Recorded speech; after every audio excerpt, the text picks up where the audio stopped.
chance to sip coffee, talk to those of you in the VODosphere. Greetings, VOD watchers of the future. If you want to leave a little time travel message, you're more than welcome.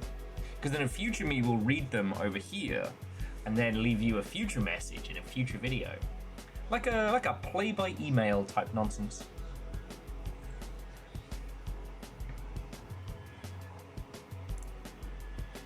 Angel Kalina. Good afternoon, Watto and welcome. Yeti, first. We shall add that to the great halls. Well, the Hall of Legends awaits you. But Yeti, that does put you in the lead. So, Wolfcrad, yeah, video games, we've got them.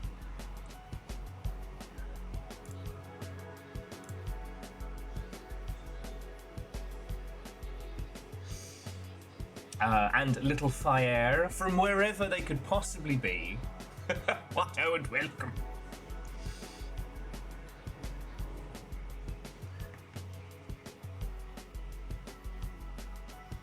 I actually feel as I did not sleep very much at all, but I've got really good coffee, so I am counterbalancing that.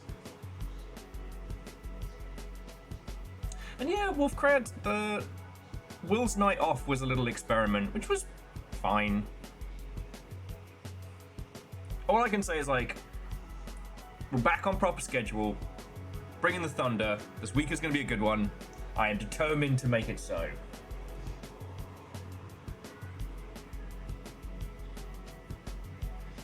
Okay.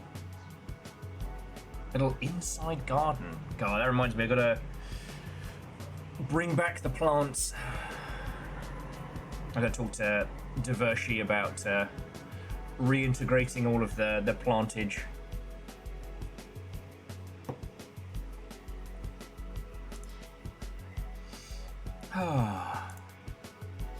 Yeah, and Wolfcrad, I do want to say though, like, thanks for hanging out and nattering in the wee hours. It was sincerely appreciated.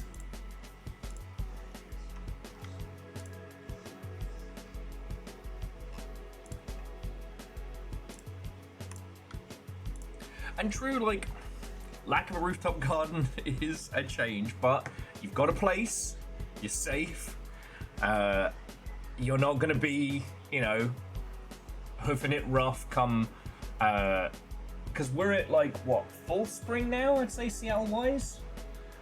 So when the real snow starts dropping,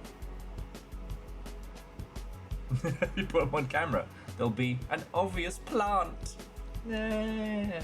What you did there, I saw it.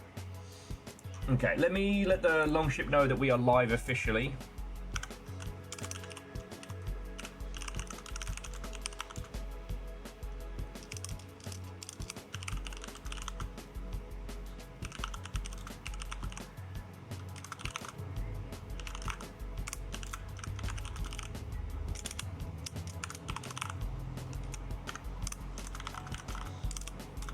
Okay. Also, there's so much game news to talk about.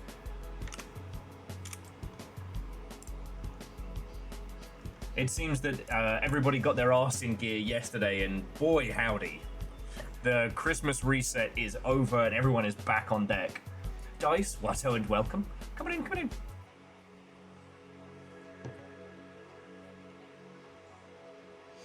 Yeah, last week's going to seem positively chill compared to just everything popping off. Shaunarus, Watto and welcome. Shitaru, Watto and welcome. Come on in, friends, come on in.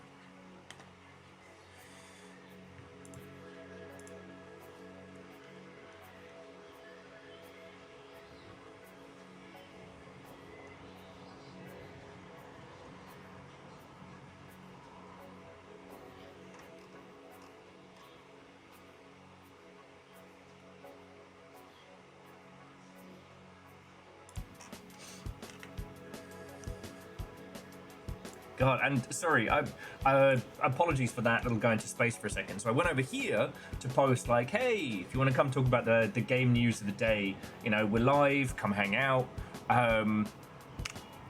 It's popping off today. as apparently Rockstar just launched a paid mod marketplace for Grand Theft Auto. Pooh. The John Deere Enjoyer, Watto, and welcome.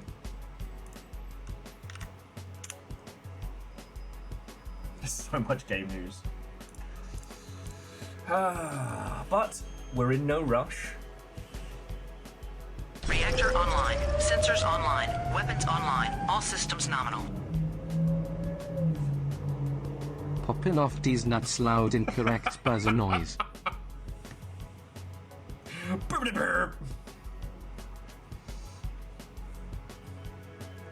Alness, feckin' thank you. You're almost at 80 months.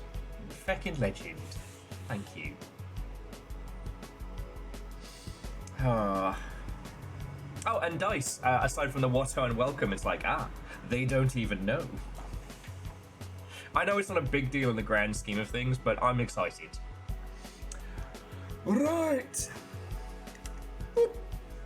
Let's,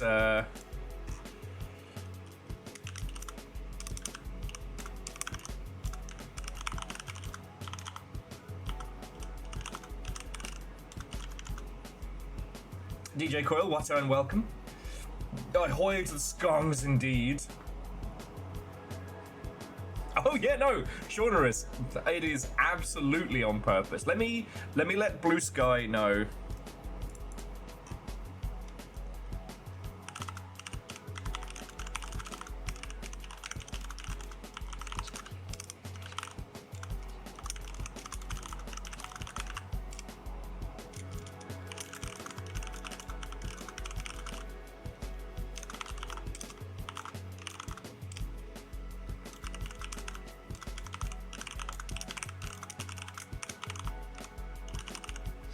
And Dustin, Watto and welcome.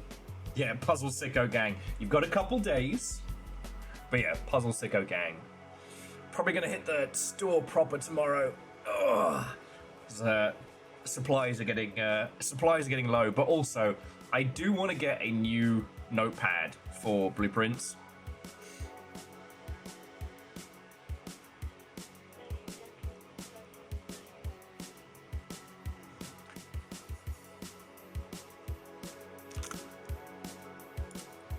Just want to give everybody a heads up.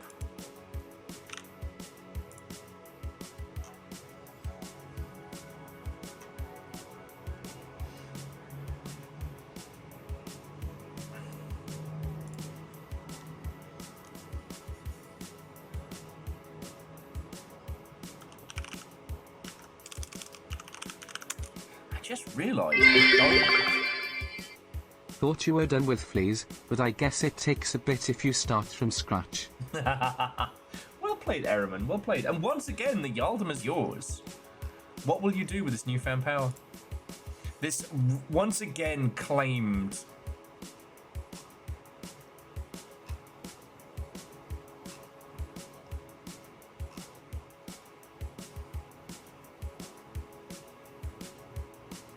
Captain on the bridge. Oh! What how lovely people. Neo Shadow, Watto and welcome. I owe you a very large thank you for 86 months out of 3. You fucking ledge, thank you.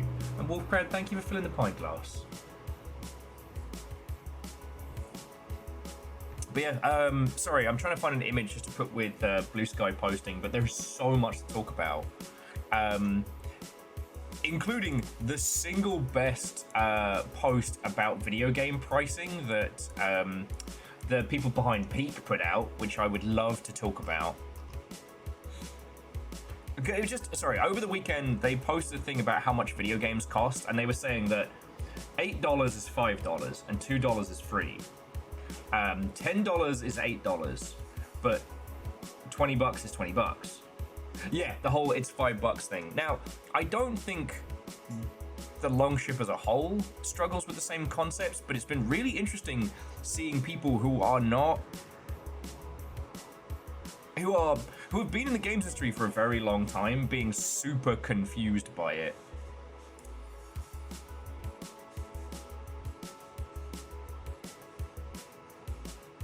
I should have some stock images of my stupid face. There's absolute truth to it. Because the thing is like, it's the difference between metrics and shamanistics.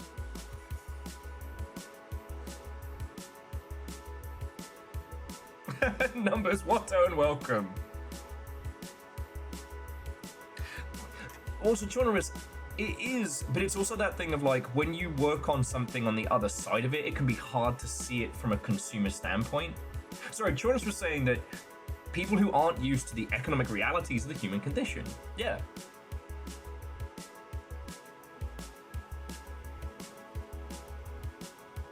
And Scotty, Watto, and welcome.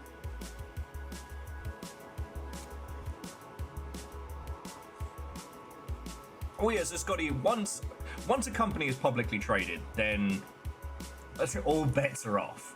Then it turns into some fucking weirdness.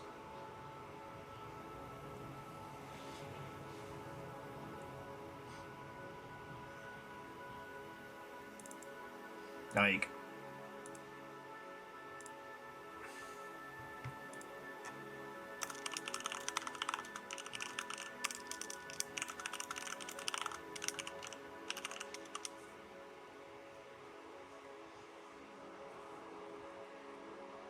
yes, Sagara, that's absolutely it. There has always been a big gap between what a price feels like and what a price is. Like, the huge argument about making video games $10 more expensive is an interesting one because mathematically and economically, video games should cost more. But that's not the reality. And, like, we exist in that intersection between, like, hard data, facts, and analytics, and the shamanistic effects of video games because they're fucking art.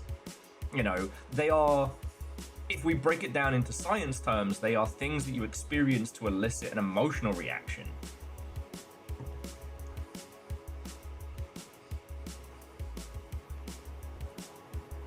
Yeah, Scotty, there's also that logic, which is, you know, it was real easy for Peak to sell 1 million units at $5. You know, there's also the discussion of things like Factorio and how it and its DLCs never go on sale, you know.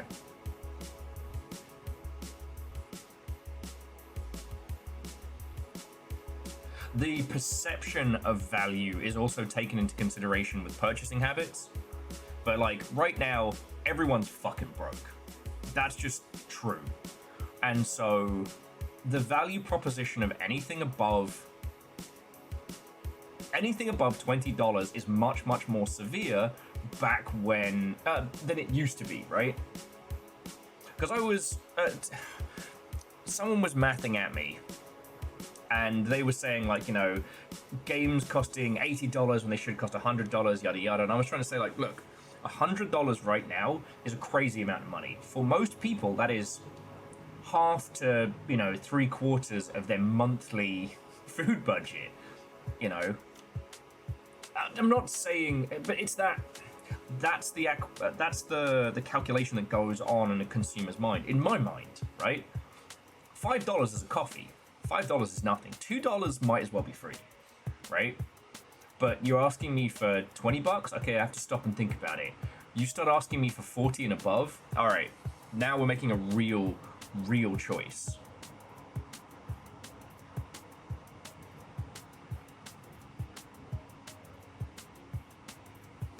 Yeah, when a video game costs you a whole day's worth of working hours, yeah.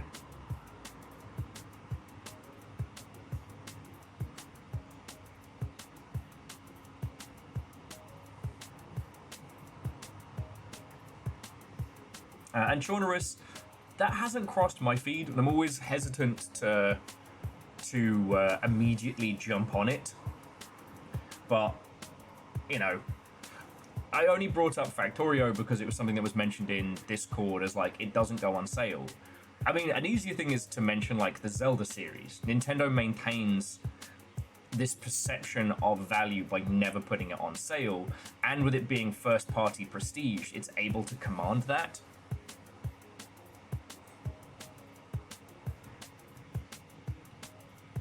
Honestly, I think $40 is $40 is emotionally what premium games, what a boxed title should cost.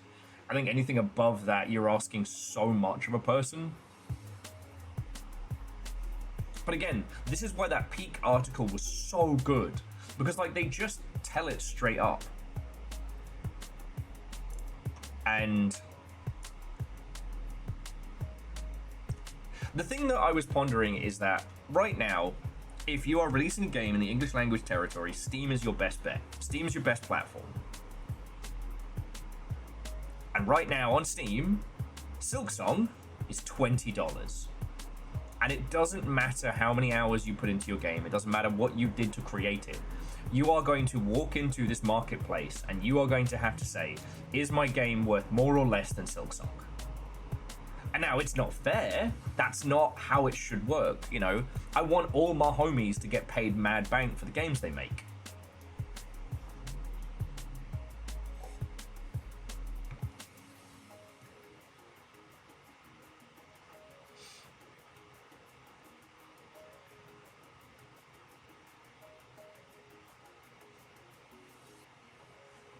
How much is Void Rains? That's a good question. $13. $13, no discount. Out of sight, what and welcome. Coming in. Alright, that's where I was looking at Silksong. Look at my screenshots. Need a screenshot to go with today.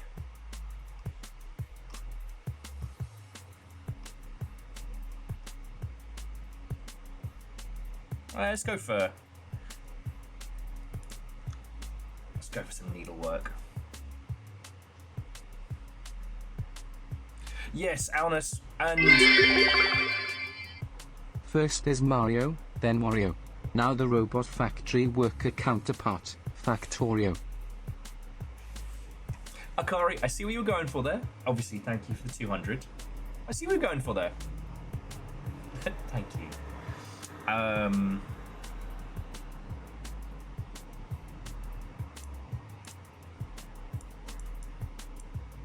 Okay, post has been made.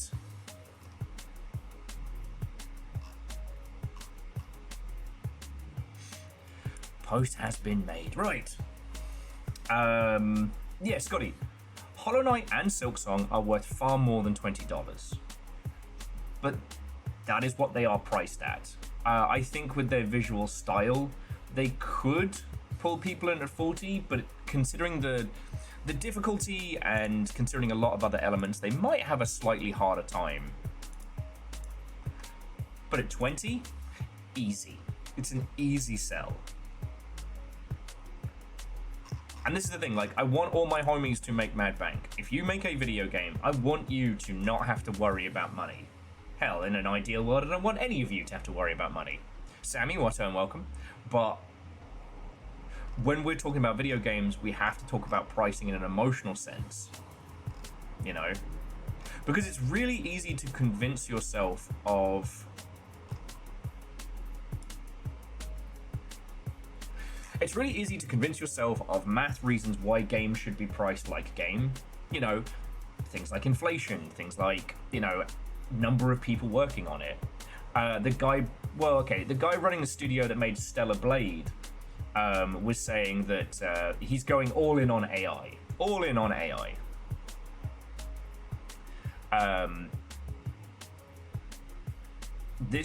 But his reasoning is fascinating, is because he's saying that he has to.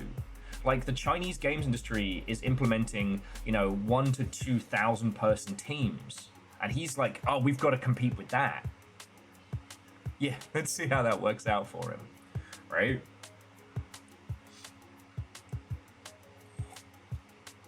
Now, my response is definitely like, you know, don't look at needing 1,000 people. Look at what you can do with 100. And 100's a lot of people. Even if, like, and that's like, if it's 100 total or 100 core, that's a big studio. That's a big studio that can produce big games. Now, I've been decidedly meh on Stellar Blade. You know, since it's like manufactured controversies and all of that nonsense. Ultimately, it is a mediocre game with very little to say.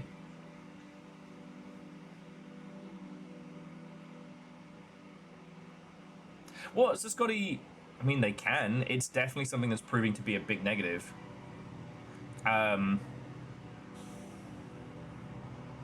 China and South Korea apparently don't seem to be having the same kind of pushback from users that English language territories are having. We'll see how it goes. What we have seen is, you know, with Larian and with the Arc Raiders studio desperately trying to wash the stink off right now. Larian obviously succeeding harder because, you know, Divinity and Baldur's Gate.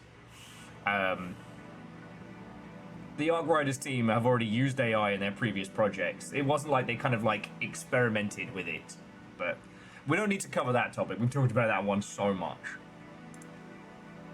But yeah, the whole pricing thing is so fascinating because it is the actual realities of how people look at games and how they make purchases. Like, we've known for ages, one of the reasons why free-to-play is so successful is that people will spend a lot of time with a game, and then they will make a purchasing decision after they've made the emotional connection to that title. And then how much they spend is based on their budgetary. I mean, genre is quite possibly, you know, neither side of the great iron firewall gets to see each other in any kind of real honesty. Marty Cow, Watto and welcome. Lurk away, friend. Lurk away.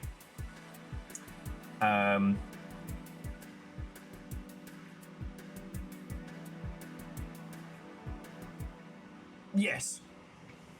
And like Wolfcrad, it does curve up and down based on... Stop that incessant clicking. Fearless. Thank you. It does curve up and down based on regions and based on a lot of different elements. But yeah, I know it seems like a weird thing to start the show off talking about, but that piece of advice on pricing your game might be the most valuable thing to anybody moving into 2026. That it's not about how much your game is worth, it's about what you can ask for. And making that right point might be the difference between, like, success and failure. Because, okay, I don't mean to keep bringing up Factorio, but for a long time, Factorio was the only one in its space, right? Now, automation games are a lot more ubiquitous, right? Little Rocket, is it Little Rocket Story? Little Rocket Lab. If you haven't seen this, so Little Rocket Lab is, you know, teeny tiny, I hate saying Stardew sized, but you attempt to build your automation setup to launch a rocket in a small town. The problem being is that you still have to, the town still has to function. So space management becomes a big point, but also you have all these villagers to interact with and whatnot, and I don't know, I really dig the whole Mega Man Battle Network art style. It's really, really good. Satisfactory is another huge one that's done great, like, you don't need me to tell you.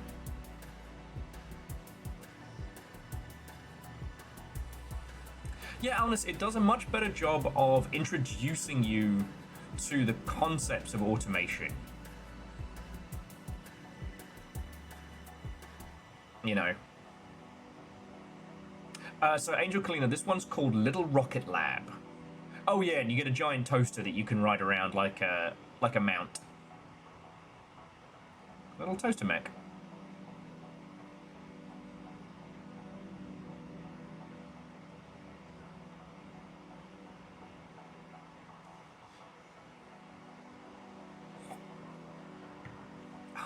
But my point being is that Factorio was able to command a high price point because it was the only game in town.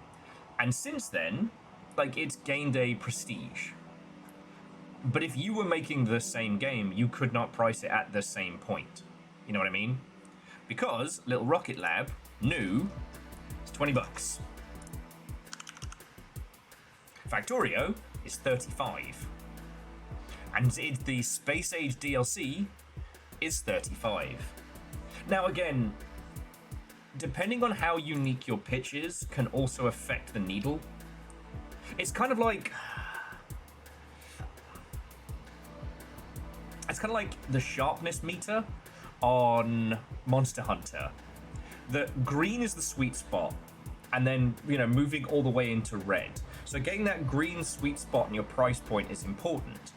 So Abiotic Factor, as you know, I love. Now, it's a craft and survival game, which is not unique, but it has a bit of comedy, it has a bit of horror, and it's basically what if Half-Life 1 was a craft and survival game, and that is a unique premise.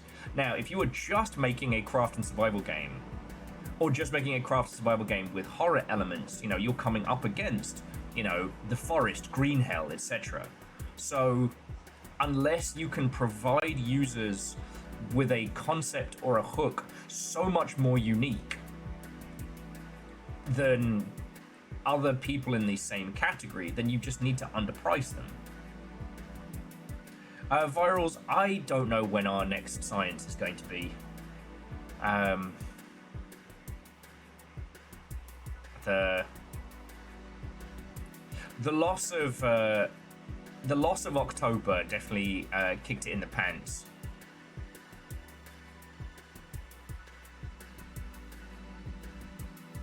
No, so Jonaris, Minecraft is like GTA in that it's now so large it's anomalous.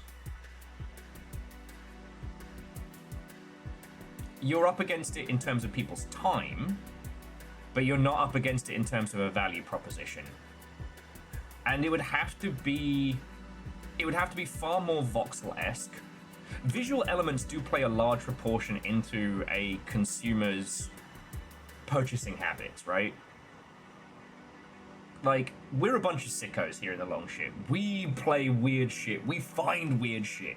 We find the cool shit. But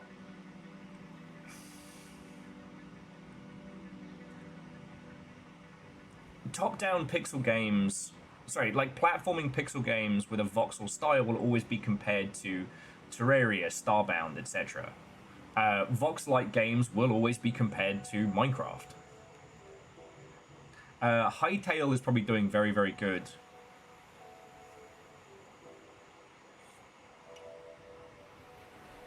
Okay, but Jonaris, take a beat. Did you buy Valheim? Because that's the other thing. We're not talking about a user's time. We're talking about the point where you go, bet, and you spend money. That's what's so powerful about the whole Peak article, right? Like, one offhanded tweet that everyone was sharing around as a joke, you know?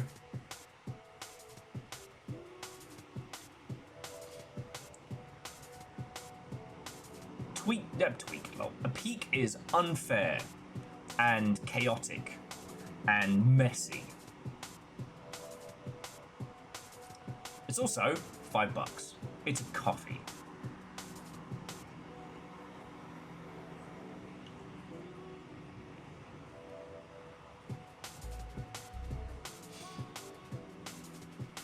Okay, well, Game Pass is one of those things that kind of throws things for a loop. Like, on the one hand, it makes it more accessible to users, but on the other, they don't have the same compulsion to play. There has to be an external element pushing users towards a title on things like Game Pass.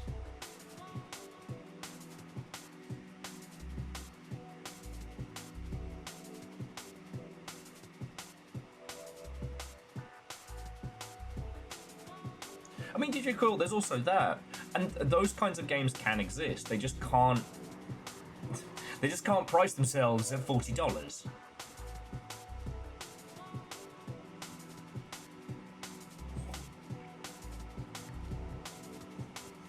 Anyway, I know it's a weird thing to be obsessing over on the equivalent of a Monday morning, but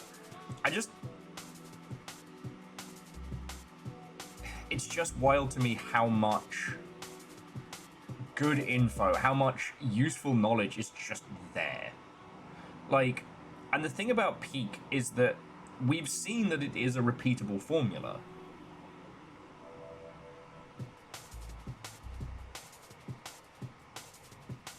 Yeah, honest, the minimum friction between do you want to play Peak and I don't have Peak.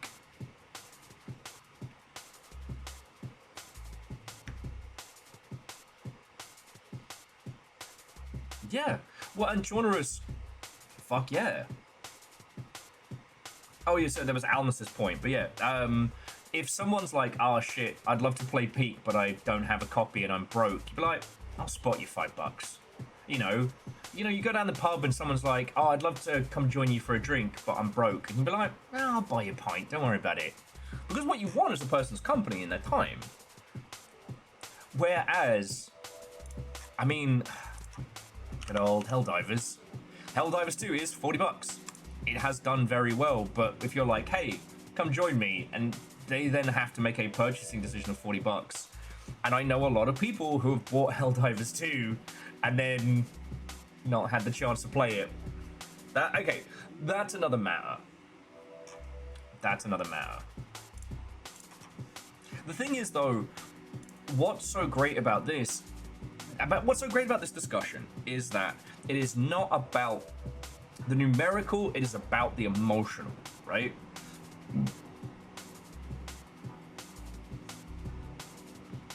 Spending money is an emotional thing because you're spending money on art, and that's never a science, right? If you have to eat. I'm sorry to be the one to tell you this, but sadly, the frailties of the human body require you to have sustenance and, on occasion, hydration. What you choose to do in that regard is based on preference and your economic standing, but you gotta. But you don't have to buy art. You should. It's good for your mental condition, it's good for your emotional condition. But like, it is not required for your base needs. And because of that, any decisions you're making on it are emotional. The cursed meat prison. I just find it as being like a cheeky modifier. Hoffer's Watto and welcome. And yeah, virals, this is the $8 is $5 thing. Because I saw so many people laughing at it and being like, haha, that's so stupid. And I'm like, nah. That is straight up the most honest discussion about prices and whatnot. So virals, your game's $13, right? That is $10. If it was $15, it'd be $15. Right?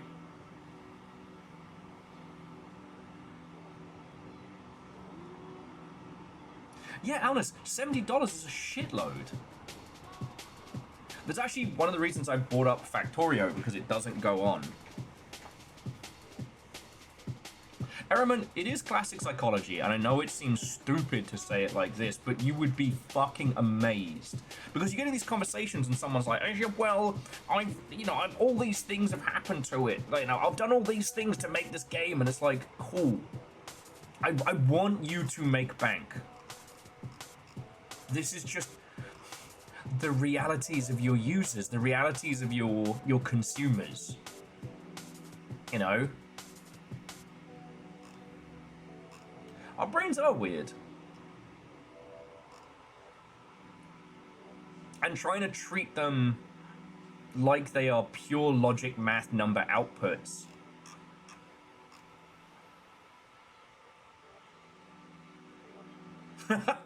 All right, are we back on the golden ratio there, Virals? Viral says they want to believe that 5, 8, and 13 being Fibonacci numbers. Yes, but when it comes to a video game's price point, the numbers aren't numbers. They're shapes. They're propositions, right? $60 isn't $60. $60 is a fancy night out. It's a huge chunk of food for the week. it is. I mean, shit. Do you know how many boxes of wine you can get with that? 3. That is 12 bottles of wine.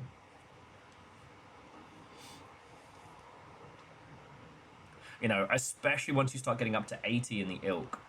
You know, $100 is so much money right now. So much.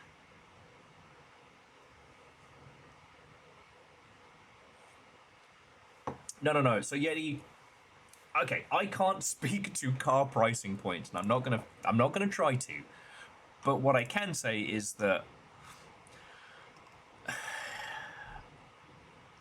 hang on, let me find a quick little playlist. Darn it, where are my good playlists? Cool, blimey, governor.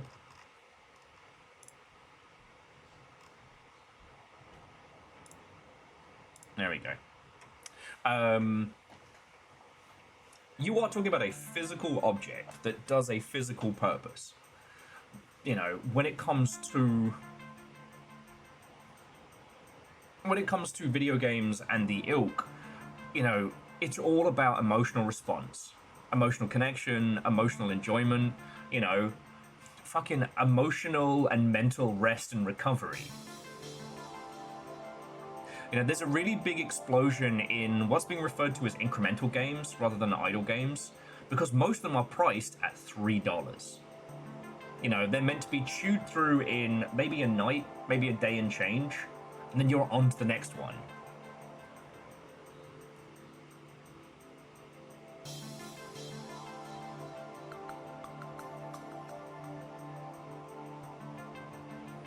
Yes.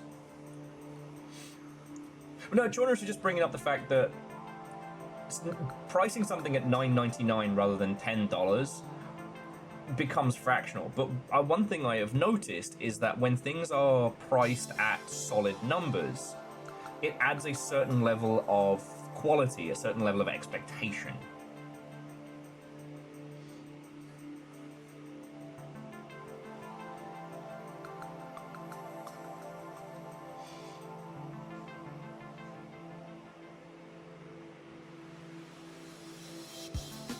So yeah.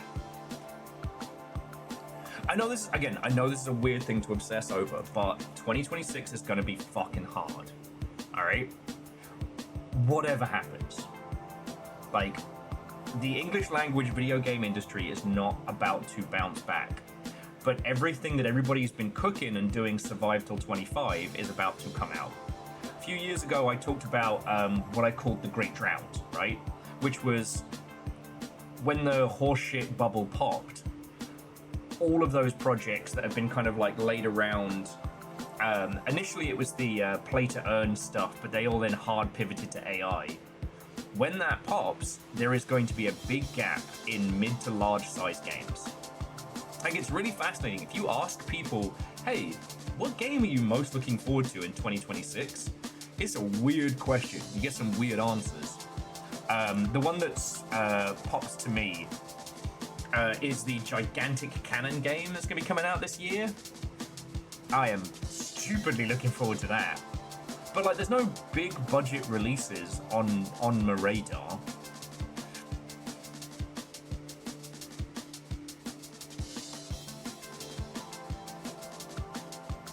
And true, like, there's another little element to it.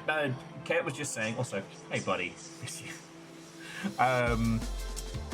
That Steam has a very strong, under $10.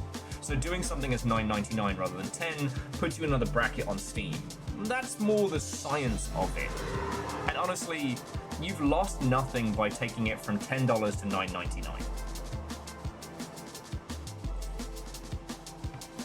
Users are already making the same calculations at $9.99 that they were at $10. The only reason to have a round number is for prestige.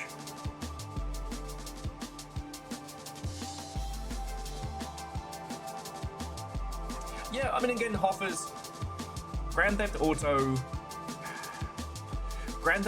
is an anomaly. Grand Theft Auto can charge whatever it wants. The hype, the cultural momentum of it. Grand Theft Auto 6 is that one Michael Jackson video that got broadcast worldwide. Like, it is going to be a cultural phenomenon. Is it good or bad? Doesn't matter. Doesn't matter.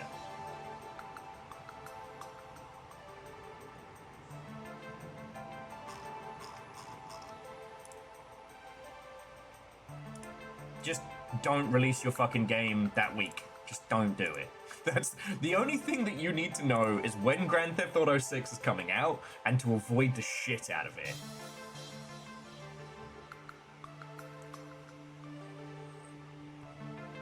Because when you think about it, when Grand Theft Auto 5 came out, the content machine around all of this was not as pronounced as solidified.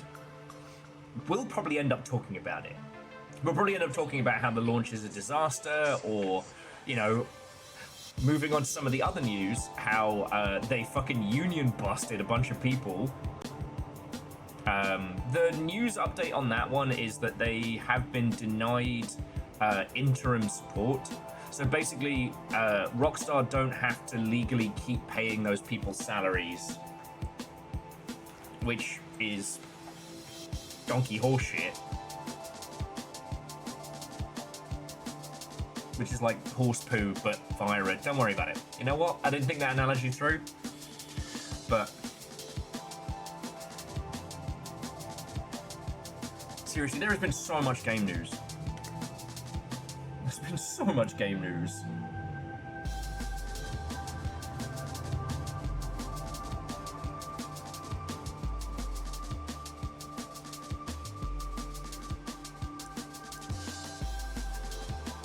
I mean, and on the subject of, Rockstar have officially launched their paid mod workshop, the CFX Marketplace,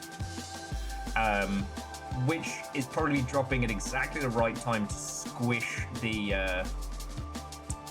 union busting stuff they've been pulling. Like how they announced that Grand Theft Auto 6 was getting a delay.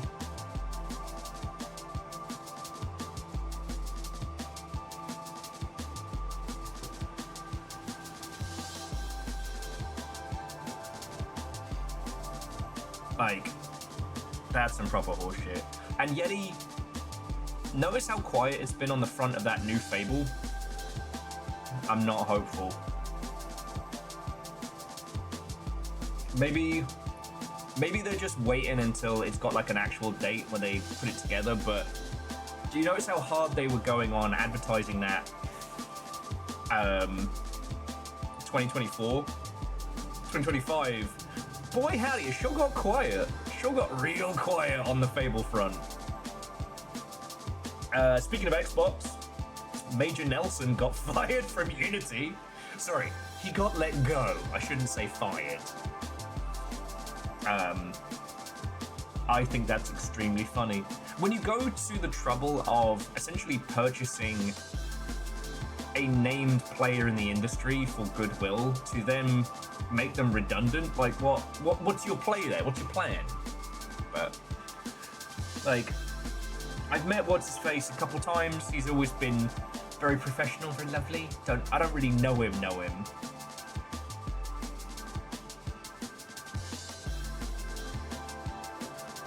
Stabby Dave. We're all looking for the guy who did this. Unity is just going to be Stabby Dave drenched in blood standing in a room screaming.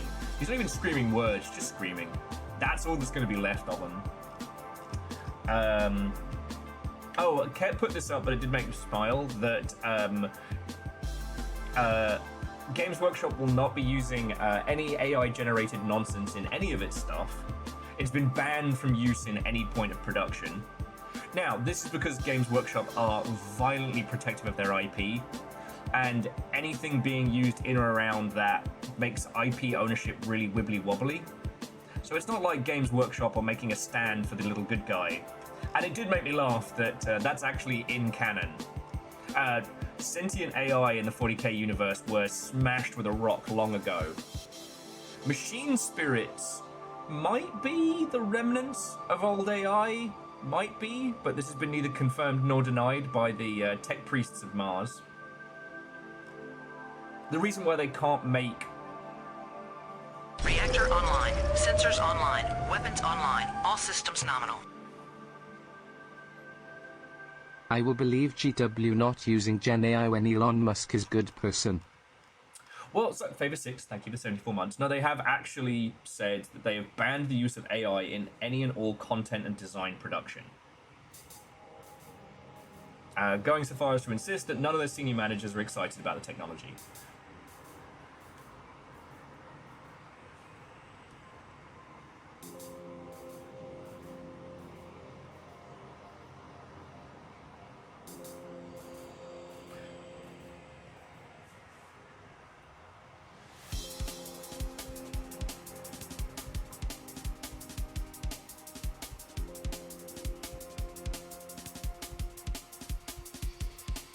Oh yes, MDH, there's also a good point on that one. And yet it's not old man of you. No one's putting the weight behind stuff. Games industry's kind of fucked right now. As I've said, like, the wheel is turning. People keep on buying games. Like, the consumers are still there. But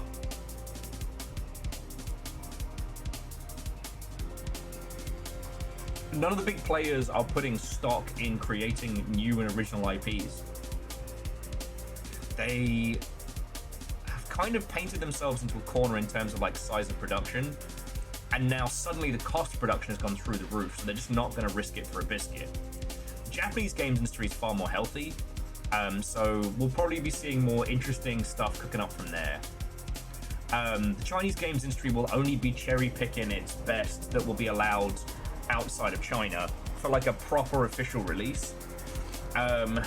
South Korea's probably got some bangers, but again, they're still very much focused on, you know, games as service titles, and there's a non-zero chance that when the AI bubble pops, they'll get nuked from orbit pretty heavy as well. Like, a lot of places are gonna get fucking destroyed. So yeah, so Yeti, no one's ready to bet the farm on a new IP. Like, no one's putting big spend behind a new idea.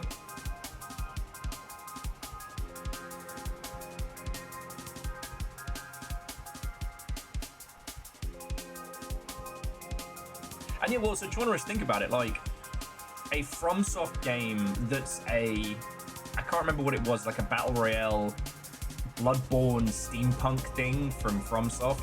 That's not, okay, that is a new IP in a sense, but if we look at it emotionally, like, the Switch 2 gets a multiplayer Bloodborne-like, that's a safe bet.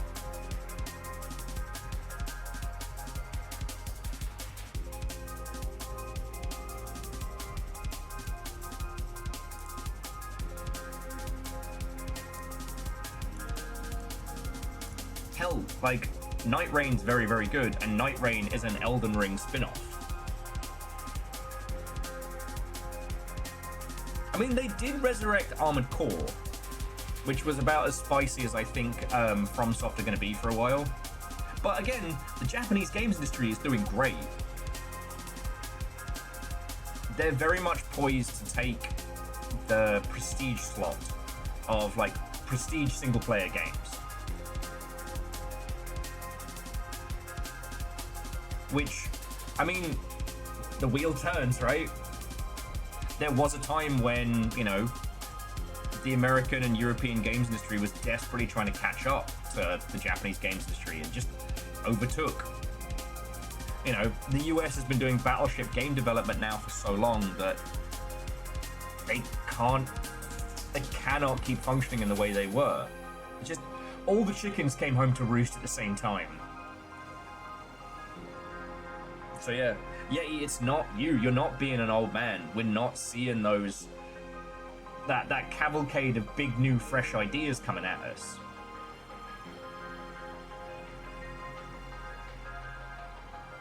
I mean, Virals, if you'd asked me after Armored Core 5, I would have been like, FromSoft's, nah, they're on the way out.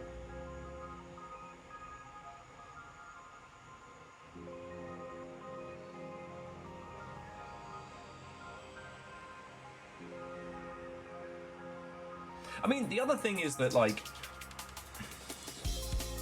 we're not seeing the full breadth and depth of the cancellations that have happened in the last, like, 2 years. There are so few games in the North American games industry, and in general English language territories, because of the sheer amount of talent that's just been displaced, right? No one's talking about the games that we don't know about, the games that have been killed, that we have seen nothing about, because they're still trying to find work, you know? We're learning about, like, some Batman games that got cancelled and things like that, because I think the people over at WB are definitely seeing the writing on the wall, which is fucked. And I'm not happy about that. Like, I've ripped the shit out of Warner Brothers games in the past for how they've operated, but there's still a shitload of homies that got let go, and some that are still going to. Whoever buys Warner Brothers, the people at Warner Brothers Games will lose. So that's why we're seeing more stuff kind of like leak out of that space. At least in my humble opinion. You know?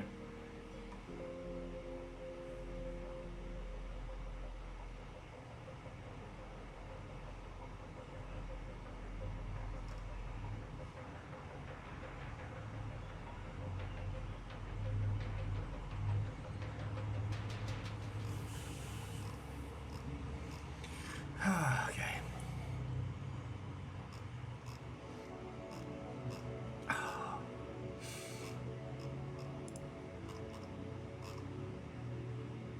Okay. Oh, and Wolfcrad. Nice. Yeah, we talked about the Stellar Blade guy who's going all in on AI.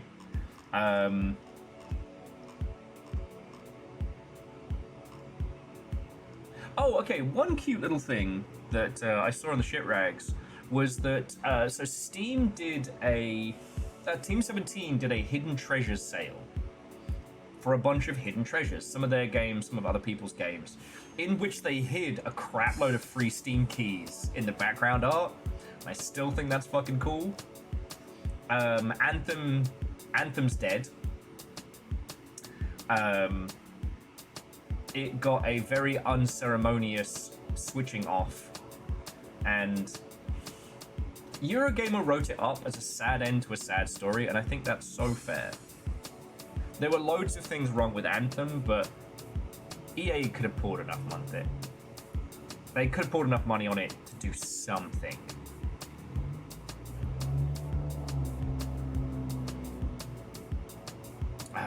Moose, in an ideal world, that's what should happen.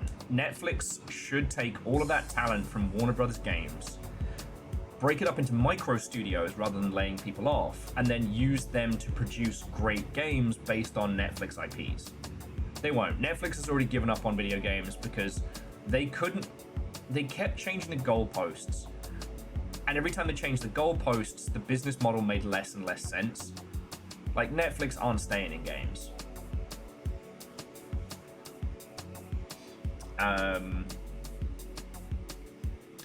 Peter Molyneux's apparent last game has a release date of this April. I'd like to once again remind you that Peter Molyneux was selling fucking expensive NFTs of land. Like, and that was a thing that he did. That's not that's not in theory. It wasn't like he was like, I'm gonna make an NFT game, and then went, actually, that's a bad idea. No, he did it. Done his very, very best to scrub the existence of that NFT game from the internet. So, like, for those who don't know, like, I met him. He was the one that offered me the summer job at Lionhead a million years ago, after I'd been doing a few rounds of the beta testing, and I was really enjoying it. But dude already made his millions, and he could have stayed at Lionhead and defended it. He could have made a lot of different choices, but he didn't.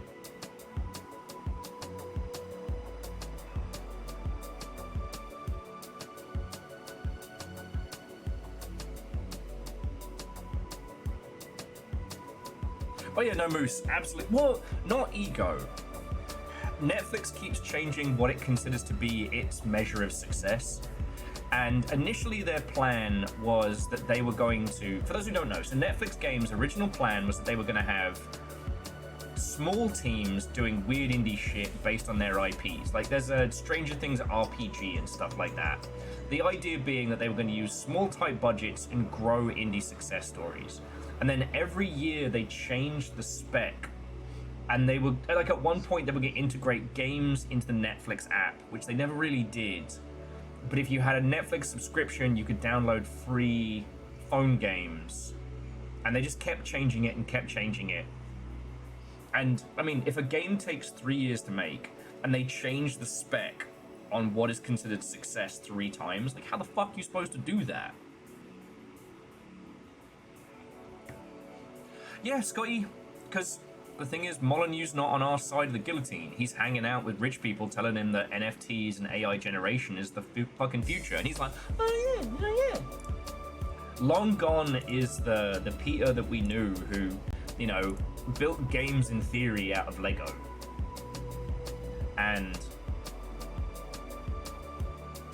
I'm sorry, I'm not trying to shit on him. It's easy to pick apart Molyneux's failings over the career. It's called Masters of Albion, and the Albion usage is very poignant.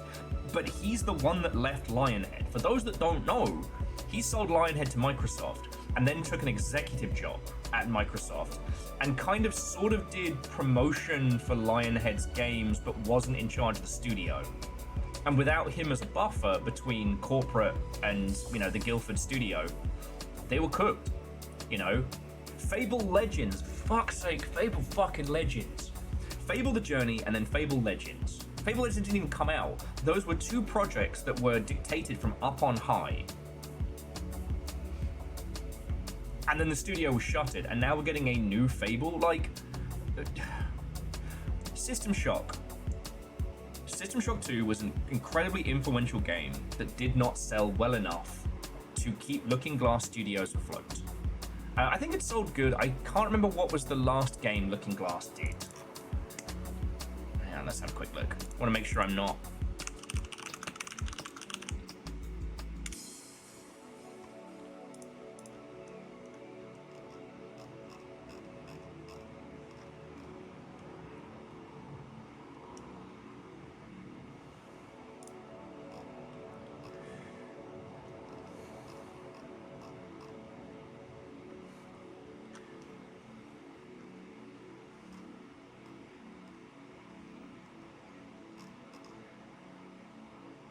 Okay.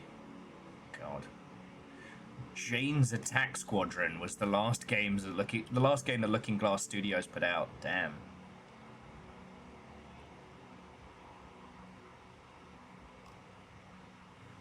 But Looking Glass Studios was a studio that was shut down. It is no longer there. Night Dive Studios has picked it up.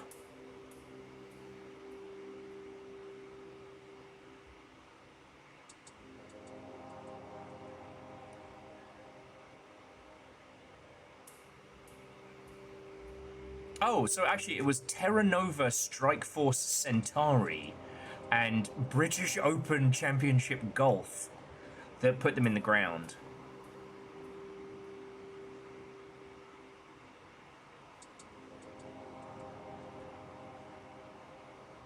Huh, fascinating.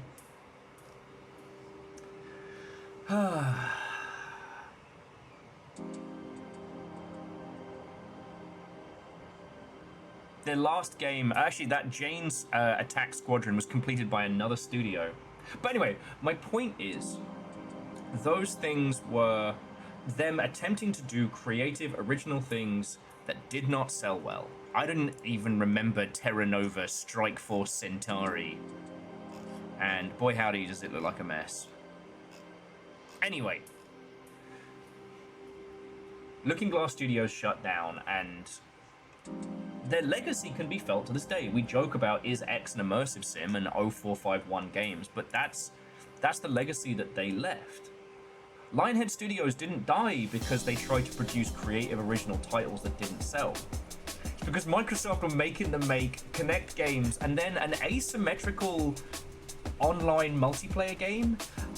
They could have literally just said, hey, you did Fable 3, make Fable 4. Hey, Journalist, we'll probably be nattering for a little bit longer because I've missed you lot.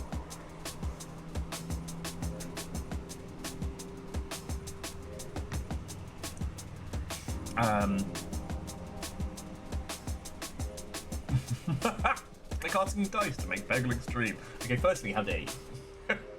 But my point being is that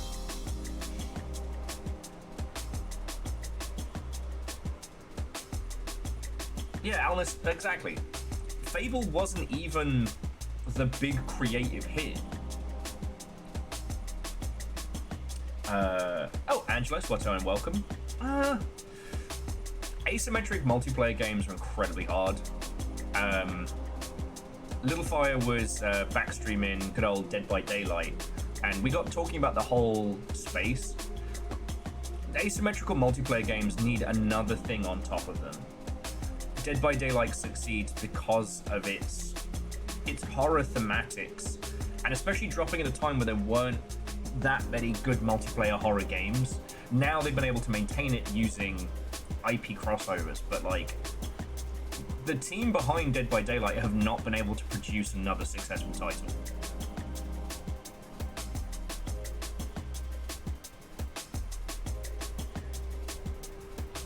Yes, but Scotty, they were able to grow that. Like, what did Fable have? Because the thing is, Fable never had a stable cast of characters.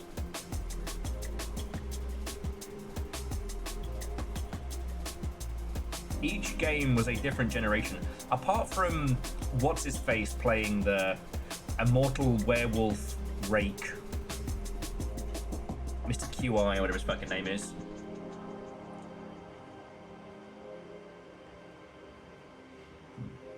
Hey, look, I'm not gonna say, like, playing Dead by Daylight is bad. It is a game that is stuck in its own legacy decisions.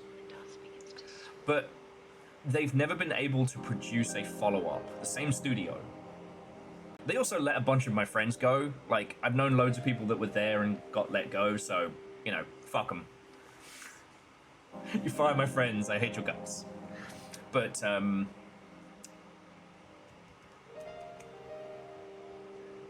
the point being is that I don't think there was a situation in which Fable Legends would have done well. Like, what is the premise of it? Because, like, the pitch of Dead by Daylight is that one of you is the monster, the killer in a slasher movie, and everybody else are the teens running around and panicking. That is a very clear pitch. What is the pitch in Fable? Alright, well, you're all Fable heroes. Okay, who's the villain? Oh, you know, Mr. Fable. It's like, the whole Fable world is grown on the idea that you are the hero. You make your character. The world reacts to it. You know, they didn't grow any characters beyond that. And again, I cannot state this enough, Fable was never meant to be a Lionhead game. It was meant to be Big Blue Box, but they fucked it up. And the rest of Lionhead had to come off their projects to finish Fable.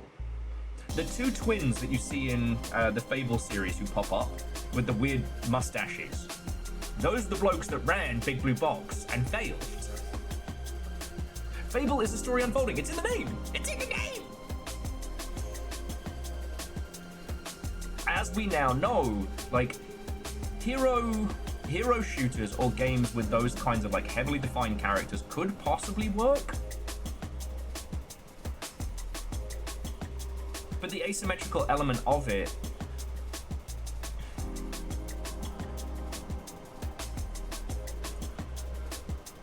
no, so the original Fable was created by Big Blue Box, who were just another studio in Guildford, meant to be a little satellite studio. Like, because the idea was that, like, Black and White had done pretty good, and they were... Lionhead Studios was on track to do well, so Microsoft's doing this new console. These guys have an idea for a game about, you know, being a hero. that's different than the usual nonsense. All right, let's do it. It was supposed to be an Xbox original launch title, and that didn't happen.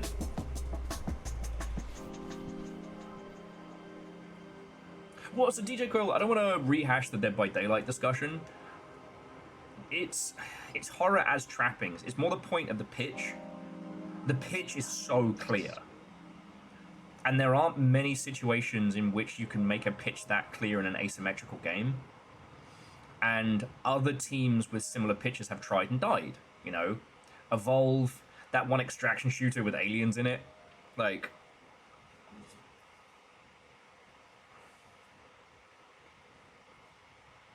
And also, like, Dead by Daylight was never meant to be as large as it was. There's loads of mechanical and design problems that it has baked in because of how old it is.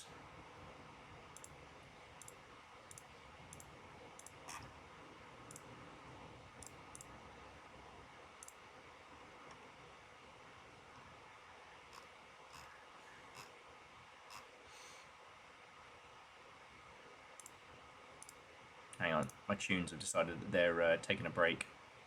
You can have a break when I tell you can have a break. Alright.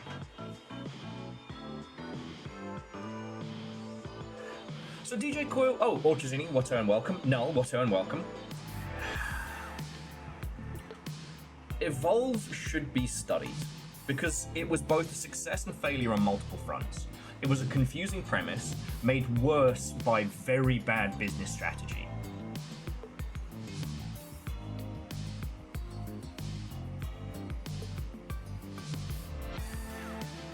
And one thing that, you know, people do still discuss about is, like, Evolve is... When you are trying to balance a game, it is very, very difficult. If that game is purely multiplayer, like team versus team, balance is incredibly difficult. And getting it feeling right and leaving players not frustrated and ragey is very hard. Because you're not balancing one game, you're balancing two games. With Evolve, if you play as the big monster, if you play as one of the hunters, you're essentially playing two different experiences. But those two experiences have to clash. And both teams, win or lose, should leave feeling less shit, not more shit. Again, I cannot state how Dead by Daylight got real lucky with its premise. It got real lucky with its timing.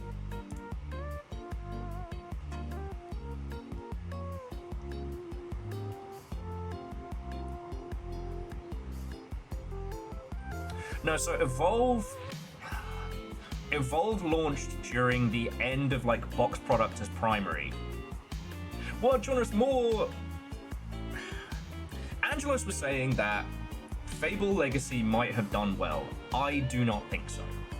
I think Fable Legacy was always set up to fail because it had no core heart.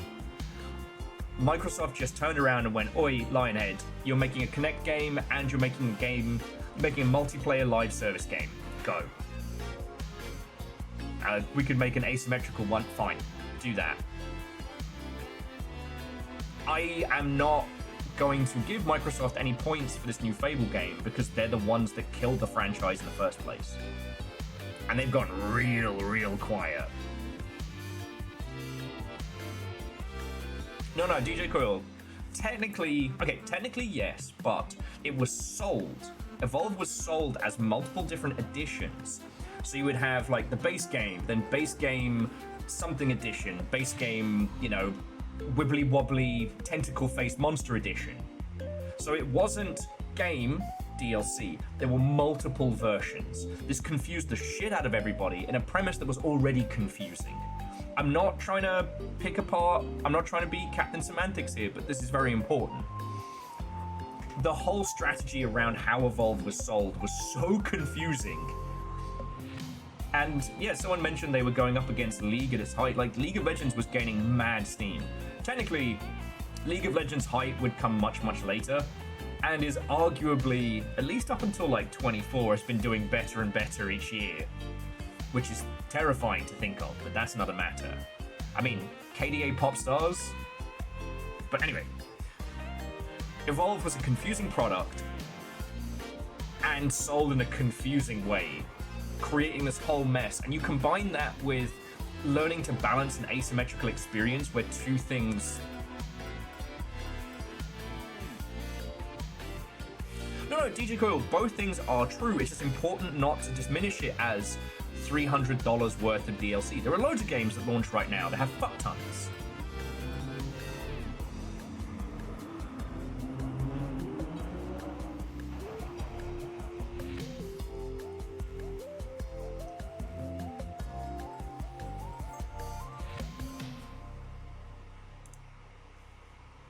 I mean, Alnus essentially... Anyway, Will's advice, don't make asymmetrical multiplayer versus games. Asymmetrical co-op? Fuck yeah, do that. But that's just math. The TLDR is that when it comes to multiplayer versus, in any way, shape or form, you're dealing with balance and potential like malicious players, i.e., you know, hackers, people exploiting problems before you can fix them, etc. If it's co-op, fucking let them. Oh no, they exploited a system and worked out how to win too hard. All right, we'll patch it. We'll patch it on Monday. Oh no, someone worked out how to ruin new players' experience for the rest of forever. Oh cool, great, brilliant. Guess I'm staying up on a Friday. And the thing is, loads of people have tried the asymmetrical versus in multiple different ways. There was actually a title that did the similar thing to Fable Legends where you would build areas and choose the enemies that were being dropped in to try and murder the other player. It didn't pop. The Evil Dead game was doing all right for a bit.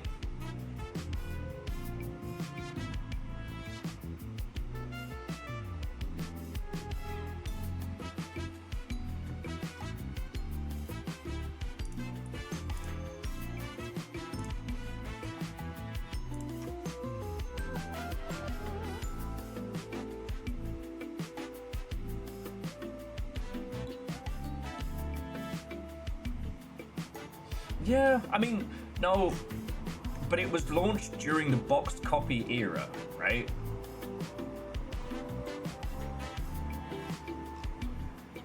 Like, to make a change that drastic would have required so much, and like, you know, NPC behaviors are hard to make good at the best of times. You know, when you're at, I mean, shit, you'd have to make a more complicated Monster Hunter to make a satisfying feeling title. In which case, why don't we just play Monster Hunter? Like, what if we just go and beat the shit out of a dragon and turn it into pants?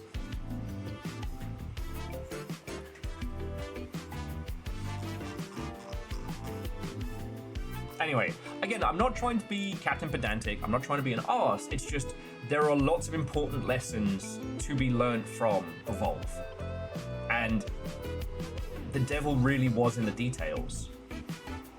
Like, hang on, let me see if I can find it.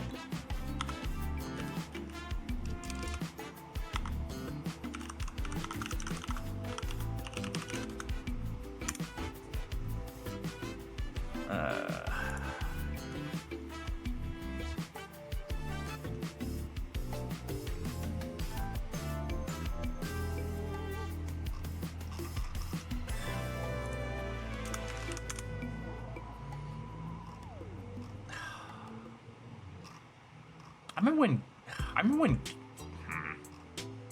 Sorry, I was about to say something that would have derailed this conversation, something fierce.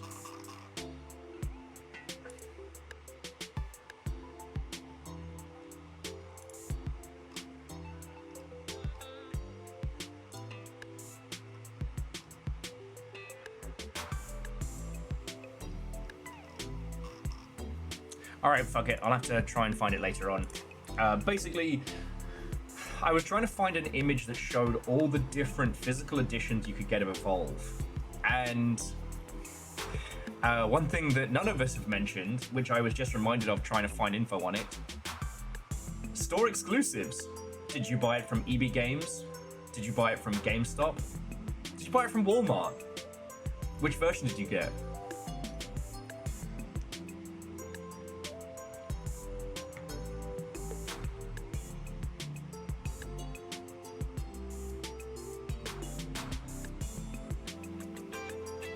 And no, also, let's be honest, that's assuming that the way in which the monster is created is even in a way that can be NPC'd.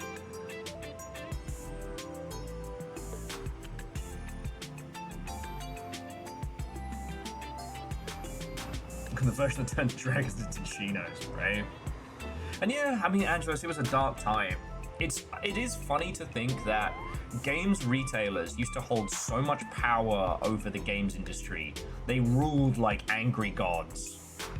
That you had to offer them exclusive DLC so they might give you shelf space. Like, on the one hand, I do miss physical game stores. I miss them. I miss a game store in every high street. I can still remember with crystal clarity walking into the game store in Guildford to get my copy of... It wasn't Quake. What was it?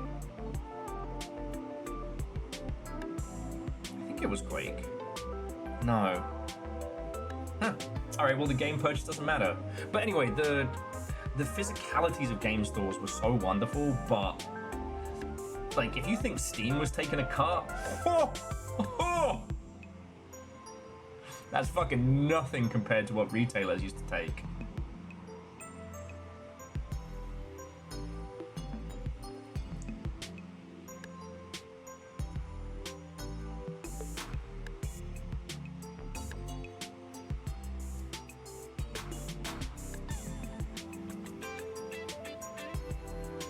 Yeah. And anyway, so the two lessons to learn from Evolve was confusing business model and the difficulties of asymmetrical versus multiplayer.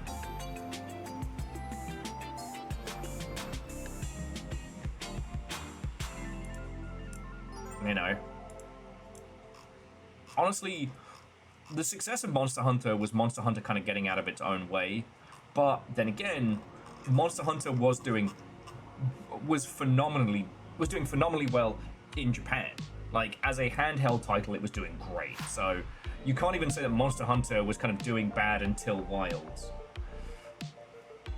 It's kind of crazy to think about. It's kind of crazy to think about how successful that title was before it was even more successful.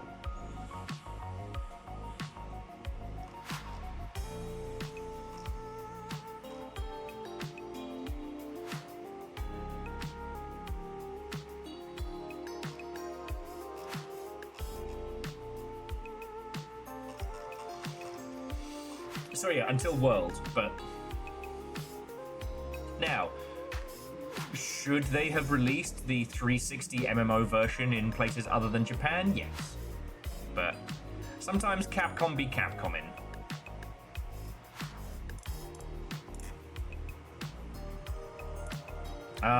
Unholy Glee, I do miss them. I'm glad we got to do them. But, you know, these days you don't have to go to 4 stores to maybe hope that you get a copy. Like,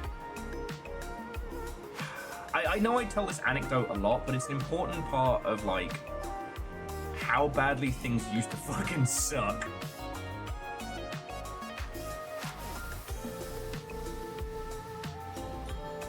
Like, the first Transformers War for Cybertron game was phenomenal. It was exceptional.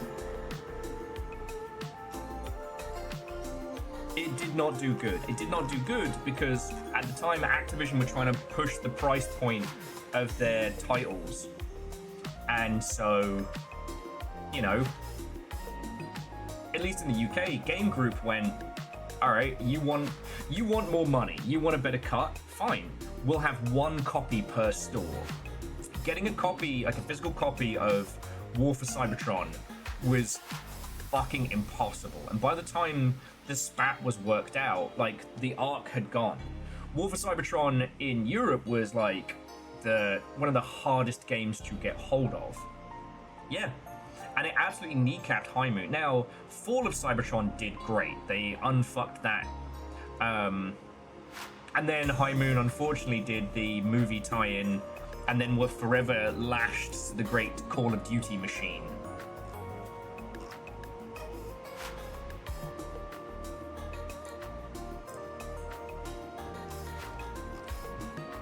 They have not returned to their greatness. But like, it's just an example of like how much power retailers used to have over everything. Things suck right now, but we have far more ability and far more power to get games into the hands of folks without having to bow and scrape to the great entities. So like, you know, I miss a World of Warcraft midnight launch, but I love the fact that we can just have a game like Peak. That RV There Yet has done incredibly well. Oh, Virals, I don't know if you mentioned that. If you did, my wine-addled brain forgot it, so heckin' cool.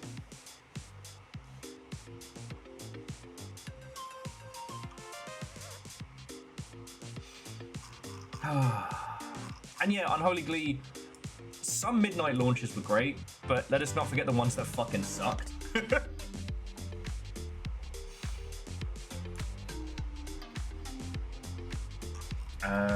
What else dropped on the news stuff over the weekend? Because again, it popped off. Awesome Games Done Quick did $2.4 million for charity. Fuck yeah. Maxis keep insisting that just because they're going to be owned by the Saudi investment fund, which is directly owned by the Saudi royal family, that their values will not be changing.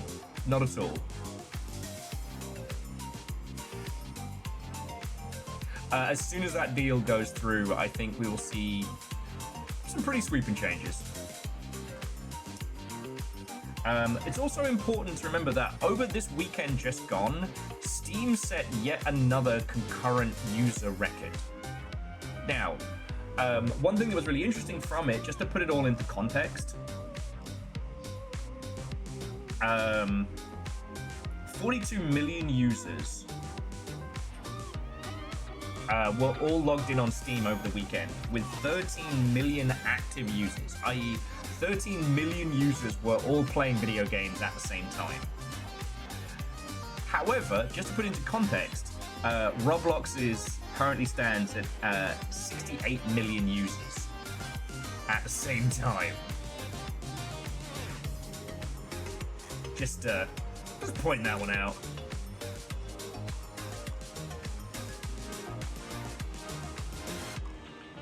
Oh, and I will say that this weekend was a mess. It was a mess, to be sure. But I did see a lovely article from Yahoo Finance, of all places, where all of the folks that went all in on NFTs and crypto shit, just quietly admitting like it's dead, it's over. And like, we'll never get a "we got him" moment for all the play to earn fuckers out there. But God, it was nice to see. All the apes are gone. Now, I'm a spiteful little shit sometimes, and I am not gonna forget all the people that tried to flog us NFTs. Including Serge Tankian of all fucking people. Not gonna forgive that one. It's one of the reasons why I'm not giving old Peter Molyneux a breather, because, like, sure, we should be celebrating his probably last video game, but at the same time, like, you know, not a few years ago, he was trying to sell us worthless virtual land in his own Ponzi scheme wrapped in his, you know, signature bullshit. You know? Apparently someone actually paid $65,000 for a plot of land in his game.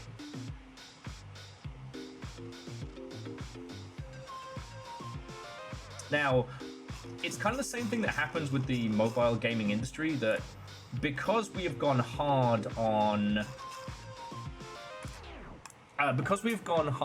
making sure that NFT games, or if you've not heard the term, play to earn was the term they were trying to bat around in like 2021, 22. The idea being that you should always be earning when you are playing. I know. But, shit, where was I going with that one? I had a rat cocked and loaded. I gotta put it back in now. Play to earn. Damn.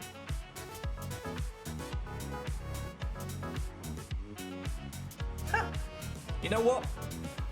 Whatever it was only going to be able to say, like, basically, we're not going to have a we got the moment, but this is as close to it. You know, we outlived the apes. The Emperor has no clothes. We will have a similar moment with AI, but unfortunately that will also come alongside a big bubble explosion.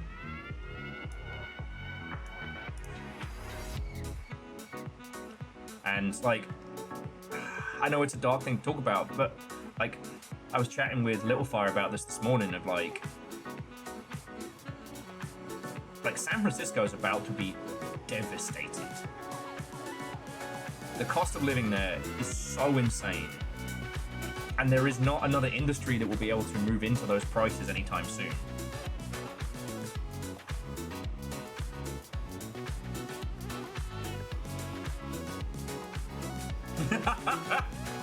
You know what, Choros? Fucking exactly.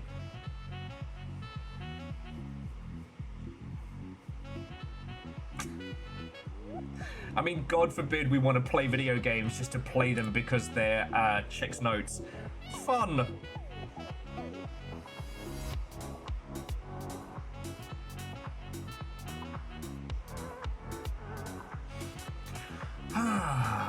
Okay. Sorry, friends. I don't want to get too into the dark, you know? I wanted to share that with you because...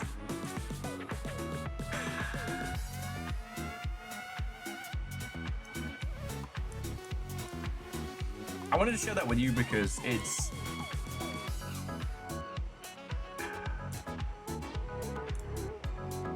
I don't know. Sometimes it can feel like...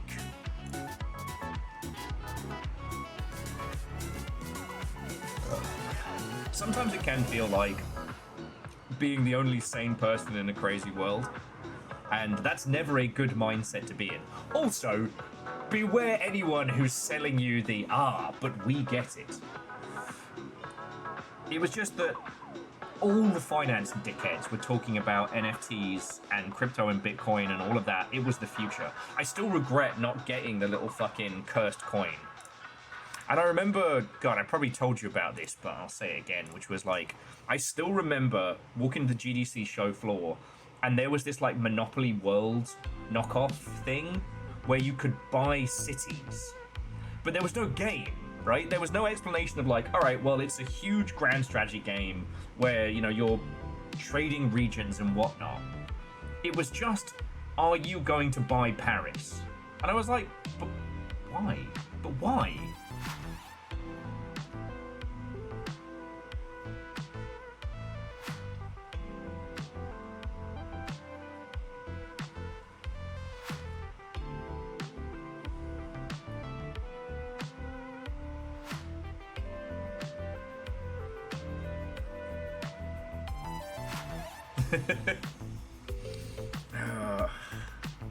Look, I will say, just before we kind of close out on the thought, video games are art, but they are also a resource management game.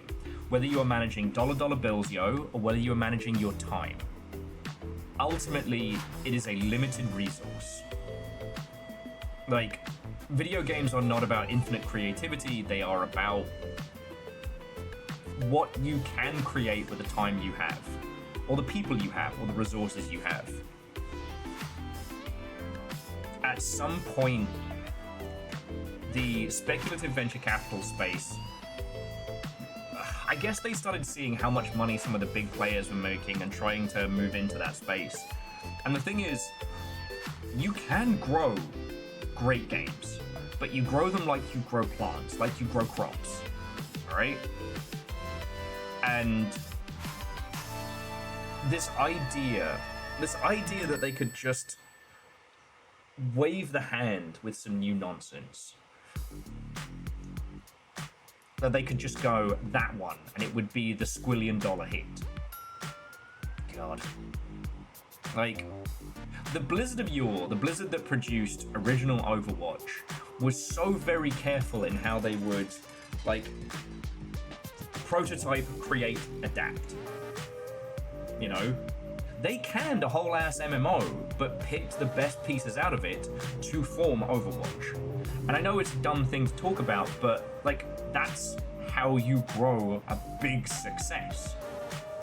You prune, you plant. Now, I am a big believer in that if you give a lot of very creative people stable employ and you grow multiple prototypes over time, that's how you get the bangers. You know, I will talk about this until I'm blue in the face. Like, Alien Isolation is heralded as one of the great horror games of all time. It came from Moon, and Moon was a vertical slice demo that was fucking incredible. Honestly, I will still bet cash money dollars that people who worked on Moon worked on Routine, which we finally saw released. You have to grow this stuff. But that doesn't work with the year in, year out profit. You know, it's this wild thing of like, because number has to go up now, you lose everything tomorrow. Like, we've talked a lot about this, but like the reason why the Chinese games industry is going to dominate at least the online space is because they operate on a 10-year plan, not a year in, year out. It's wild.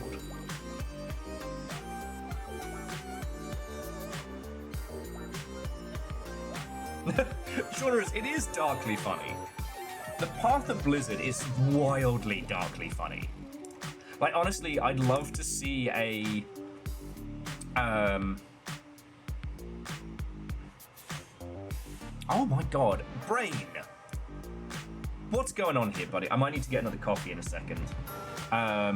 Mythic Quest. I'd like to see a Mythic Quest Season 1, but about Blizzard. Because it would make for the best dark comedy.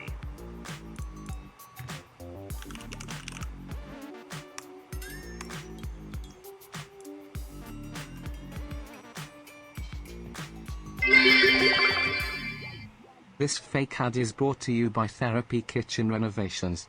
We'll take care of your anxiety of that sinking feeling. Okay, that's very good. And Akari, thank you for the bits, friend. Keeping my dumb ass alive. Speaking of which, Silksong. So friends, you've got a sec. If you're tapping out to avoid Silksong spoilers, please let me know. You've got a few minutes because I've got to plug my pad in and get us logged in and whatnot, but and I definitely have to get another coffee. But yeah.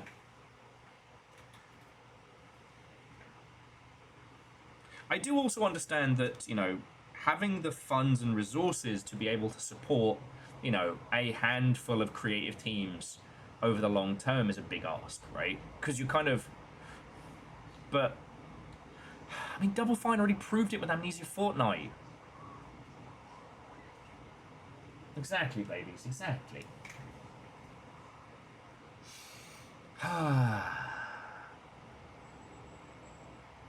Hey, Hoffers, that's entirely fine. The only reason I'm saying, like, let me know is so I can, like, you know, wish you a good week and all of that.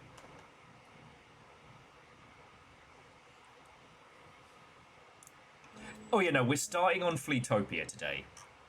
Shit has been very, very hard lately, and I think we all deserve it. Not just me, all of us.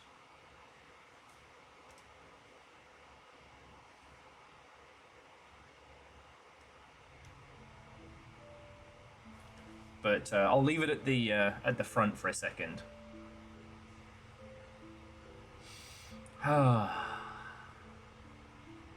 It is, you know what's been very funny though, is that the team that published Balatro have been publishing bangers and have been very carefully making their successes and supporting those teams. Like, you can't intentionally make another Balatro tier success, but at a publisher or business level, you could acquire and grow titles that will sell okay with the possibility of selling everything, you know? Legend, if you are tapping out, lovely to see you. To be continued.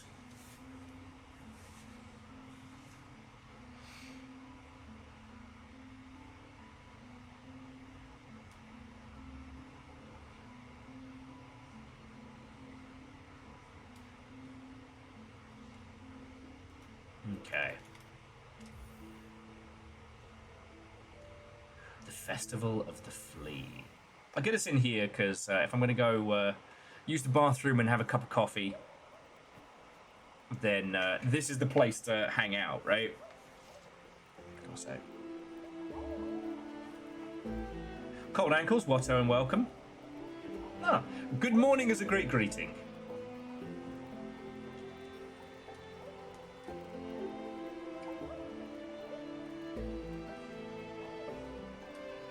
Because to accept a good morning from someone is to accept that multiple time zones are all happening all at once.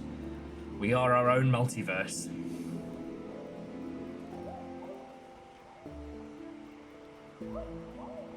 Been out cooking under the great nuclear fireball. I have not been outside in days. Hey, Fearless. Thank you for chilling and illing. And I do need to blabber you about guinea pig stuff. Not fiscal stuff, but... it's always Tuesday somewhere.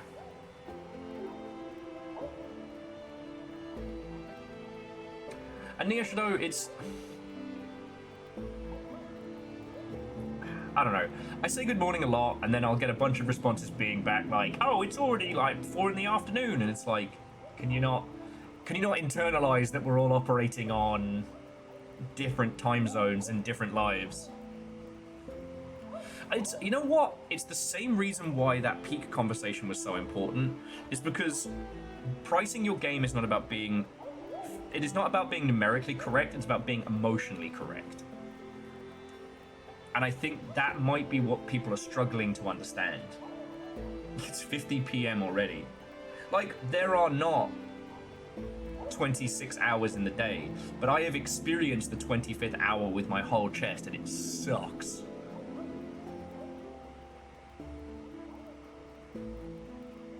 Morning observed.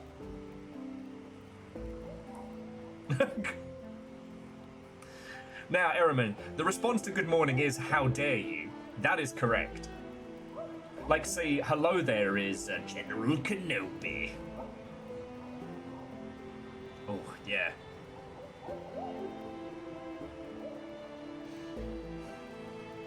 Exactly, Scotty. How do you have those on quick draw? And to that end, does anybody want a cup of tea, cup of coffee? I'm definitely gonna have another coffee before we get started. Because I'm dragging ass.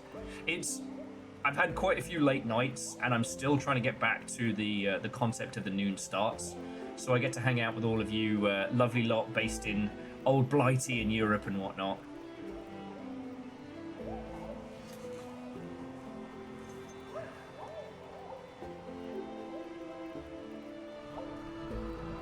Oh, yeah. Good morning. You talk to your mother like that?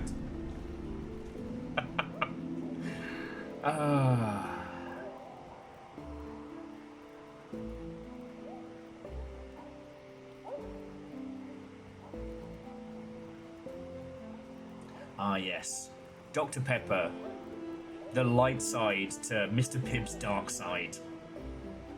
Good morning, Bet. I do like that.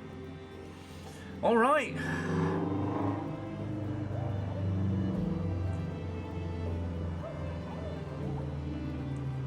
All right, you lovely lot. So yeah, if you want a thing from the kitchen, I'm gonna pop the kettle on. Akari, the Yaldom is yours. Do with this as you will. And I'll be back with you all in just a second. And then we're hanging with Fleas.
Hello, hello, hello. Okay. Right. When last we left our hero, we had completed the flea bounce. Now we must complete flea dodge and flea juggle. So this would be a good way for me to warm up as well.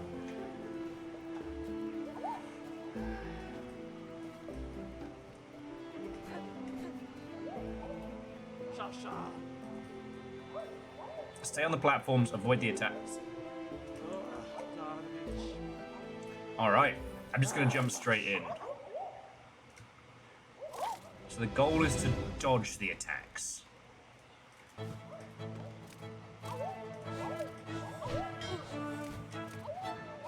I was there for 2 seconds. Okay.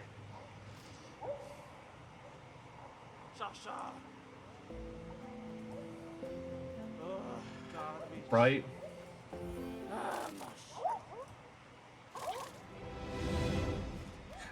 Have a little attack dog.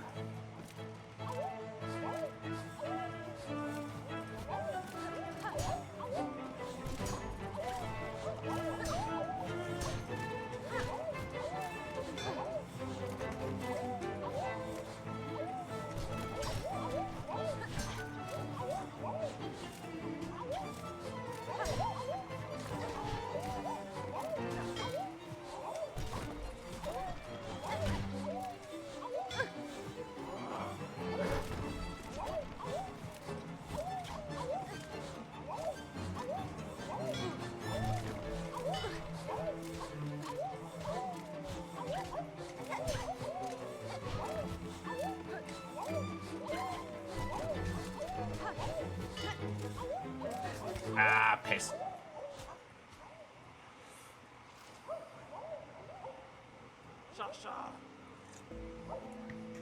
Okay. How am I doing? Alright, I'm gonna last for over 65 seconds. Okay, I can do that. Yeah, it is a good place to warm up.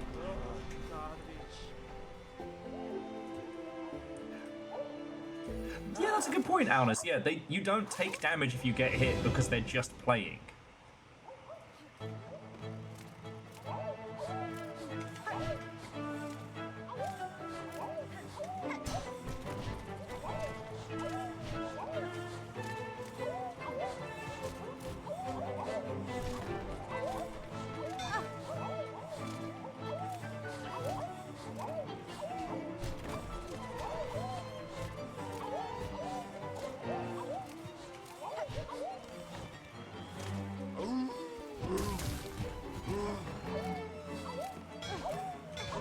Okay, that was rude. That was rude, you big bastard. It's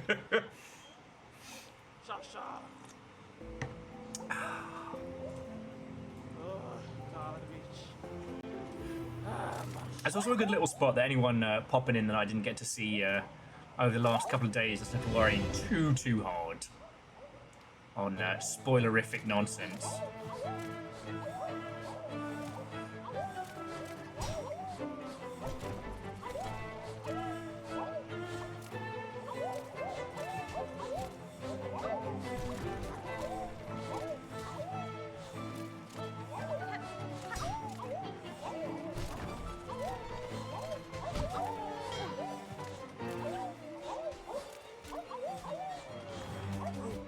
Going for the old Chumbawamba philosophy. You know, getting knocked down and then indeed getting back up again. Oh, fucking... it was the whiskey, lager, and cider drink all at once. Oh, I'm just looking forward to a day of this, you know? I got one last cup of emergency miso noodles for later, and made up a big batch of pasta last night, so I got leftovers for dinner.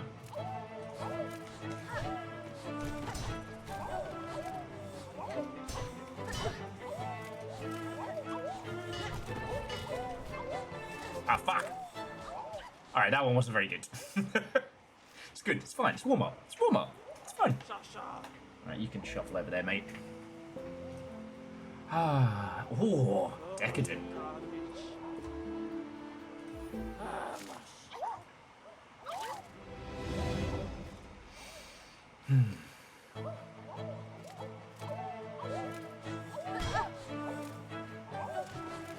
Fuck. Sorry. I'm sorry, friends. My brain was elsewhere there.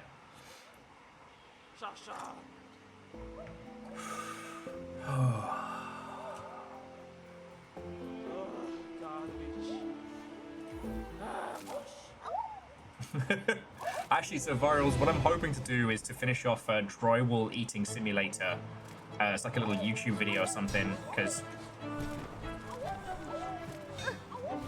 Oh, for fuck's sake. What's going on there?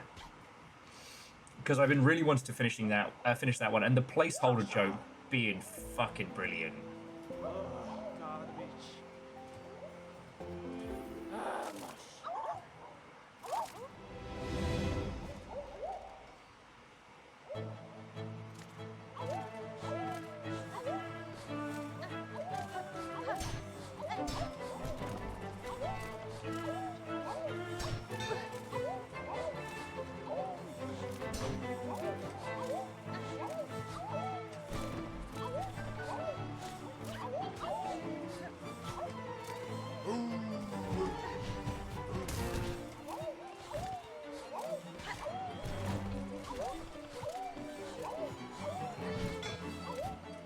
Oh, come on. Oh.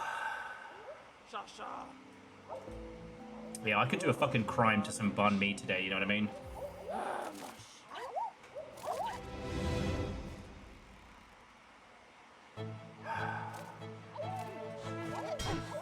Oh, for fuck's sake.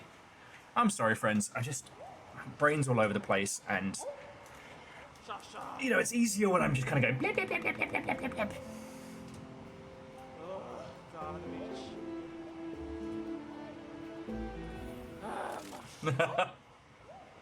And Jonas, I get that a lot. Big Flea thinks he's a little lapdog. That's kind of how it felt like when you rescue him.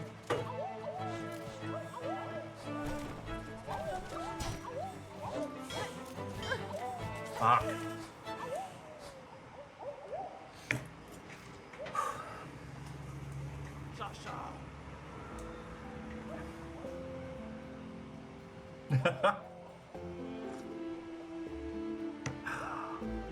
First time, every time, eh, Virals? It's all content. It's all content.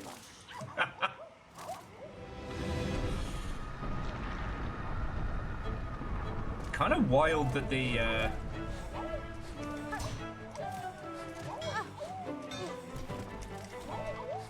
Hang on. Fuck.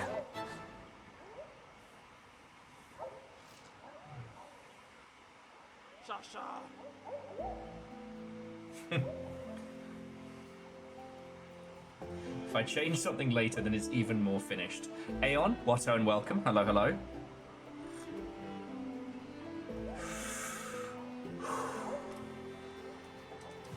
It's, I should say, this isn't frustrating me. It's, I keep letting the intrusive thoughts in. And then you can see the moment at which I stop being present in the game. It's very evident.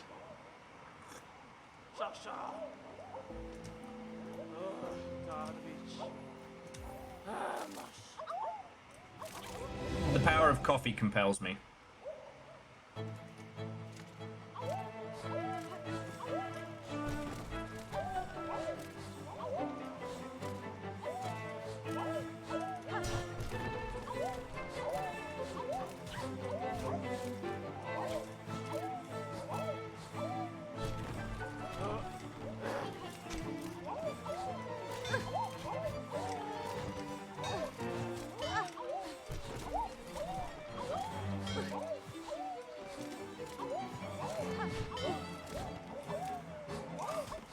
Damn it. The power of coffee compels me!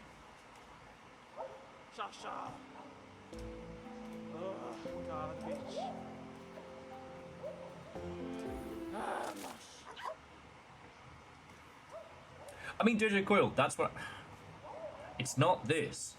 This is fine, and I'm sure Juggle will be challenging. It's just, I keep letting my mind wander, and it is not good. So...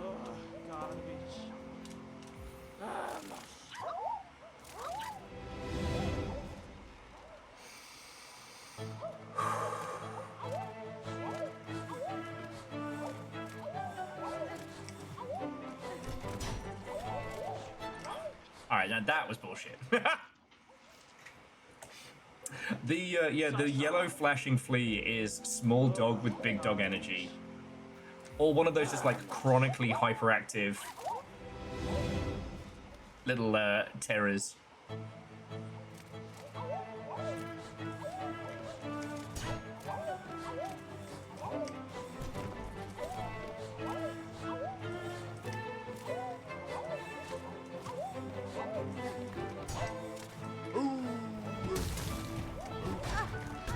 Oh, fuck you, mate.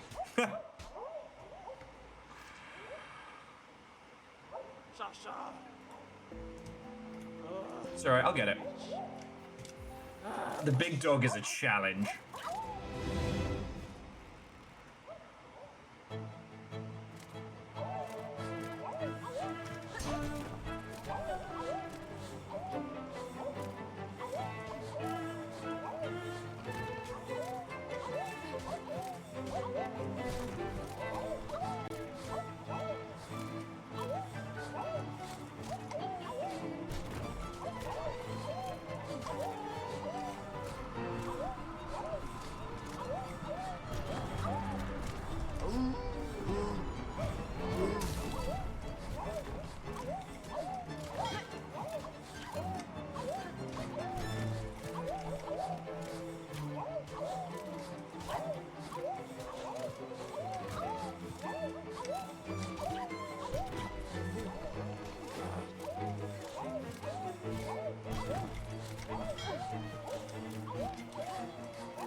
Fuck.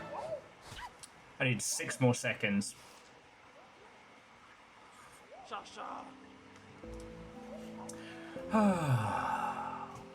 Anyway, I hope you all had a splendid weekend. I tried to do like a little Will's night off on, when was it? Sunday night. I don't think that's something I'll be doing streams of again. But I did rewatch Beat Takeshi's Zatoichi last night. Well, most of it. I've seen it like so many times, it's not even funny, but...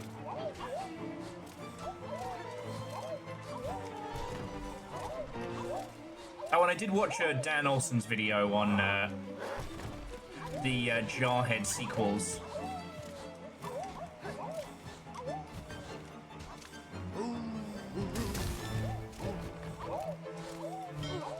Oh, fuck you. I'd say that's as interesting as my my weekend has been.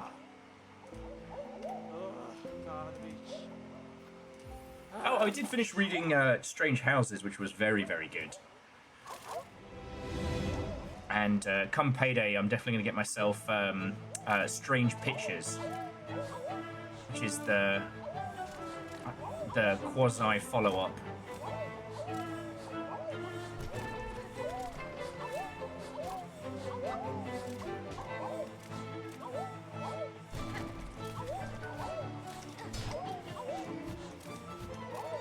At least till Strange Architecture drops.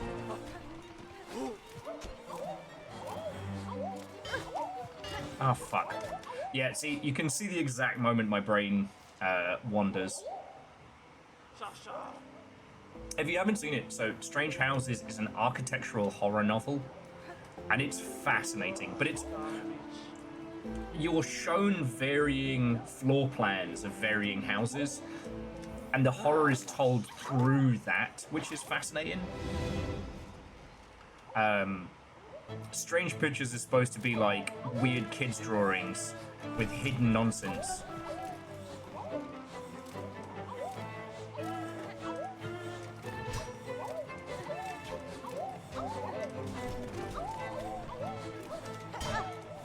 Fuck.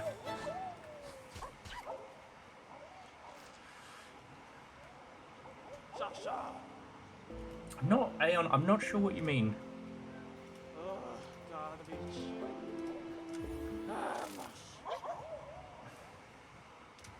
And that's as exciting as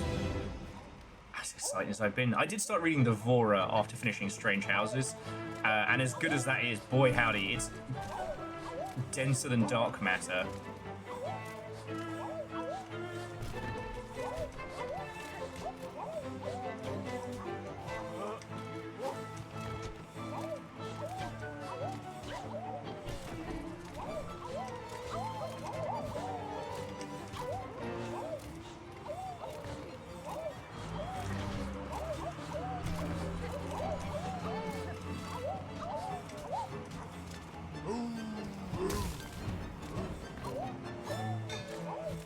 Oh, fuck off.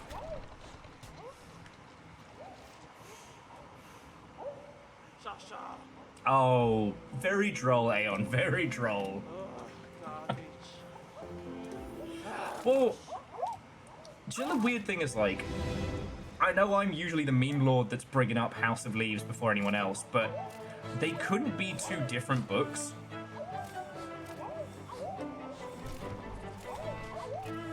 Like, it's often been said, to read House of Leaves is to feel like you're in a haunted house.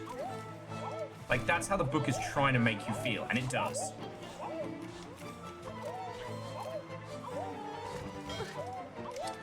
The unreliable narration, the fuckery of it, everything. Strange Houses is nothing like that. Strange Houses is, I don't know. It's the horror and the mundane. You know, you're looking at floor plans and you're asking yourself, like, wait, what's wrong here?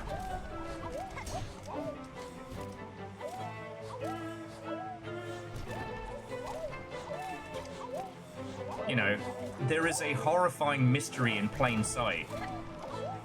What is going on here? Do you spot it? Do you work it out?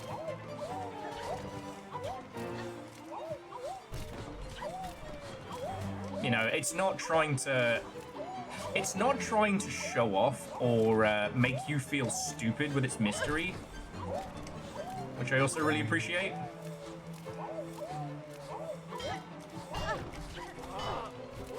Fuck.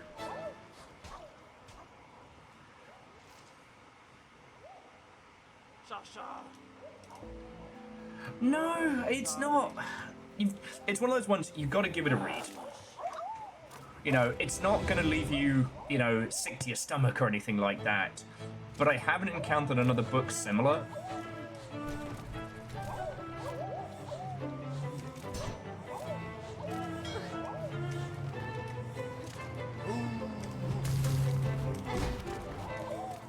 Oh, come on, Hornet.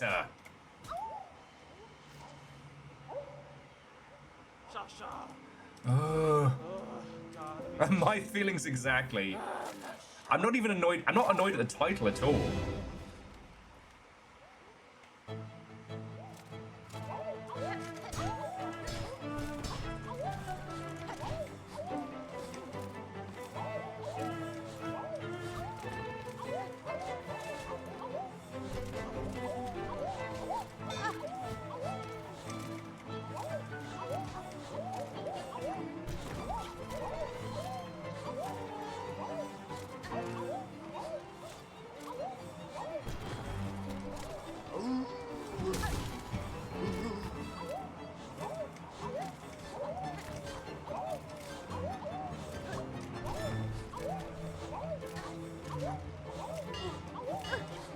Oh, fuck you guys.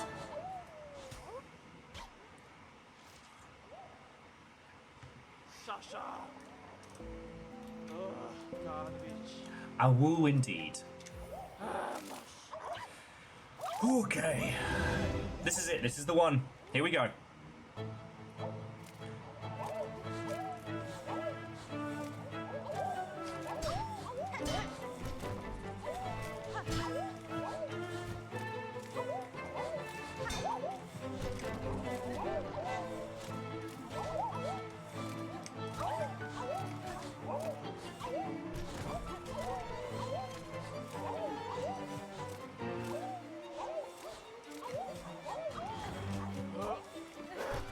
Nice try.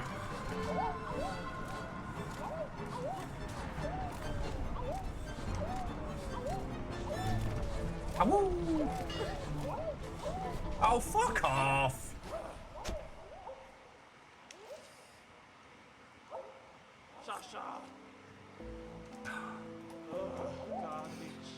Oh.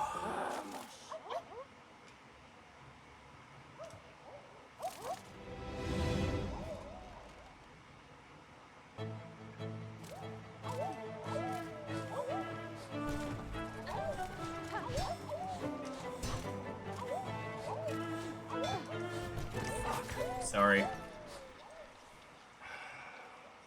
I'm not doing okay. I am not doing okay, and I let everything get on top of me, and then I biff this nonsense.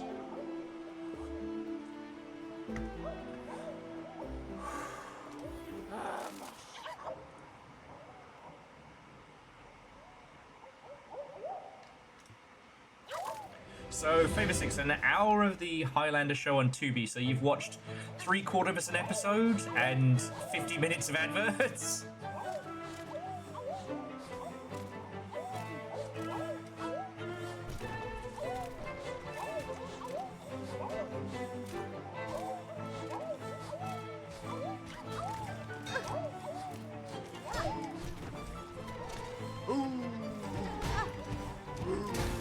Fuck.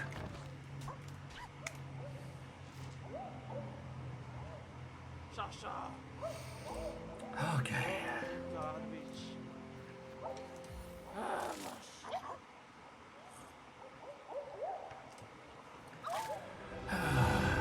I'm sorry, friends. Last week was a bit of a massive failure, and I'm determined to make sure that this week isn't a repeat. I'm so looking forward to Blueprints.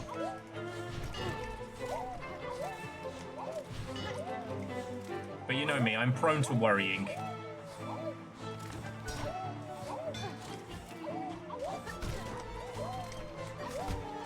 Oh, fuck off.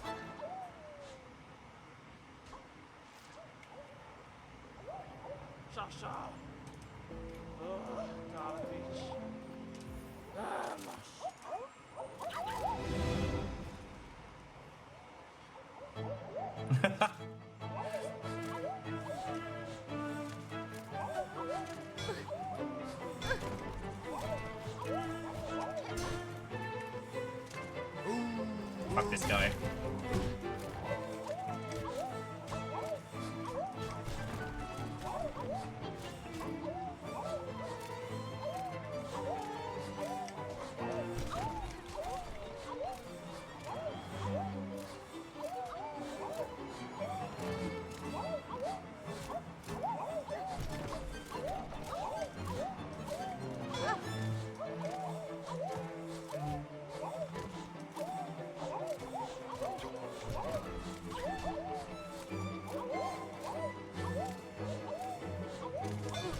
Oh, fuck off!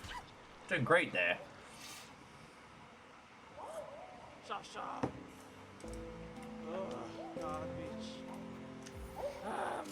Ah, I got this.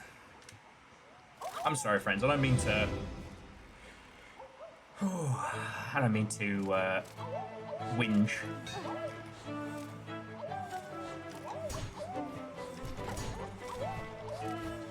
Do you think the great Zote has time to whinge? No, he does not.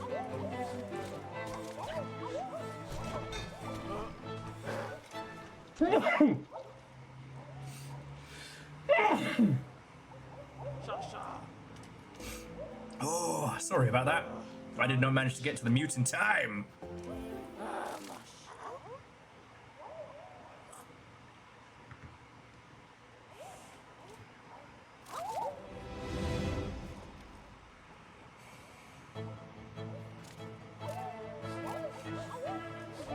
Nah, I mean, Hoffers, I know that. The thing is, it's not even the puppies that are getting me. Except for maybe the big bastard that one time. Like, I'm the one who's getting me. I let the intrusive thoughts in, and then I biff my timing. And the rest is history.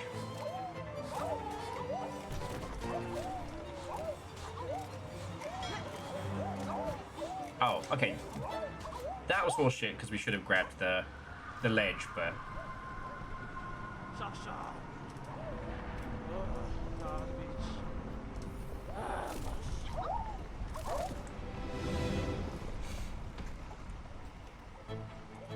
I don't know what we're going to do after... Oh, yeah, after Fleetopia, I guess we're beginning the ritual proper.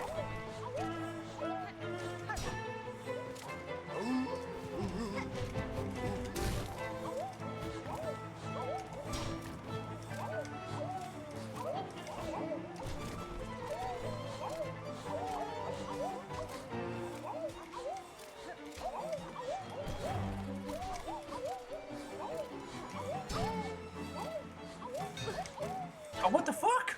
Yeah, see? The problem lies in mine. So, okay. How have you lot been doing? What have you been playing this weekend? It has been about a million squillion years since I've seen you all. As I said, I did like a Will's Night Off stream Sunday night, and it was a bit of a mess. And... like... the Friday stream was a mess, the Saturday stream barely happened. I'm just worried, you know? And I start thinking about it when I should be focusing on the fucking game.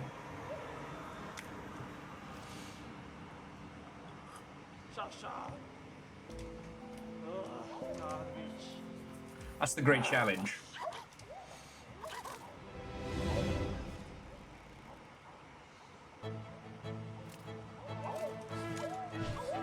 I mean, Neo Shadow, that's completely understandable.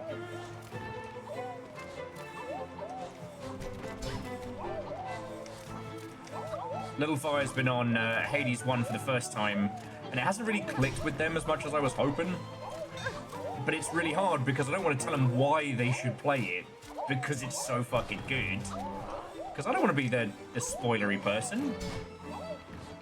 And Hoffer's like, oh, fuck. Oh, come the fuck on. Thank you for sharing the pictures from MagFest. I definitely got, not the FOMOs, because there was no situation in which I'd be able to go to MagFest, but I miss the camaraderie.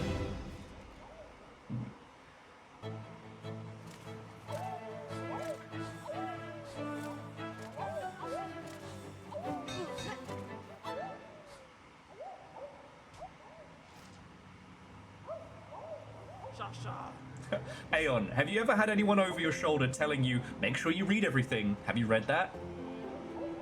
I don't know if that would be an encouraging maneuver.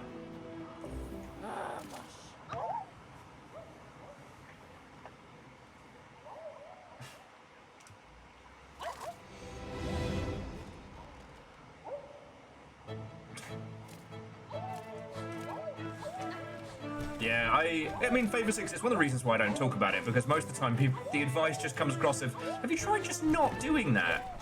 Yes, repeatedly.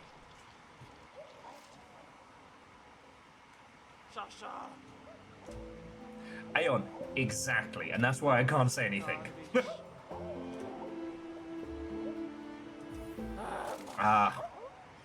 Well, and Dice, I'm glad the Star Wars tabletop has been kicking off.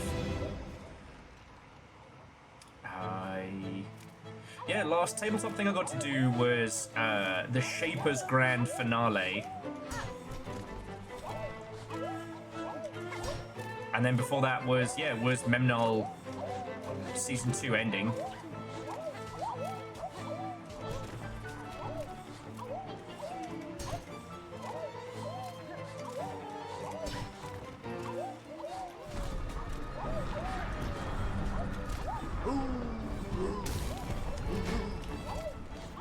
Thank you. Ah, fuck.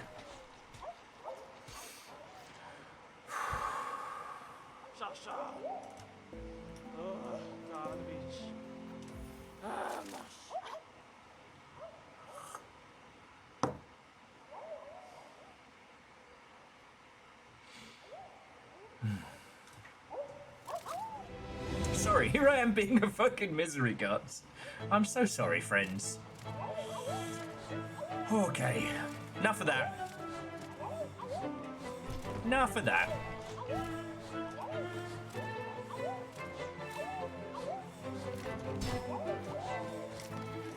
No reason to be whinging.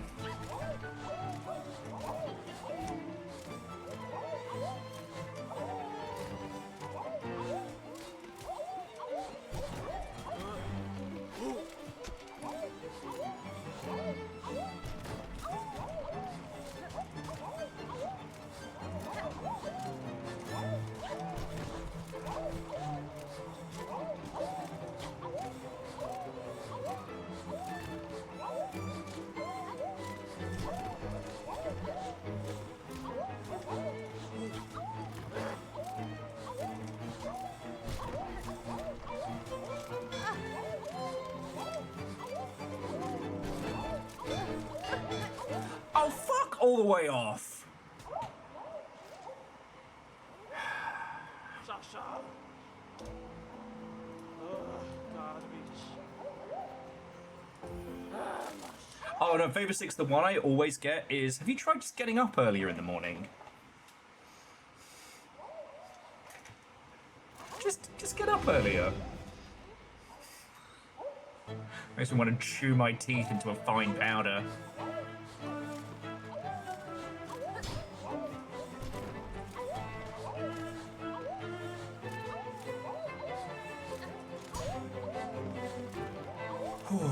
Anyway.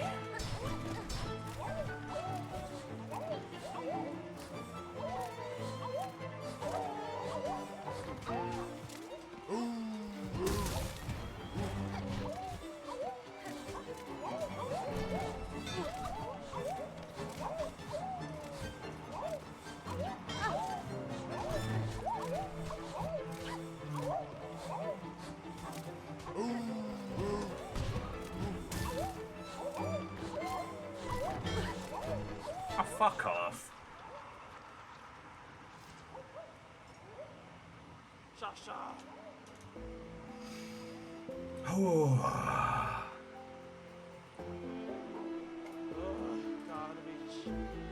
I will say, as opposed to the bouncing one, when I'm done with this dodge, I'm never playing this minigame again.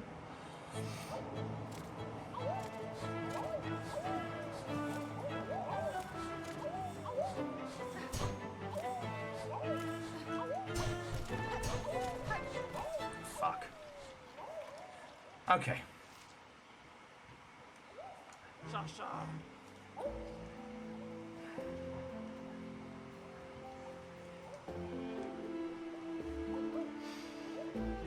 Oh, Favor 6, it looks dodgy. Nah, what you did there, I saw it. Like I said, I'm failing at the head empty part of this, you know. I have not reached the there is no spoon. My worries are many, and my intrusive thoughts are loud. And even the awoos have not drowned them out.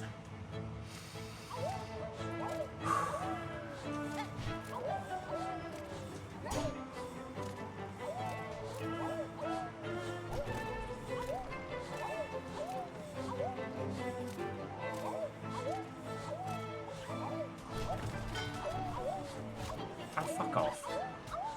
Bumped into the other platform.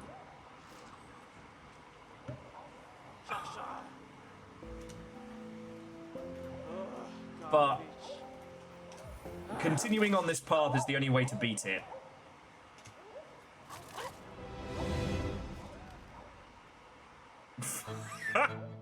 God. See, Neoshto, I don't want to be one of those people who becomes cynical of folks, you know, trying to show concern and be kind, right?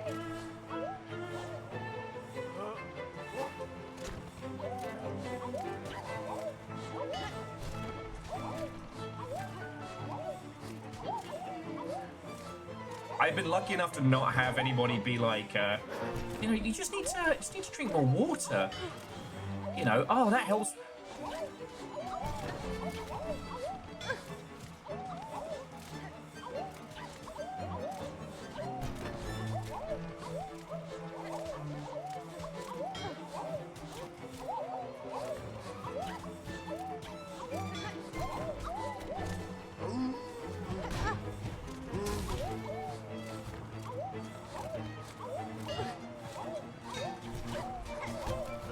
Oh, fuck off!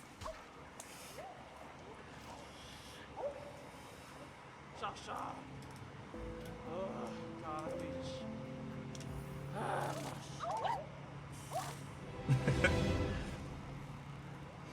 Okay, here we go.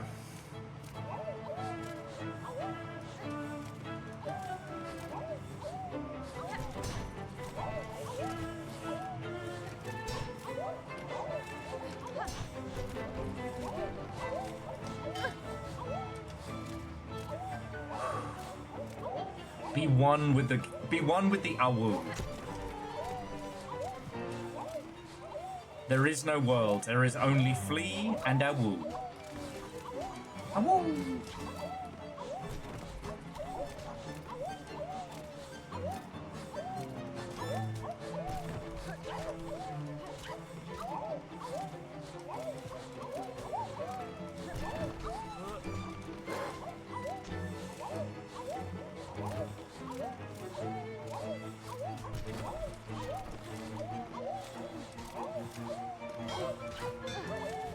Oh, fuck off!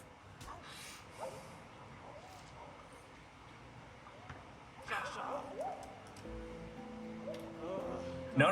Uwu is something different. This is Awu. Very different. Don't bring that Uwu shit in here. I think Tobias still owns the Uwu-niverse, but I've not had a proper conversation with Tobias in a very long time.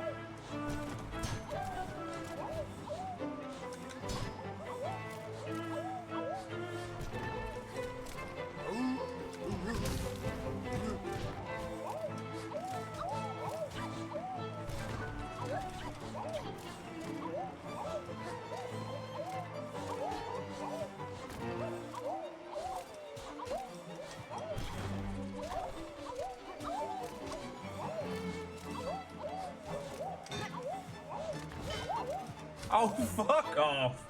I got wedged between the two platforms there. Sasha.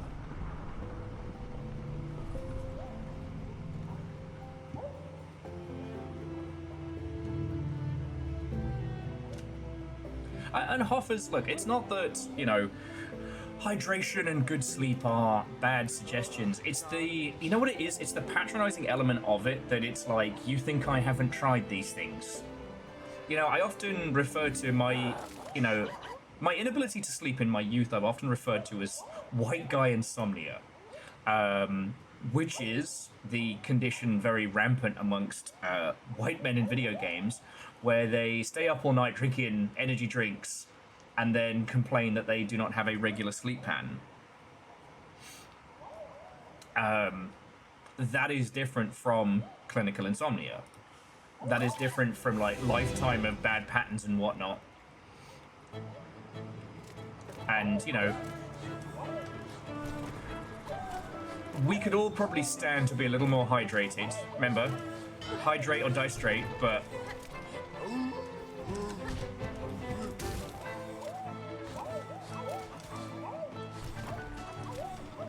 But it is very frustrating when it is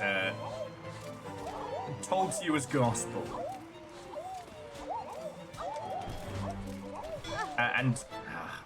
Ghost, Watto, and welcome.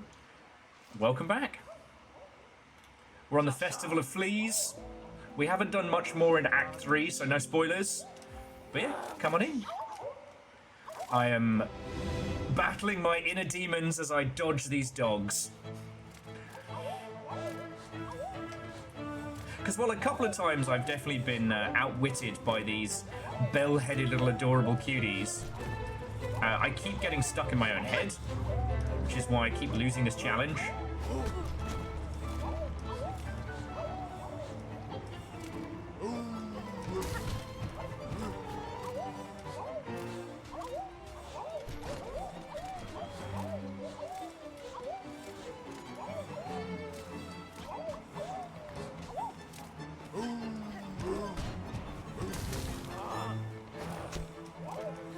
Oh, aiming for where I'm gonna be, not where I am.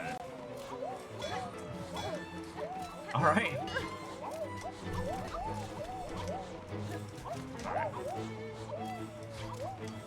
Head empty, no thoughts, only a wall.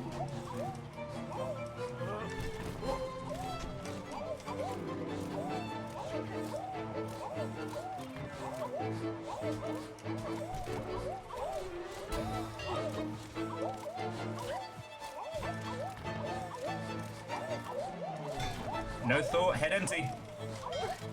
Just a woo. No thought, head empty. Just a woo.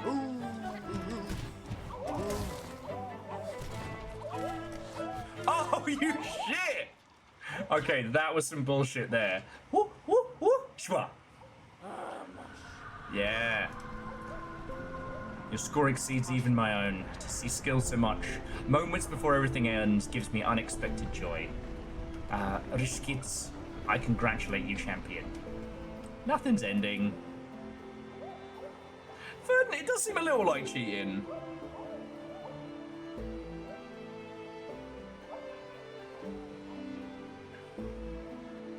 Yeah. Well, so Favor 6, I still remember, like, you are someone who has discussed, like, you know, theme parks and their environment and with great fervor and enthusiasm, but also being out of work fucking sucks. Or at least without, like, a... Dare I say, ah woo. At this point, Simple Chaos, you may say, ah woo. You know what? That's probably why my, you know, my brain's in a shitter, because I'm getting back into it. Like, last week was supposed to be the grand return, the new year, the new longship. And we started strong, and then it just kind of went, you know, Tuesday, Wednesday last week went great, and then everything from then onwards was a fucking disaster. And, you know, one bad day, one bad stream I can kind of tank mentally, but 3, technically 4 bad streams, like, brain no likey. Brain no likey. Maybe some awukala. There we go.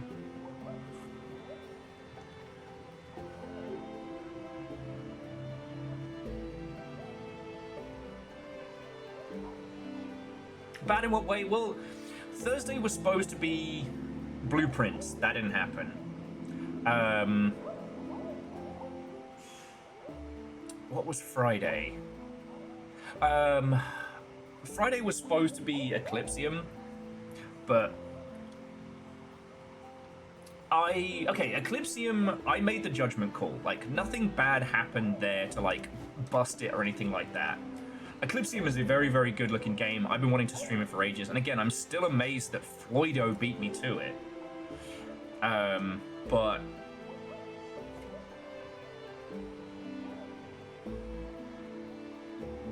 I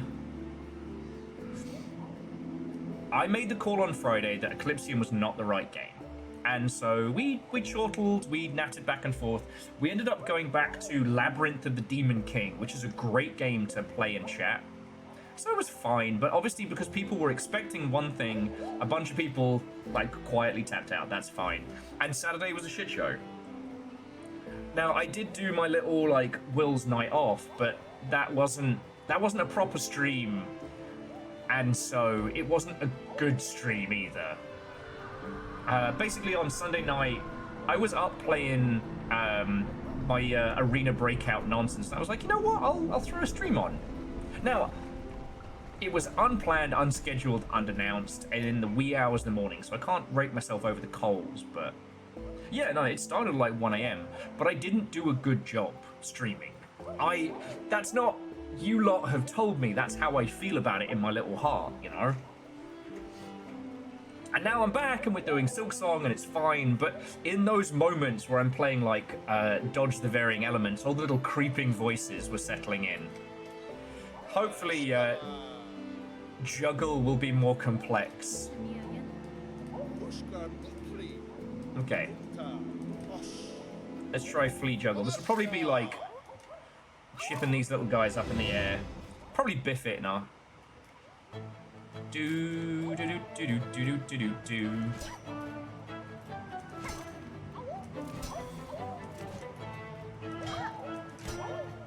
Oh, it's fucking Peter Puppy.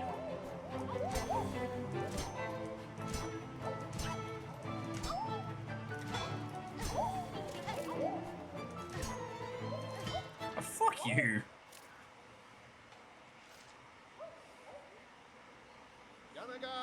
Did you all not play Earthworm Jim 2? Man. So I gotta do 30 juggles.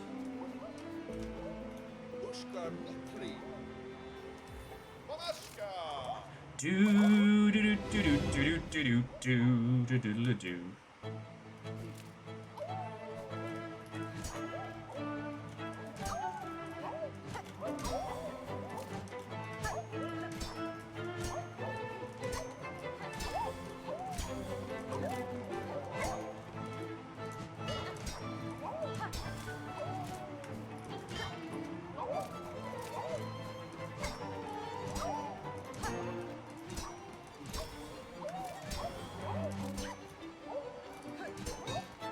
Fuck.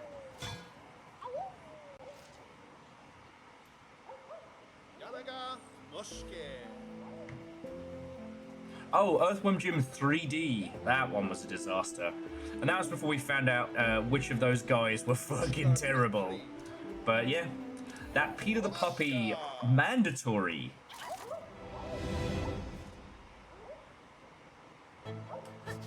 That's a good point. If you fall off the platform, then it doesn't work. Okay.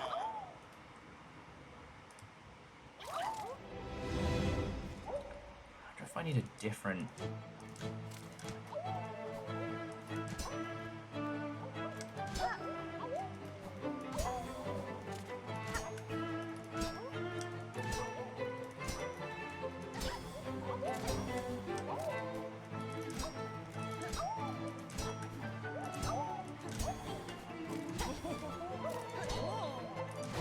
Oh, you're a piece of shit.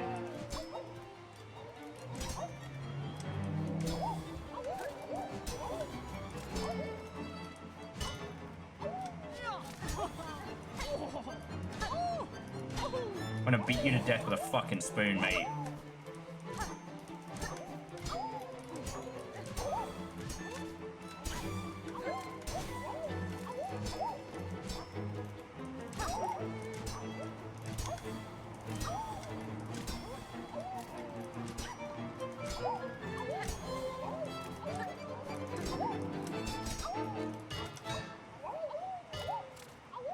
Sixteen's not bad.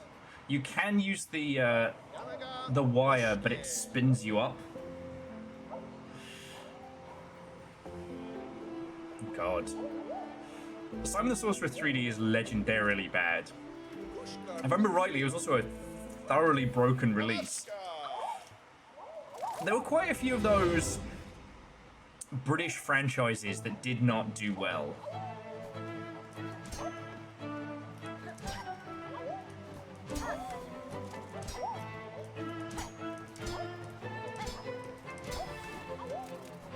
Oh, what the fuck?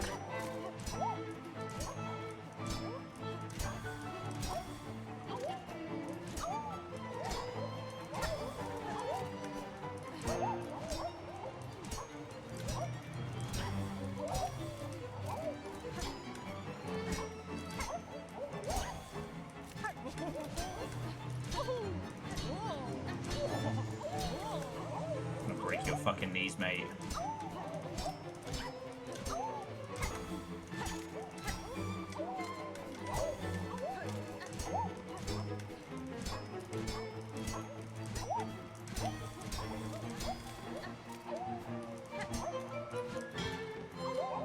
Will overguard, breaking the knees of Fleas. Fuck you. It's about to be Jemami. It's about to be. God. It is wild to think that the charge to 3D led to so many weird little games.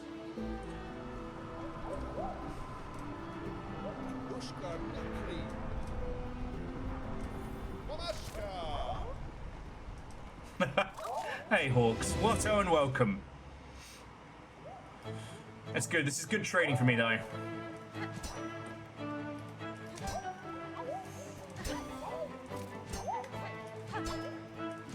Act 3 awaits us.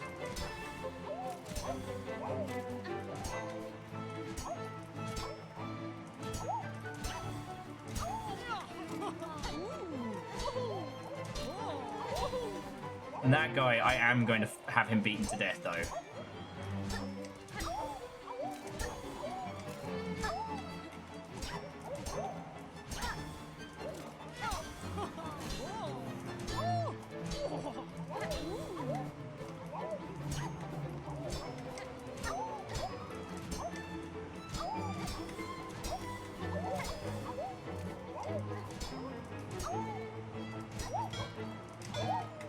Fuck you.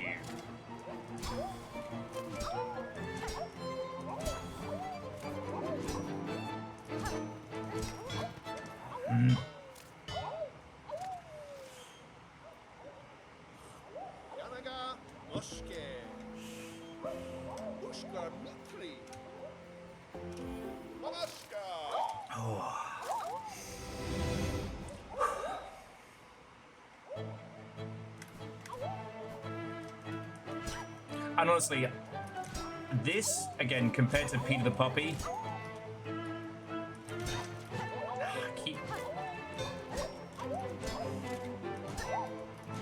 sorry, it's good practice.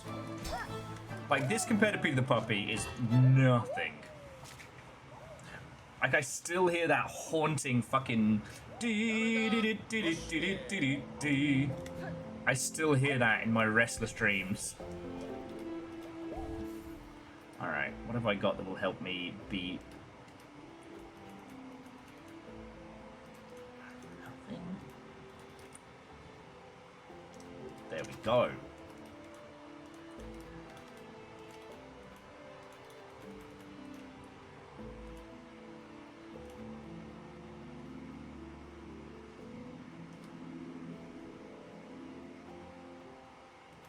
I wonder.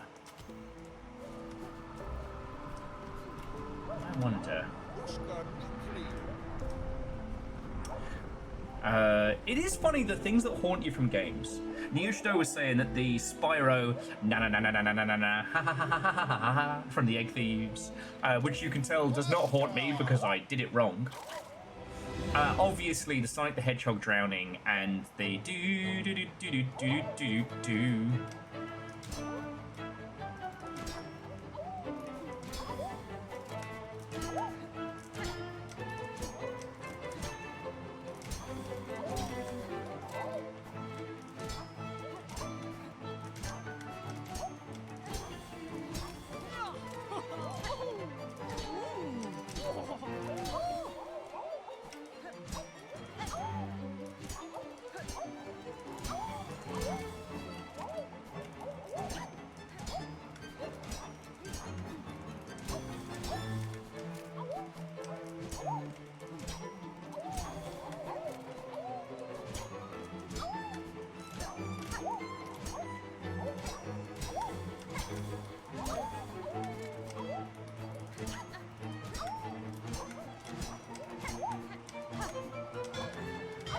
Fuck you.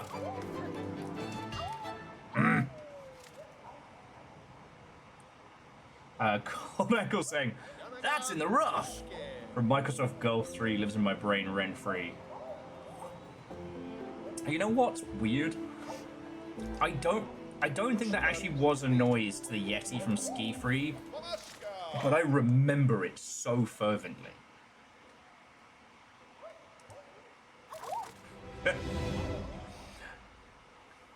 Hawks, there were so many things from Alien Isolation that probably haunted so many folks.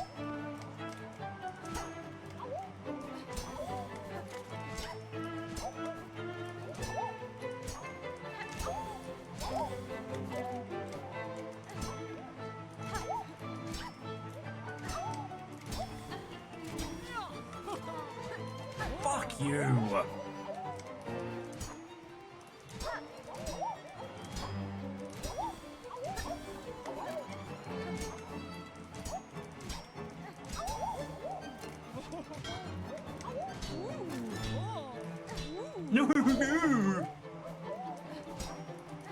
The only flea I'm not saving that guy.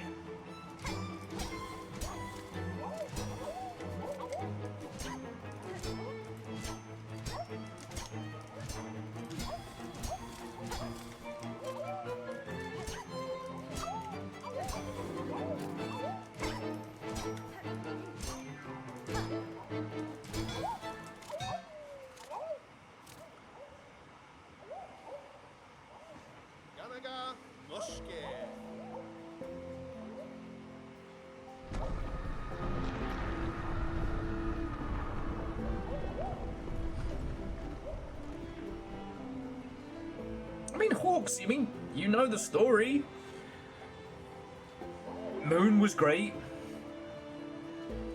then because of Moon, Alien Isolation, then all the people who made Alien Isolation really fucking good, half of them left afterwards because of the Four Horsemen.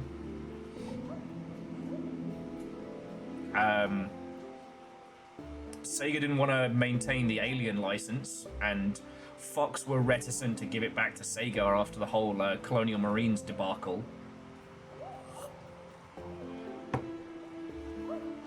Like, all the internal pictures for the console team were all kind of like mulled over, but ultimately they were given to 343 for work for hire, which was a sensible move.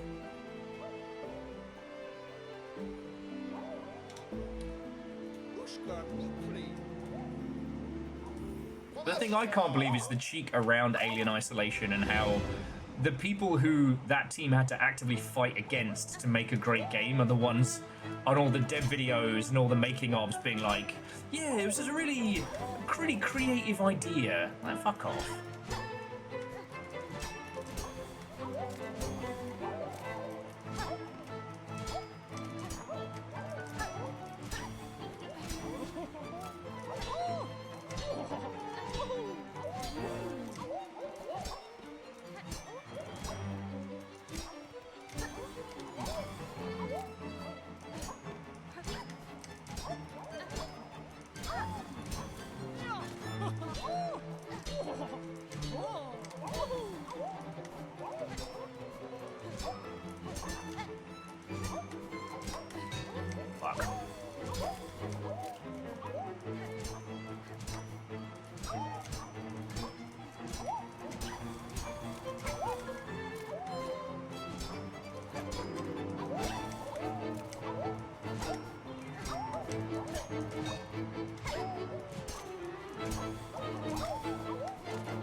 Oh, shit the bed.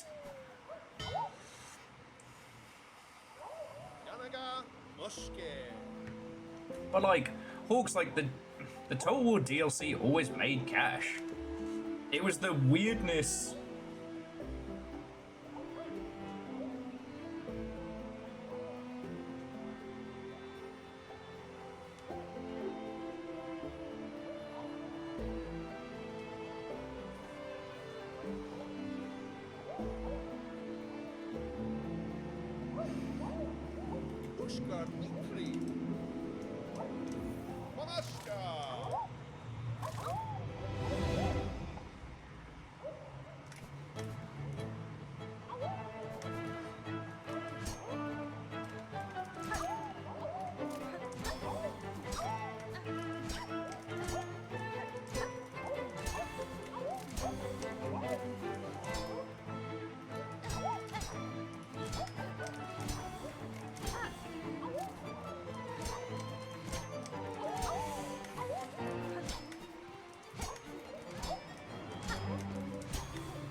Fuck! Fuck!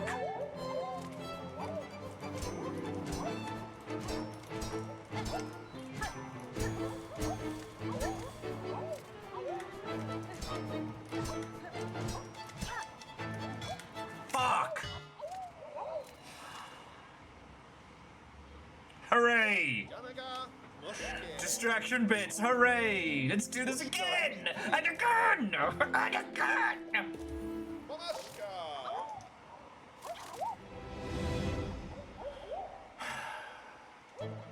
Sorry, puns, you're fine. I'm not. You're fine.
4 short.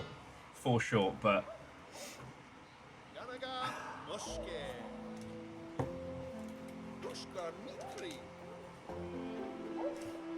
So help me, Hawks. I will mute you. So help.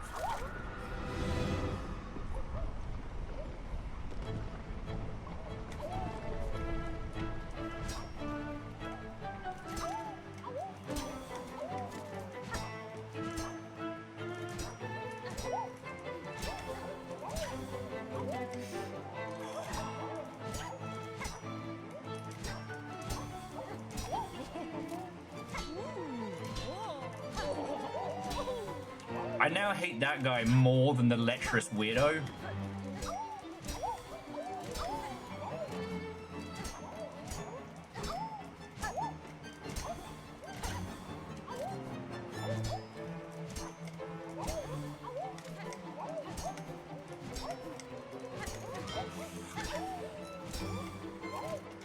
Fuck.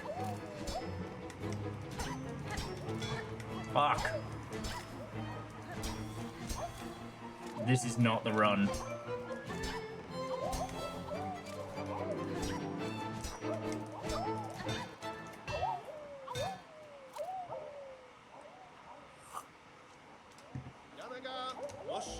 Okay, here we go.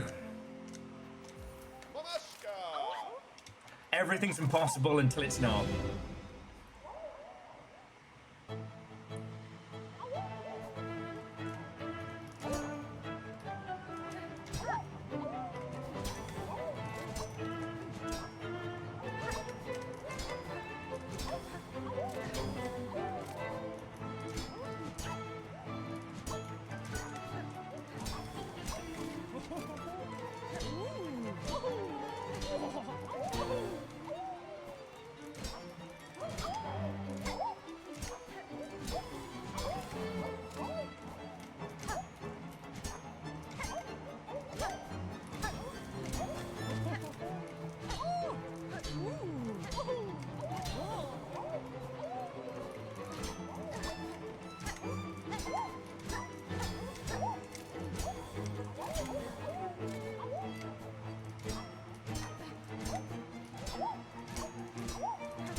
Fuck!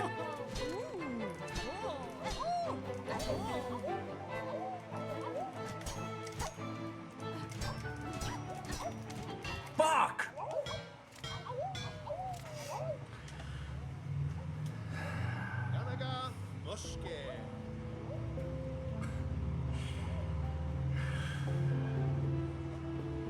And puns, it's not difficult. I'm just moments like this require a state of calm, a state of fluidity, and I am not handling my real world shit very well right now. So it's just kind of creeping in.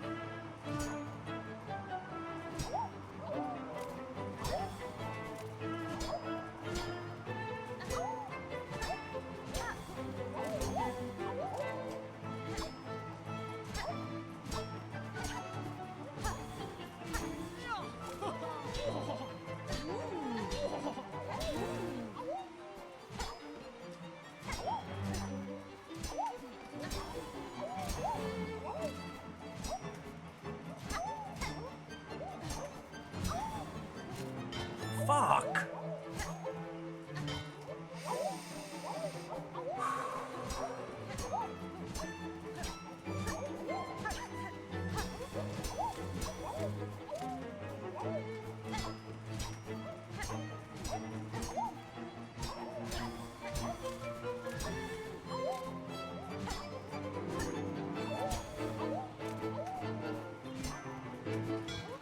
Fuck.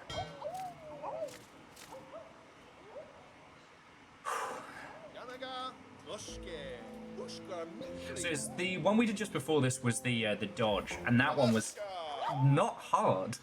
That was what was so frustrating about it. I just kept letting my concentration wander.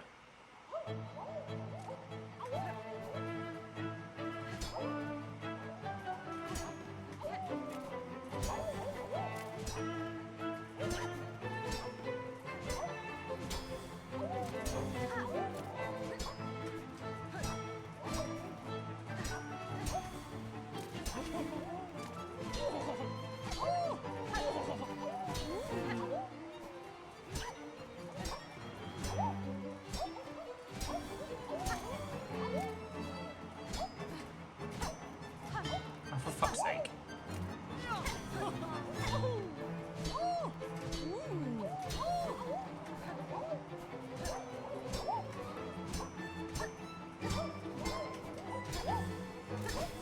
Fuck.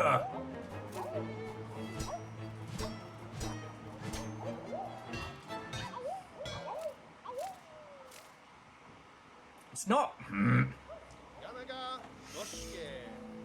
How about, friends, tell me about something that's going on with you that's positive, that has nothing to do with this game, before I start muting people like a complete lunatic. Tell me something that you've seen, something you've read or listened to or played. Tell me about that. The next tip or suggestion I will blast with a howitzer. Oh, puns, that's lovely to hear. That's lovely to hear. Little kitty.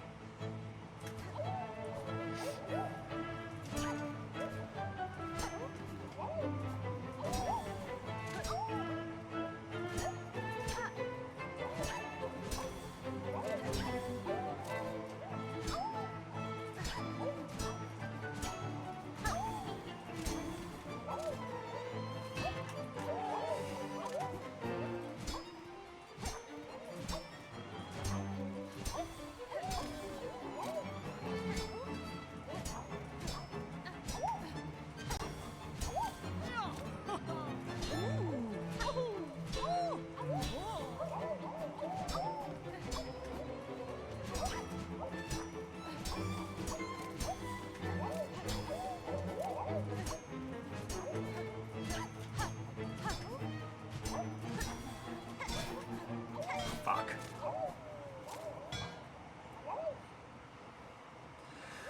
Okay.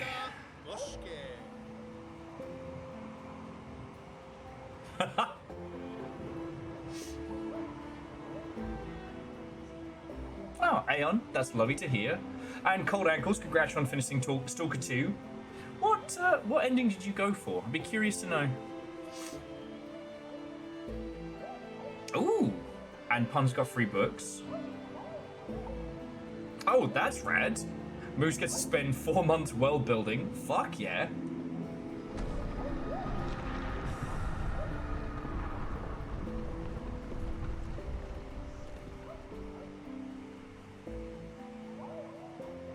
Oh, wait, cool. Neosto, I hadn't heard of the Motorbot Diaries until its adaptation, so good to hear it's good. Virals, why must you turn this into a house of lies?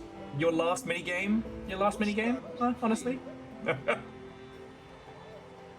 Oh, and Simple Chaos, that's heckin' cool.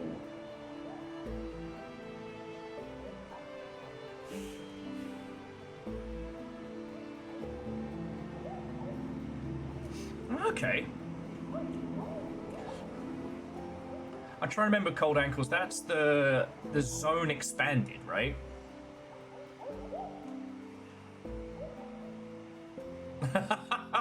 Oh, something Silverfish? That sounds like a good game. That sounds like a good game for cool people. The next thing will be a mega game. Mini games are over. So what would that be, like a hex grid where you have to beat a boss to move a piece? Where your existing game is part.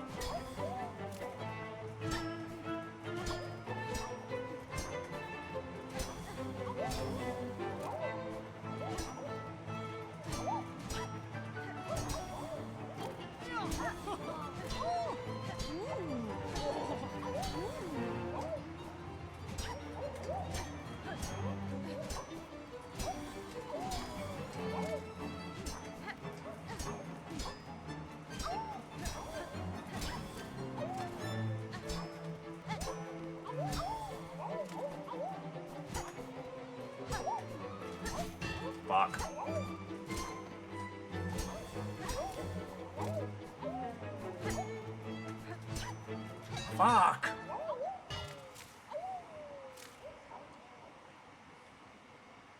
Yanaga Noshke. Ushka Mikli. Monashka. Simple chaos. If you're a coward.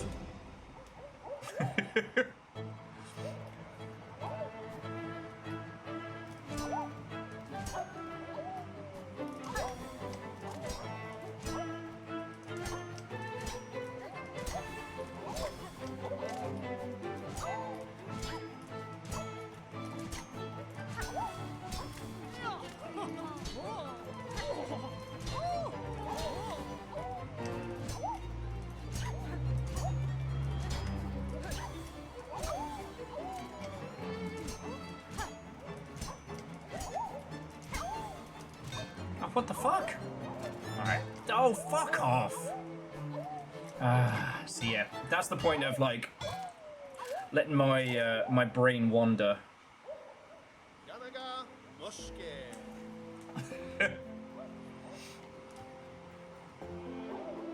Don't give me scope creep. Then don't hang out here! Monashka.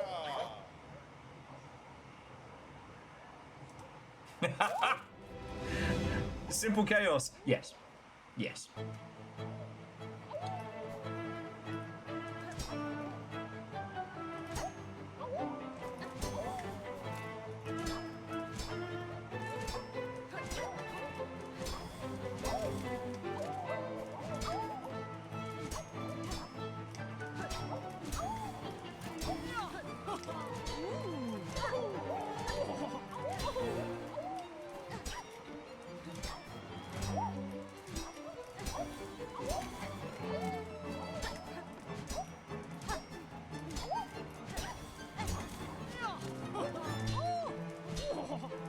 Yeah, laugh it up, mate.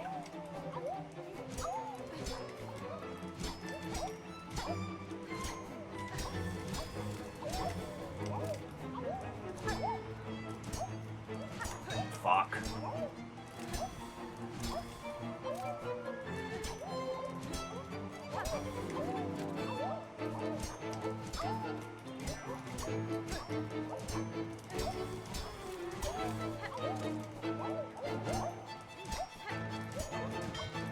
Oh, fuck off.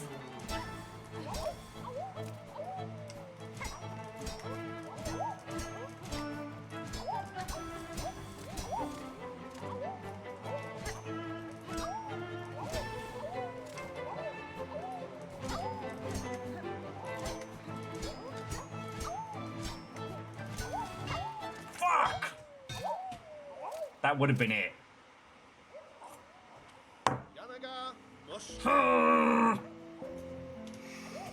That would have been it.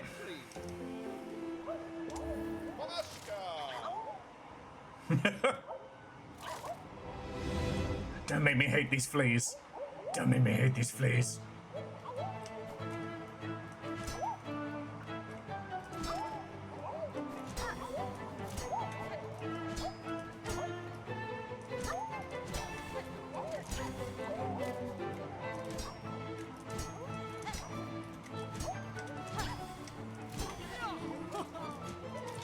Fuck you!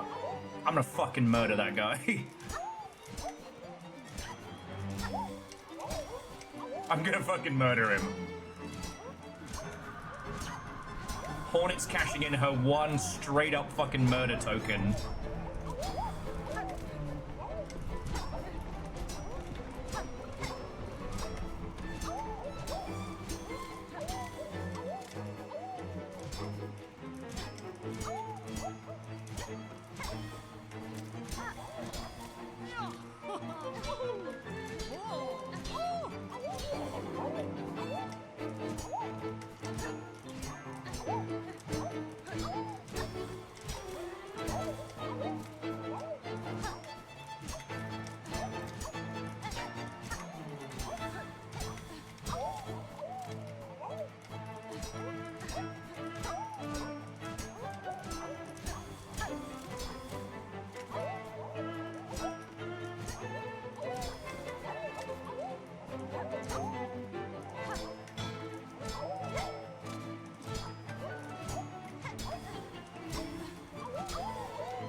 First time every time.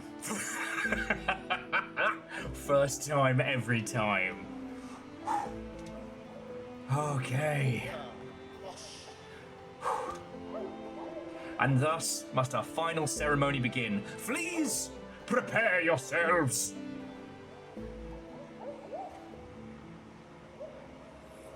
Kavakatsa. Gathered here we are to honor the great champion of our very final of festivals. Now, Miss Hornet, strike the great effigy with all your might.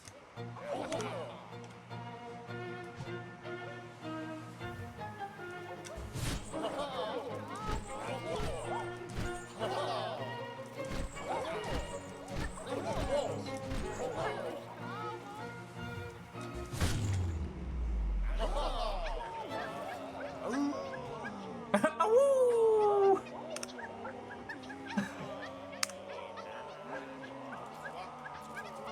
Greatest video game of all time. Ever.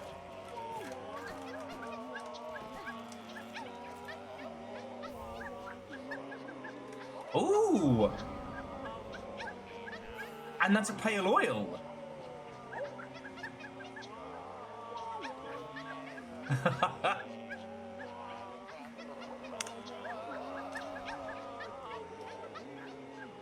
Oh.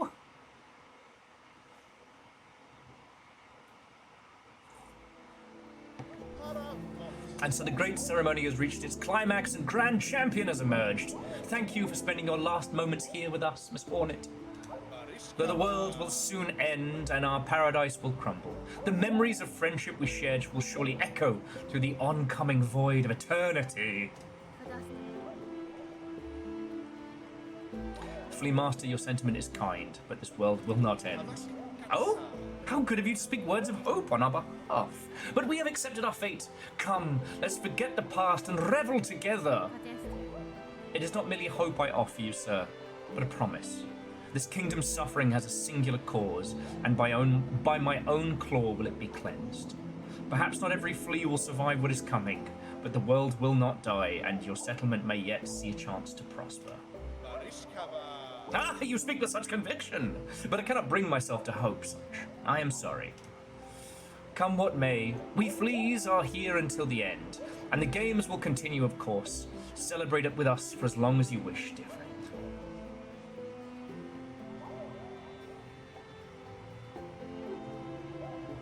Okay, so talk to Gadamand wherever possible. Hang on, bear with me just a second. I actually need to turn the kill counter on now, the death counter.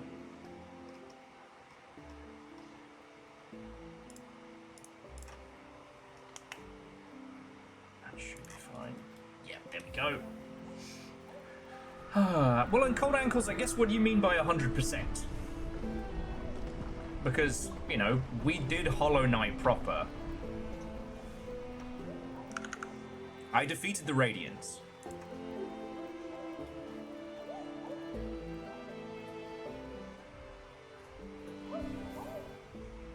Oh, I do need to put this on for the way back, though. And I'll definitely take the quick binding. But we can go get the sharpest of blades.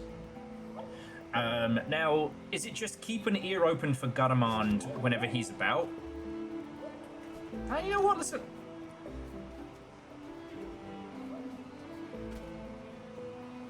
These two little fleas.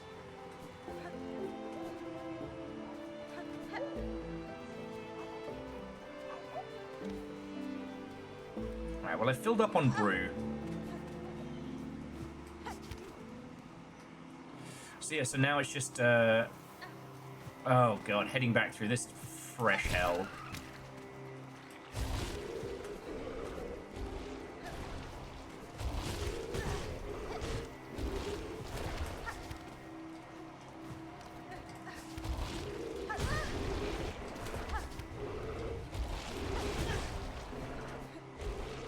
Fuck you, mate.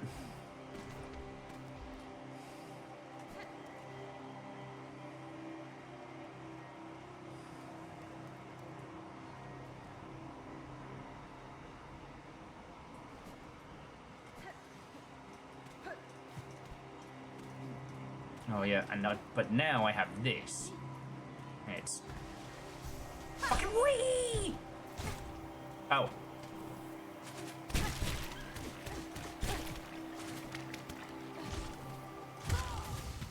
Fuck. Boop. I've been with the peaceful life of fleas for too long. Ow. Woo.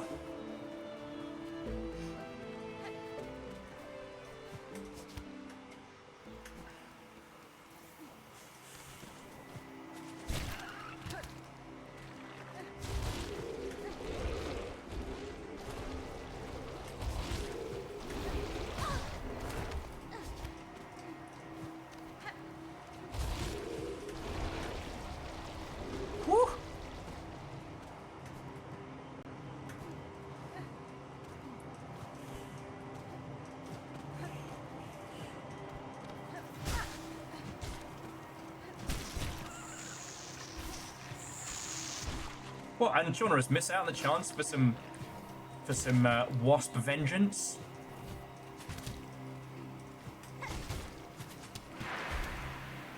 Oh, that's bad.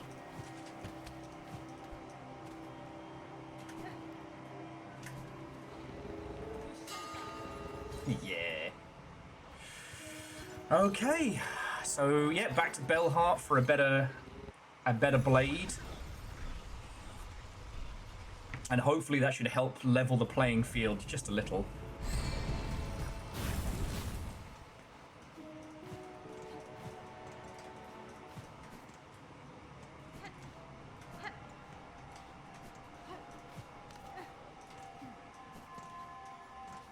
But yeah, that is the great question, like... That's fine. Okay, I bring another gland of oil. Oh, so much. This bug is past surprise. It is time, methinks, to see your blade's work finished, to bring about a shine as bright as none before. Wellity now. Why not? Will you have me begin, traveller? Fucking yeah. Very convenient of the fleas to give us enough cash to be able to make it happen.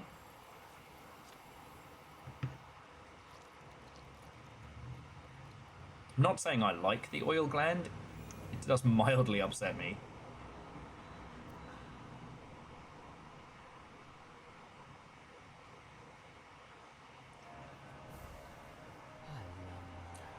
That blade, by the claw it is done! Sharper than this pinmaster would have believed achievable, shining pale and clear. Bonva, stranger, you have granted my wish and more. Your blade is accomplished to match those of great pinmasters past. Parlume ale. But throughout its morbid dim, your needle will shine bright.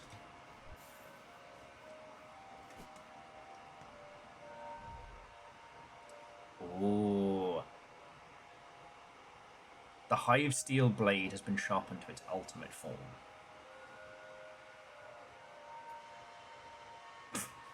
Oh, Avenger, I'm so sorry. And J-Post, Watto and welcome.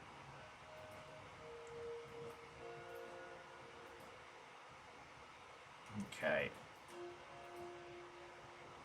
Okay. Traveled to the Pinterest's home on the far edge of the blasted steps to accept her travel. The witnessing the passing of an age. Dark hearts. Destroy void masses in Parloon. Okay. This one I do not mind too much in the help of tips with, because I did not sleep as much last night as I should have. Going from very late nights to proper starts was a lot, and I've definitely had a lot of coffee to compensate. And the fatal resolve is the blasted steps.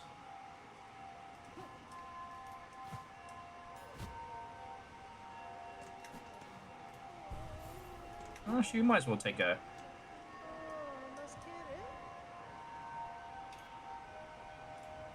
Actually, how am I doing for rosaries? Oh, not good at all. Let's stock up.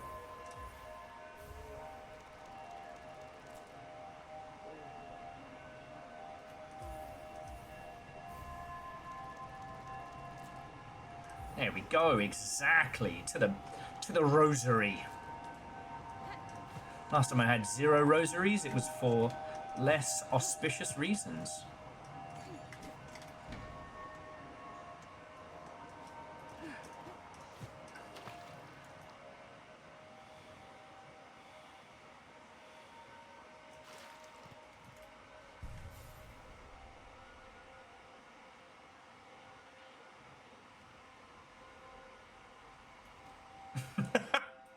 I'll never get tired of that. When you check your map when you're lying in bed, she just kind of doom scrolls it. Okay, so the blasted steps. There is something there, but we are aiming for that point there.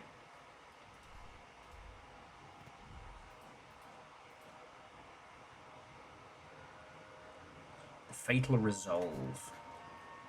So let me get over there first.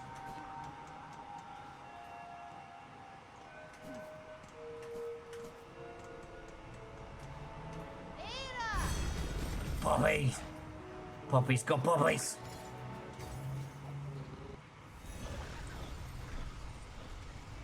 CSJ Post, I hope you're doing splendid.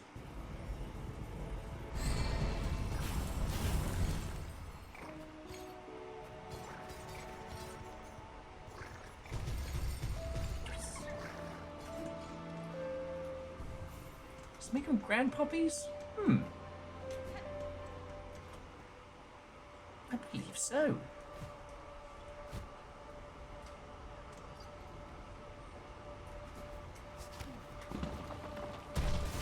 Oh. The blasted steps is the polite way of saying their true name, which is the fucking steps.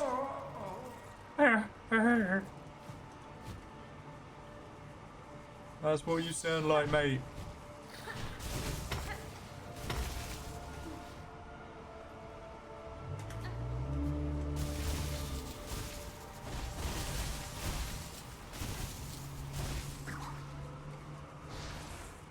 Oh wait, that's a void mass.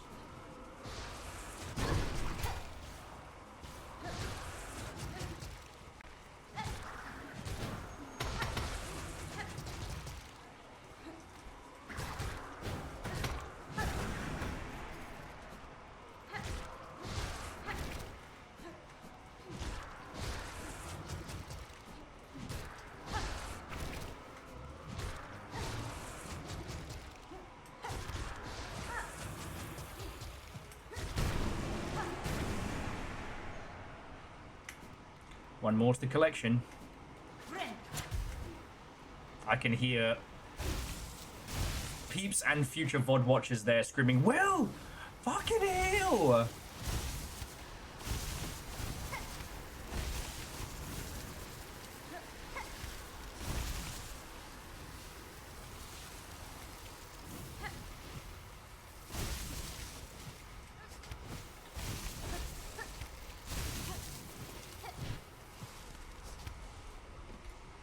Okay, so rest. Okay, inspect. I have departed to scale Farloom's frigid mount. If any bug exists brave enough to match my pin's fatal resolve, then climb and face me at its stormward side. Signed, Pinstress. Okay, which means...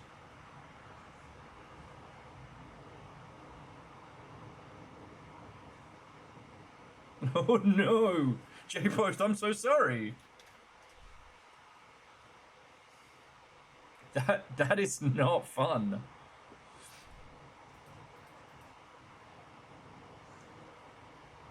Stormward side of Mount Fae.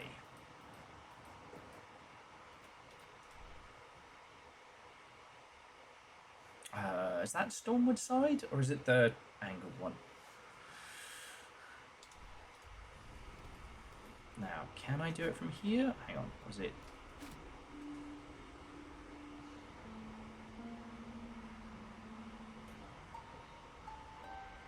There we go.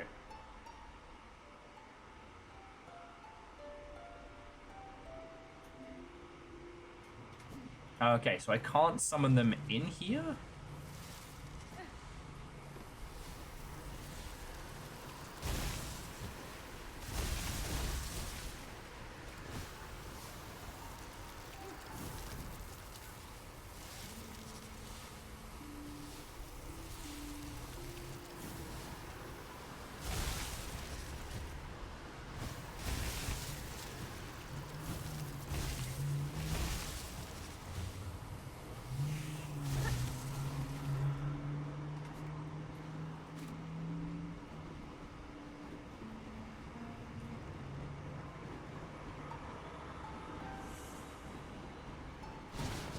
There we go.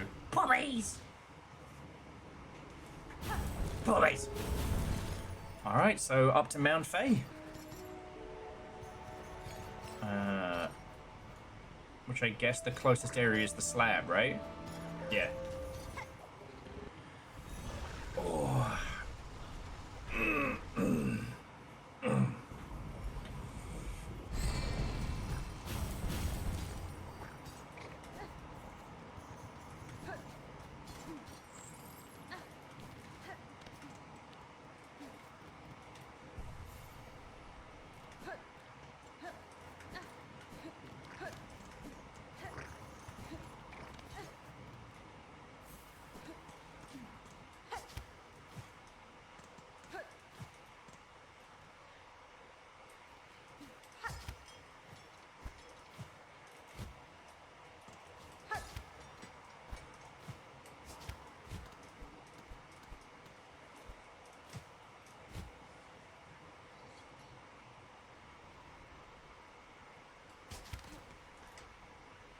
Ooh.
Really? You gonna deny me that maneuver?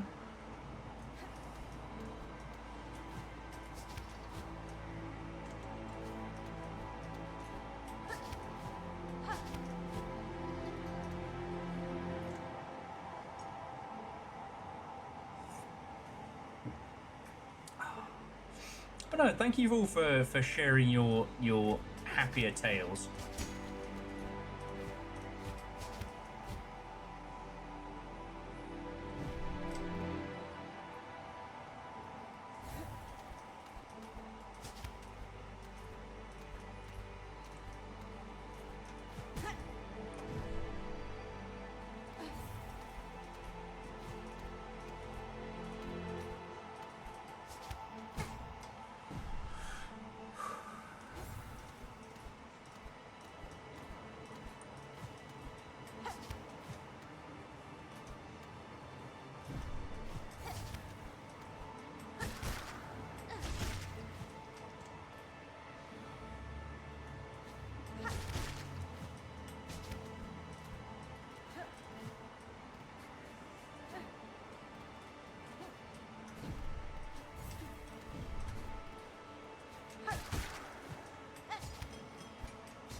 About to say, I better be able to hit a fucking rest point between now and then. Alright, so we've got fast healing. Ice isn't really going to do much. Ow!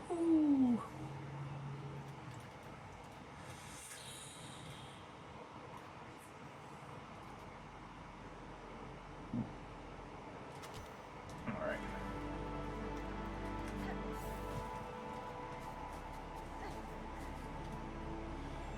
Refresh the tracking scent.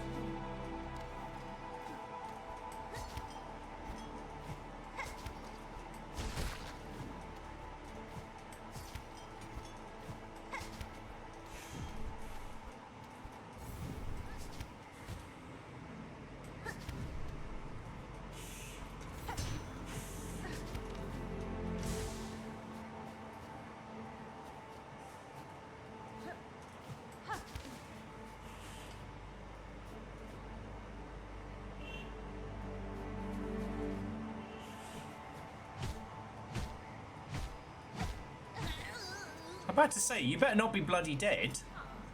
Haha, Needlebug! Who else would dare wake Pinstress with such force? So my wish, huh? Here hoping to fulfill it? I know what you are seeking, Pinstress. A death duel. An end from battle. Not a cavern's collapse. I can oblige to a point, but a greater challenge still waits me below. Whatever else you're about, you might be finding it futile now, Needlebug.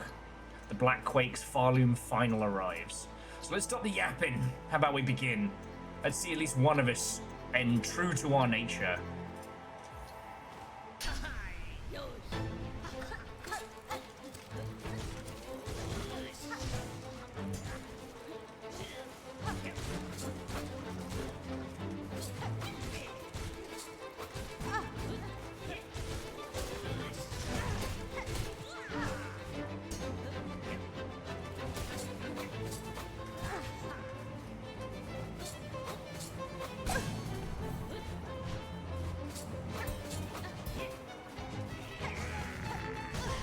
Okay, okay.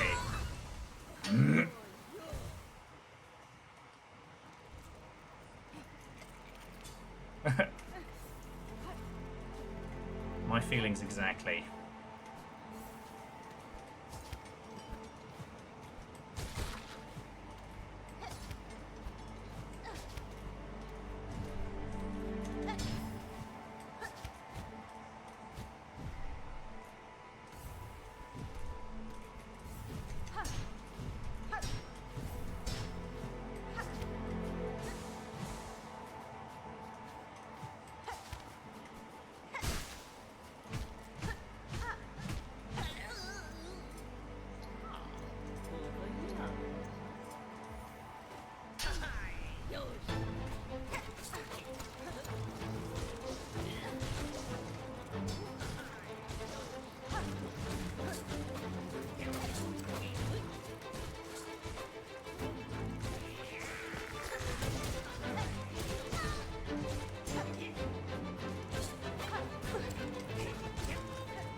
Fuck.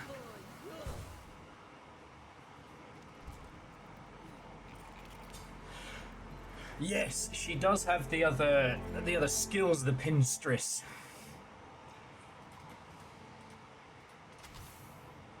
I'm going to poison the shit out of it.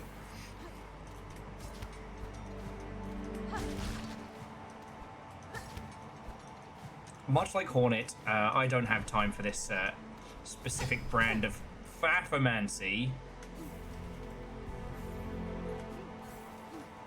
All's fair in bug and war. I'll take it. Reactor online. Sensors online. Weapons online. All systems nominal. Faffomancy? You called? Rilu, how have you been doing? Watto and welcome.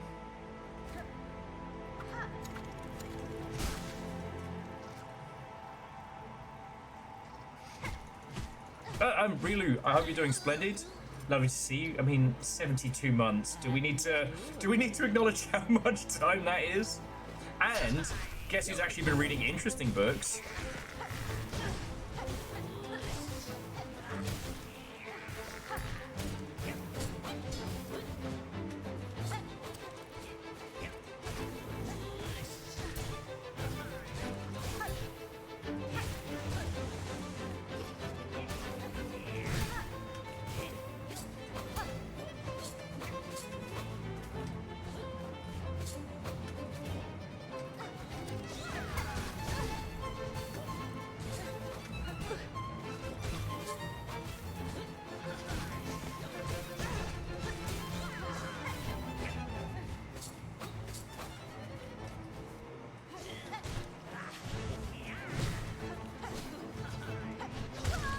Oh, bullshit and chips on that one.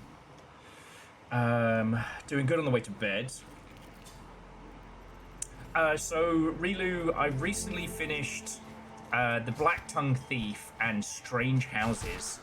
I do have The Daughter's War, the prequel to The Black Tongue Thief, which is supposed to be read after. Don't worry about it. And I just started trying to read The Vora, but that might be a... I don't know, I wouldn't say it's a bit much. The density of the Vora is ridiculous.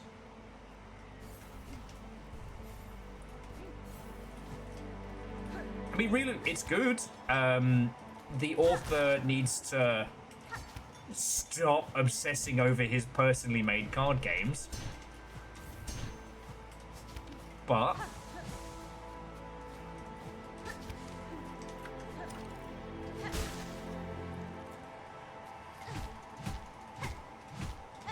and a little less of... it was the 13th age of... But when it's popping off, the Black Tongue Thief is fucking good.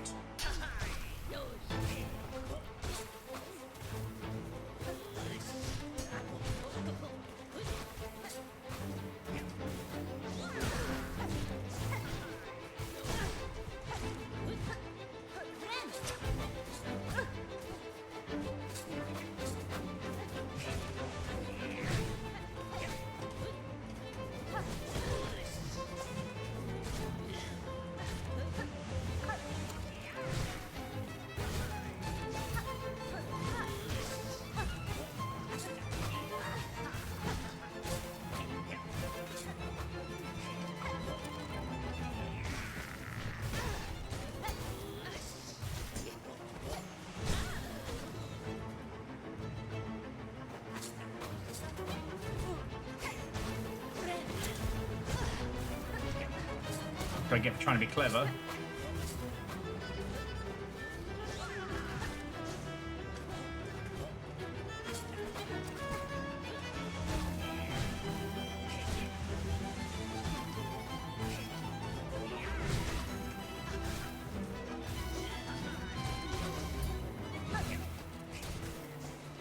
Oh, fuck off.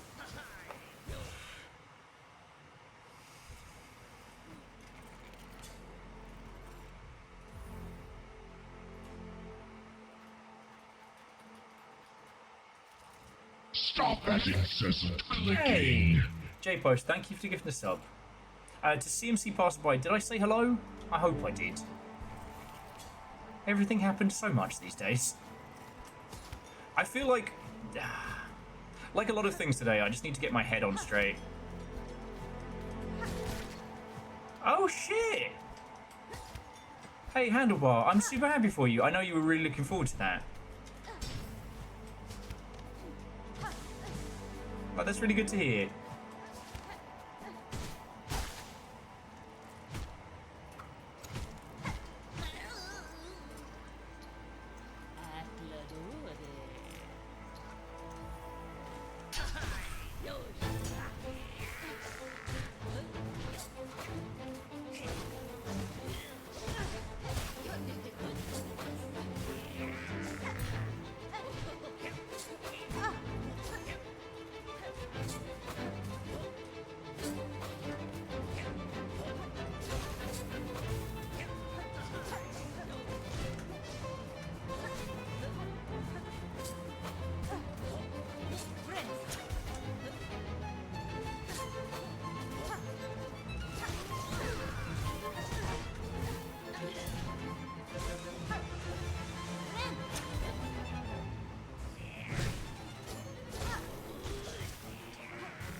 Fuck.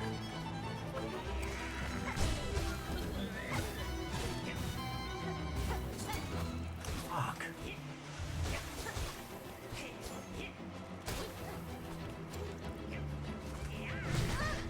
Oh, fuck off.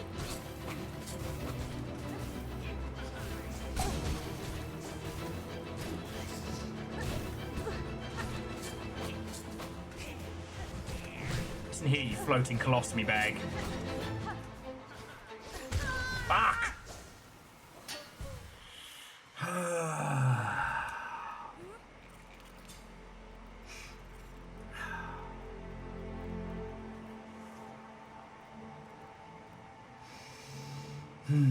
Okay, well, Relu, have a lovely rest of your evening. No matter how briefly, it's lovely to see all of you when you stop in.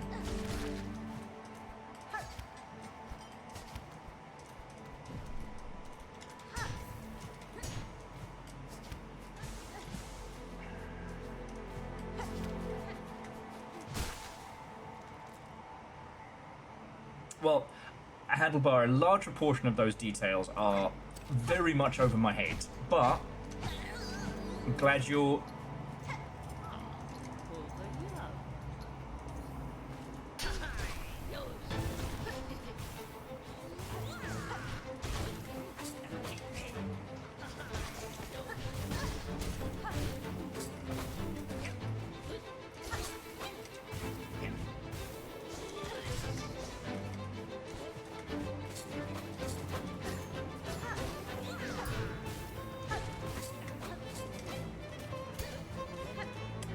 Really wish you wouldn't do that.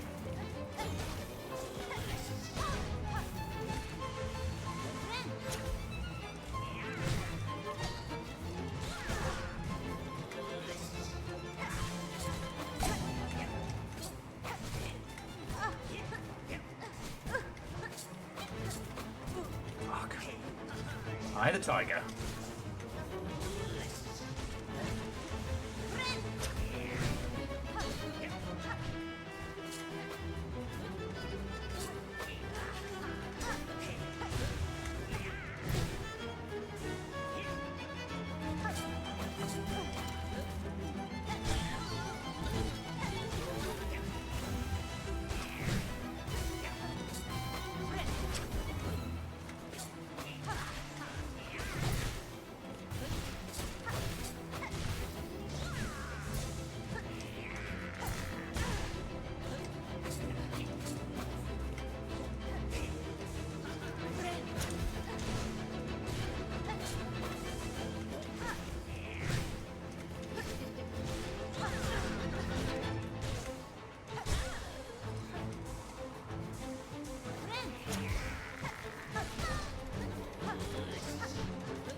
There we go. Rest in peace. Rest in peace! My two little flies, not done with that one.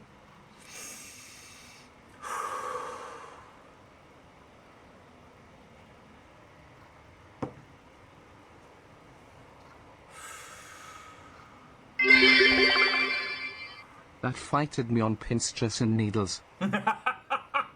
Akari, that one's very, very good.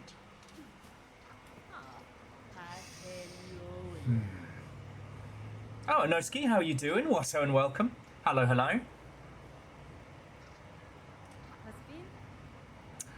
I can test you pinstress myself what's to come, but I will not cut you down. Despite its quakes, Parloom's demise is not as certain as it seems, and I shall act to change that fate. If I succeed at my task and the land remains, I will require a watch of strong bugs like you. No, ain't you an inspiration? Making a fool here, thinking I'm the only one on the end while you're looking at the future fair. Well, seems you beat me twice, little bug. Both my pin's edge, my heart While you were resolve. out, amassing silk, I studied the pin.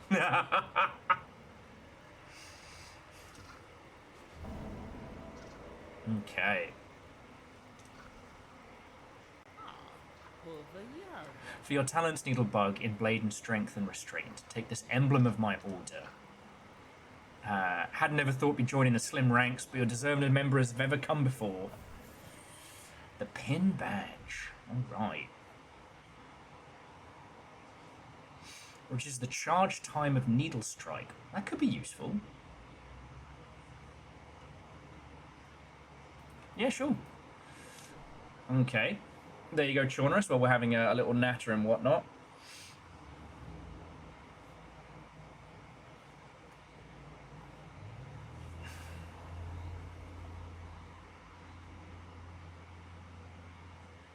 Oh, shit, Moose, shit. I don't even know where to begin. You missed a hell of an adventure. Basically, the three snails didn't really give a hot shit about the spell so long as it sort of worked. And their goal was to trap us in with Grandmama Silk. Whether they were straight up betraying us or just being like, you know, lazy and unfocused is a discussion for when we have our like wine and cheese and Silksong night. But they unleashed the void to eat Grandmother Silk. However, because Lace stepped in and shoved us out the way and got snared into this void trap, Grandmama Silk's fighting the void. So she is trapped way down below in the abyss. And she is actively fighting against it. But this has basically caused the void to be able to use her silk and her tendrils to reach out all across Parloon, shaking the thing to its very foundation, like regular earthquakes, nightmare creatures. There's now, where before the silk would infect and command and control bugs, now the void takes possession of them, giving them crazy new abilities, super damage that not only damages you, but also damages your silk directly. So yeah, so now we need to raise, what was it, 3 spirits for a spell Most Foul that we might then dive into the void and destroy it.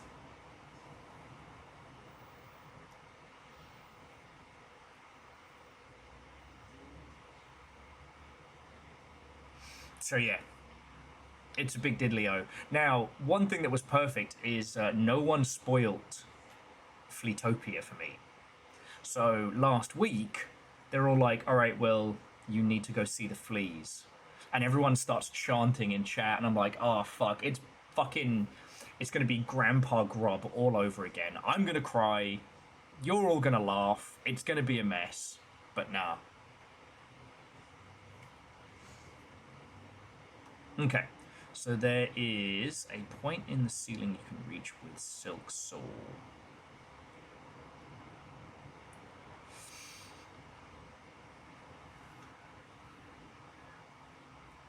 Yeah, it is time. And then after they're all chanting it's time in chat, and the Flea Ringmaster is talking about the end of days and how it is time.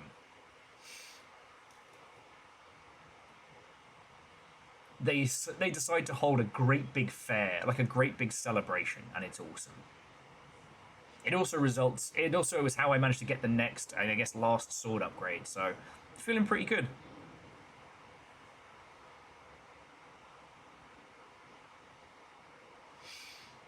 Okay.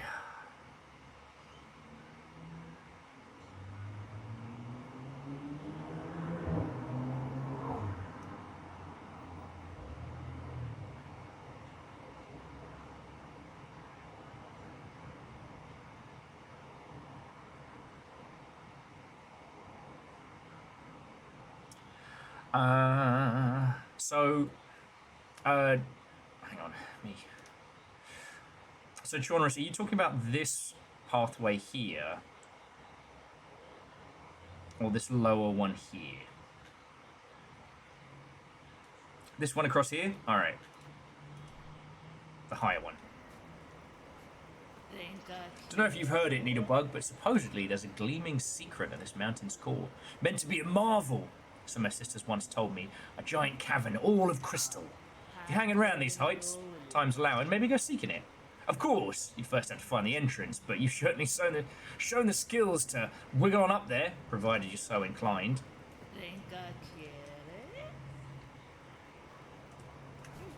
Fucking wee. Fucking wee. Darn it.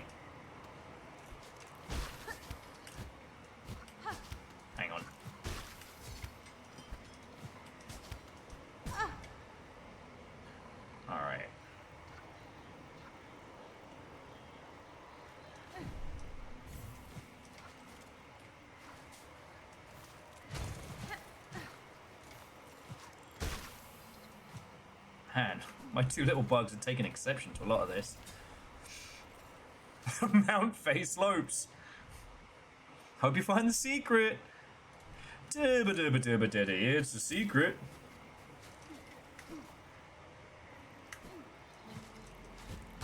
So buckle said pants and find your secrets.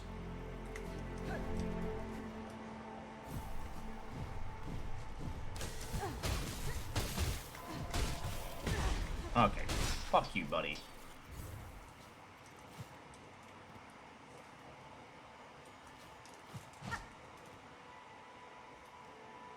I don't think it's here, but I remember there being something.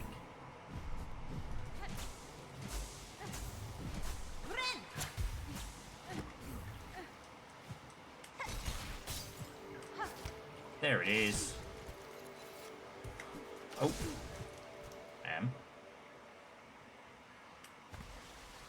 Fucking whee!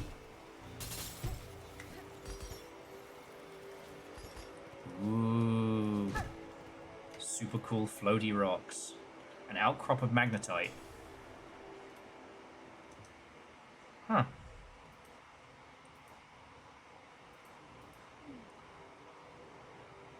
Looks like it just made a journal entry. That's cool.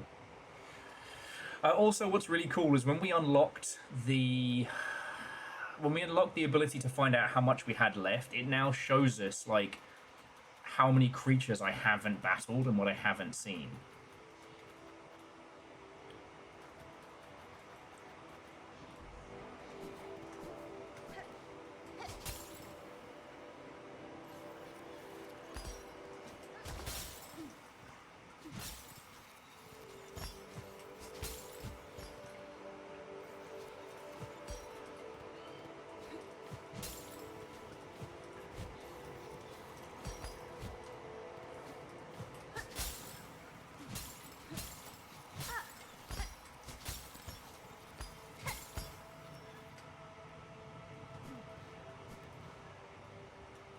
So this seems really fucking cool. Okay, so friends, I desperately need to pee. This is what I get for drinking very strong coffee all day and actually trying to hydrate like a smart person. To the Mount Fay slopes. We ain't done yet. But I did realise that I was clenching my buttocks solid throughout that last little fight, so I'm gonna pee. I'm gonna pop the kettle on and make some noodles. Counteract the chilly vibes that we have climbing these very slopes. And then, yeah, let's keep going. I'm not going anywhere for hours, dear friends. Hours. But yeah, if you need to, stretch your legs, pay attention to your pets and your nearest and dearest, and I will be back in a little bit.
Hello there.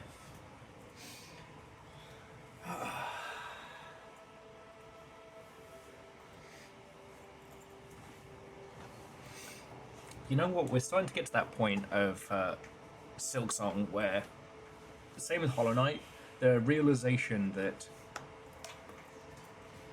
I mean, there's a lot of game to go, but that eventually all this too must end. And that when it comes to a close, I will miss it dearly. Oh, and I got myself some noodles. They're just cooking in their pot. I will miss it dearly. I have to get a little flea tattoo at some point. I'm hoping that...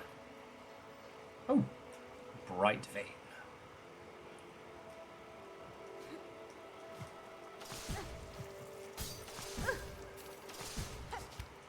Okay, so that was bad.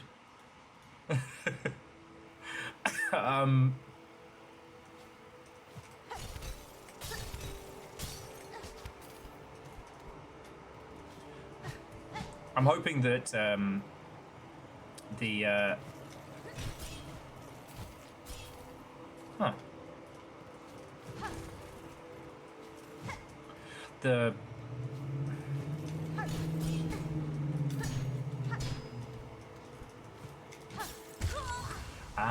okay.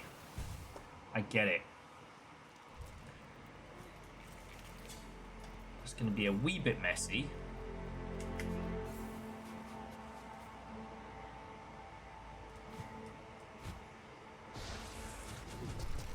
Yeah, nice try, mate. It's going to be a wee bit messy, but I get it.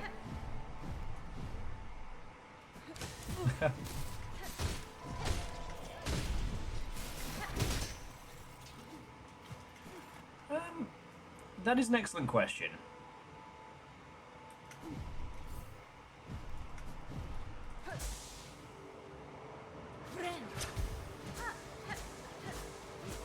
Sorry, Dice was saying you're going to get one with a little bee helm on. And a little bell helm. Tempting.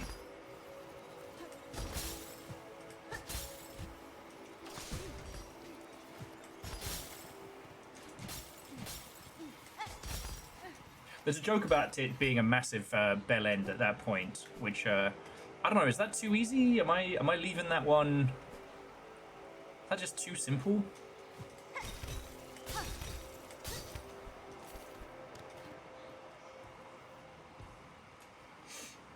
Oh. Oh shit. Hey.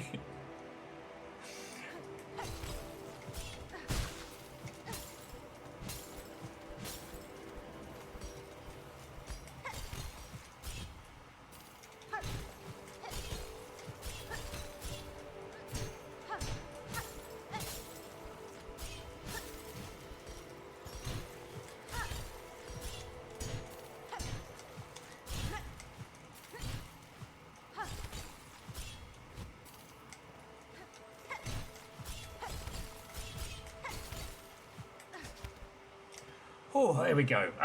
Does anybody want to dunk on Stranger Things some more?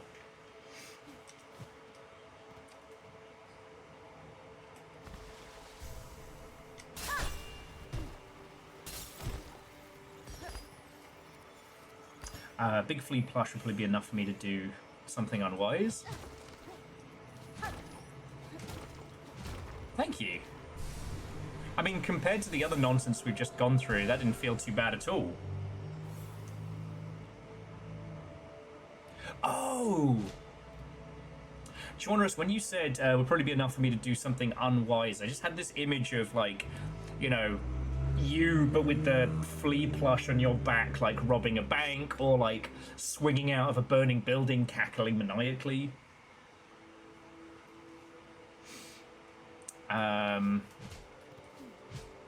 Is this it? Is this it for Mount Fae? Did I do it? And honestly, I think I've gotten the zone. Which, you know what that means, friends? It means that I've been hanging out with all of you lot now enough today that I'm feeling pretty good again.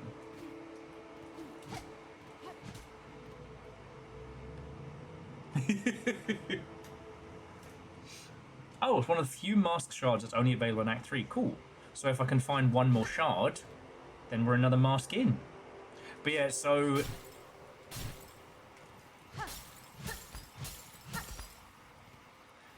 So you know the whole thing about, you know, don't ascribe...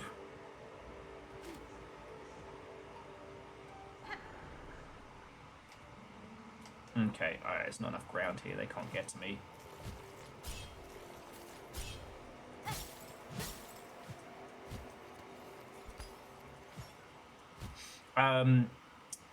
What's the turn of...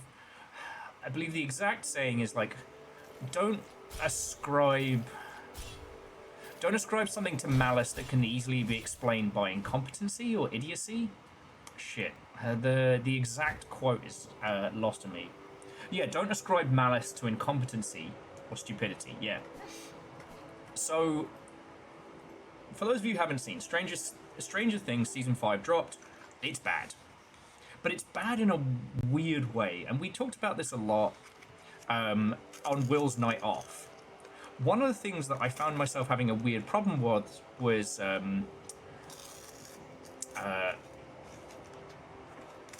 okay, two things I was annoyed by in that. One, Will's not a sorcerer, he's a warlock. Harlan's razor. Okay.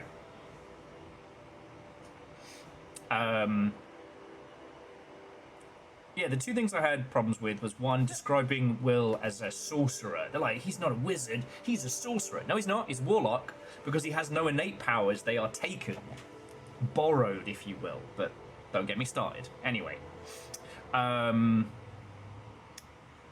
said that one of the reasons why Stranger Things Season 5 was bad was because they put all the product placement stuff in and then were trying to make everything else fit. Like, they did all the brand deals and all of that, and then they needed a show to back it up. It turns out they were so behind on writing Stranger Things Season 5 that they were using a combination of Reddit suggestions and ChatGPT.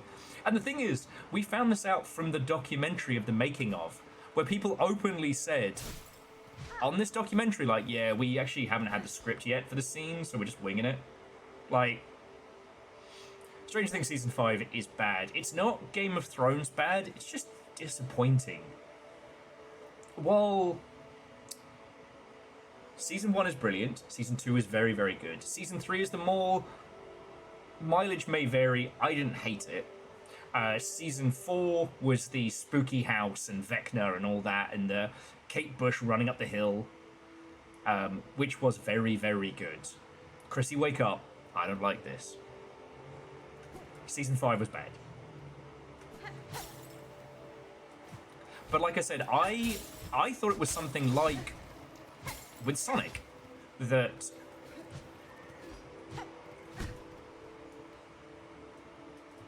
I guess we'll have to come back here for some kind of quest or puzzle later.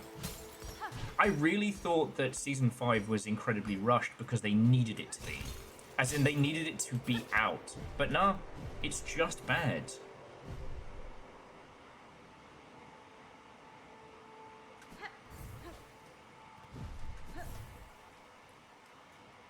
Yeah, I wish it wasn't an I told you so moment, you know, but...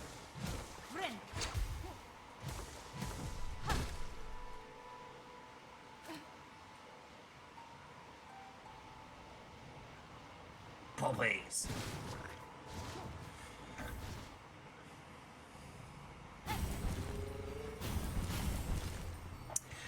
Well, it's a simple chaos. I'll say this. Up until a point, Game of Thrones holds its own. And it sets a prestige for... It mastered the biting point between, like, a swords and sorcery epic being just about, you know, big swords and over-the-top battles and ridiculous heroes.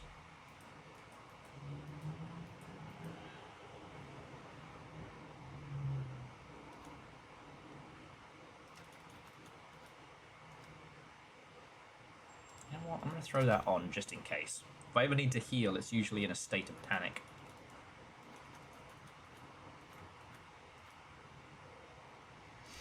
Um, there is one point in the last season of Game of Thrones called The Long Night, which is phenomenal. I actually sat Caffeine down and showed him just that. No heads up, no nothing, like, hey, because I wanted to see, like, is this good? Or am I just someone who's been watching this for so long? You know, I remember watching it on totally legal websites whilst in my apartment in New Zealand a million years ago. But basically, it hits this point in the final season of Game of Thrones, and everything after that is dog shit. All the characters do weird heel turns that don't match any of their other like motives or otherwise. For example, one character who has been the most calculated throughout the whole series, like his everything is he has no allegiance except to the people, and he will burn anyone, he will melt anyone. No, even the goodest good guy, he'll like, nah, sorry buddy, like, you're a lovely bloke, but I need to do this for the people, you're dead. And then after the long night, he suddenly is like, you know what? I'm going to get melted alive for my principles that serves no feature or function because I guess I'm just that guy now? And it's one of a million things. Murder Batman suddenly becomes the dumbest idiot of all time.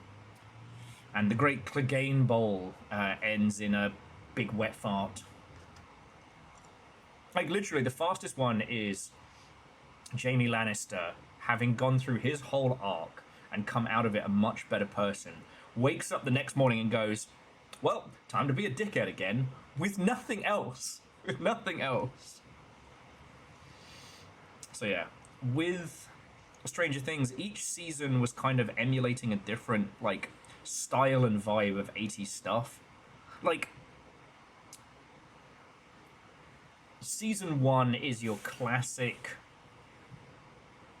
I don't know, there's samplings of 80s like pop culture in there, but I would say the first one is kind of almost more similar to like your Evil Dead, like OG black and white, in that sense of it's scrappy, it's weird, it's strange. You know, it's kids in peril, it's good. The second season is kind of your classic sequel in like, let's up the stakes. Also, there's a baby Demogorgon and it's fucking cute, which was completely forgotten about, I might add. Now, season 3 is kind of doing a little bit of a Dawn of the Dead, but not quite, in that, you know, there's a new mall in Hawkins, and so it's going into mall culture. But the B plot has like one person going to Russia. It's really weird. It's really weird. But it is tapping into that whole like 80s, you know, communist phobia. And season 4 was brilliant because it went back to the kind of like the classic haunted house horror. Season 5 is hot dog shit. And knowing now that they generated whole parts of it using ChatGTP makes so much sense. I mean, you know what? I'm gonna say it because the big reveal of season 5. Oh, sorry, Mountain. The big reveal of season 5 is that there is an other upside down. There is another upside down beneath the upside down, an upside downerer, if you will. And I made that joke to Little Fire when we started watching season 5, and have that be the reveal.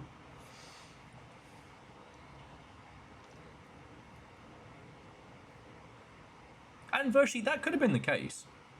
He was also probably too busy making Elden Ring brilliant single-handedly, because he totally did that.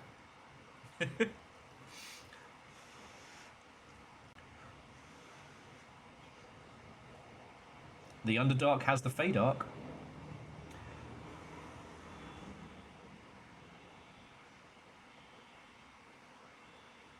I mean, Fanciest Penguin, that would have been a good bit. I like trying to reimagine how to tackle these kind of like creative concepts. Now, they'd never do it because they needed to have their recognizable cast of characters who were all heavily marketable. Because again, like, you know, Eleven and Dustin are in Dead by Daylight. you know, the Stranger Things merch is predominantly based on the characters. You know, they needed the same cast to make the same kind of money. But if it were up to me, it would have been about the kid sister, and you know, Vecna kind of like messing with her from like the mindscape and whatnot. So she has to put together her team of little D&D nerds, with our original cast kind of coming in as like the wise old legends. Are you saying season 5 was an upside downer? Hey, Vanderbeest, absolutely. Absolutely.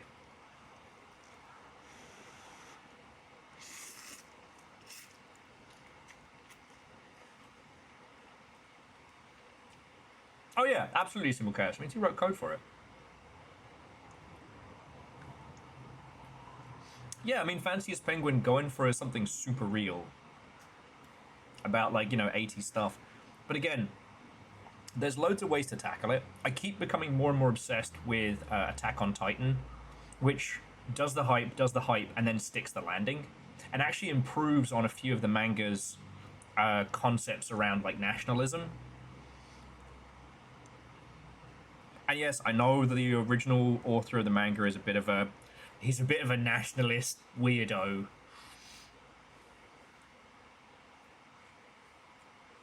I love the fact that you can tell that Elden Ring was written by George R.R. Martin because of how the names are all so fucking similar.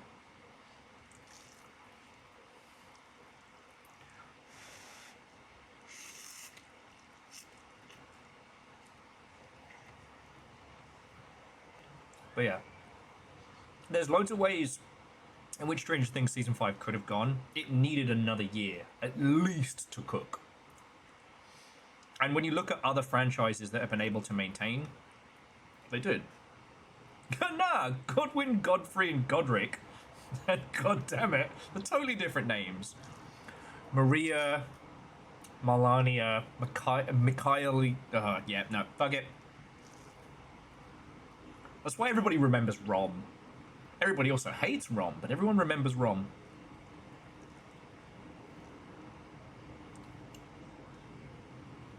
You know what? The fact that the in Elden Ring, that's the great secret, is very funny to me. But anyway,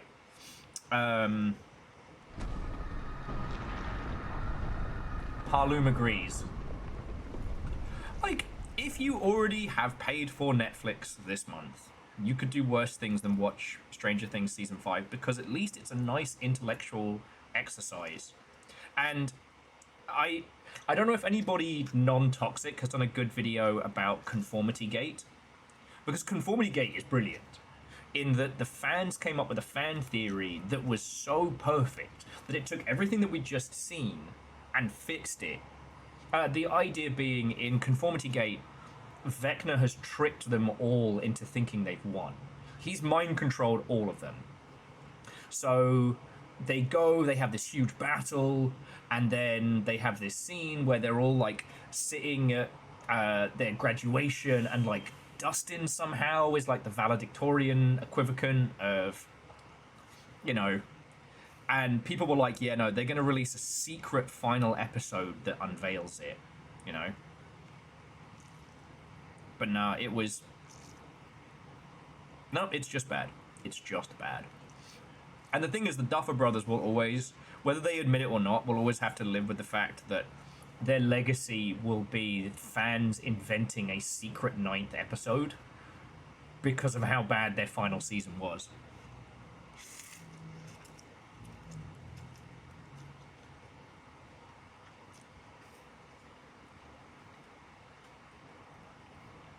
And the thing is, it's bad in such a mediocre way. But yeah, it does now... Will's coming out scene now makes sense in why it feels wrong. Because I was trying to put my finger on it. Like, you can feel when something has been generated because it doesn't sit right. There's a wrongness to it. Like, someone said it was like the uncanny valley when you see, like, robot faces, but it's something else. You know? It's like the texture of it is wrong. Like, you know when you bite into something you can tell by the texture of it if it's not right. Like fake meat, which isn't inherently bad, but there's one whole scene of one character coming out, and I felt weird watching it. Morgott, not to be confused with Morg, who's a totally different guy. I set you all off on fucking Elden Ring names. But yeah, I couldn't work out why this one character's coming out scene felt bad. Exactly. And I think it's because it felt disingenuous. You know, you can't have a machine generate that kind of personal setup. It does explain why a lot of the dialogue was so repeaty and so bad. Just bad.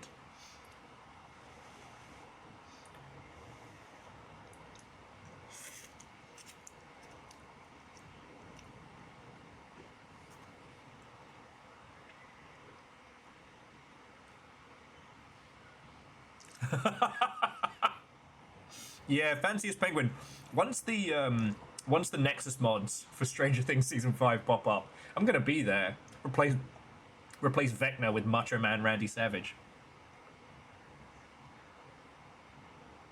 And our genre is, I don't hate the naming convention in Elden Ring, but it drives my little dyslexic ass up the wall. I have to Google how to spell Melania every time to make sure I'm not using the wrong character. Well, Stranger Things was interesting because it was a little bit of a cultural touchstone, but it was a reconditioning of 80s stuff that didn't suck. Yes, sorry, Aeon. My apologies. You're right. I did mean the dragon from Skyrim.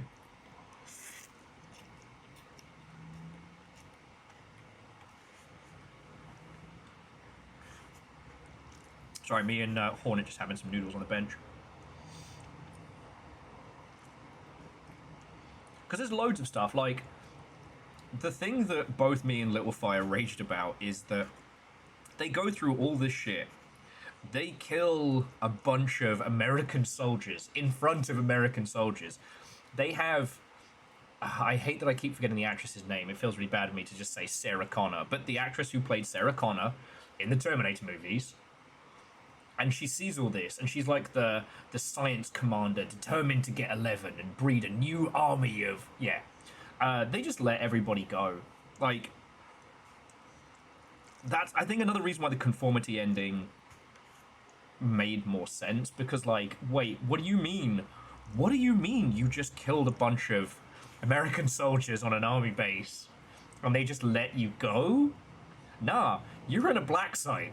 You are bagged. You are forgotten. No one knows where you are.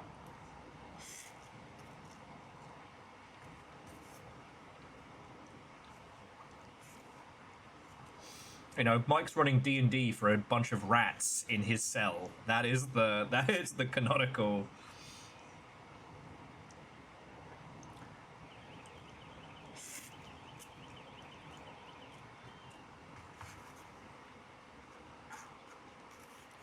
And yeah.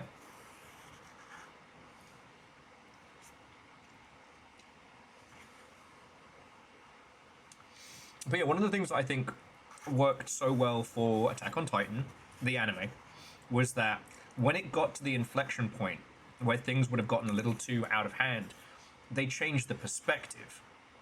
And yeah, that perspective was hard and it was jarring for a second, but it ultimately allowed us to see everything that was about to happen from a better standpoint, you know?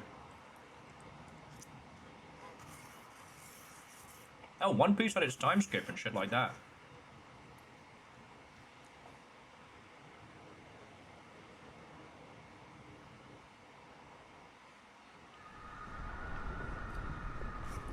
I mean, Fanciest Penguin, I'd like a team with a decent budget to be able to use you know, I say African mythology like saying European mythology, but to take elements from Africa, all the great pantheons and stories and ideas, make something from that.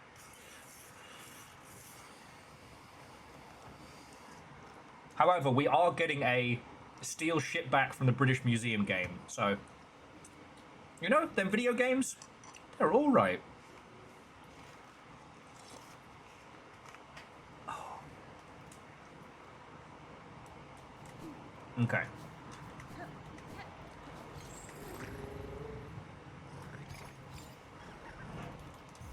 I'll pop us back to Hart for a bit.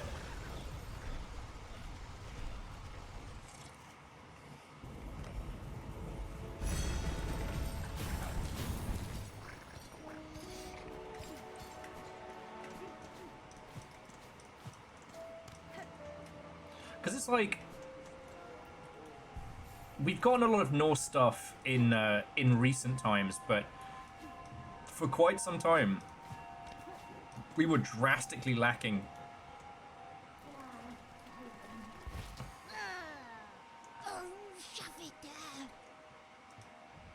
Okay, and I'm missing a lot of relics, but let's go recharge our silk while I'm having my noodles. Like, we didn't get as much Norse stuff as you might think, but weirdly, we had more Norse stuff than we had pirate stuff, which I think is wild.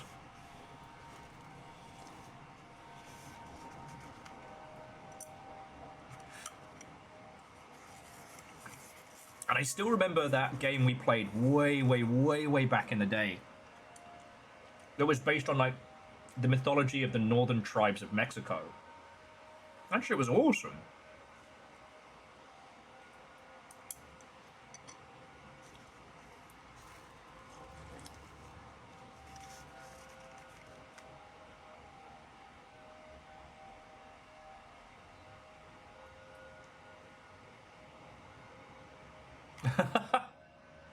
See, Virtue, there's always got to be a poison swamp.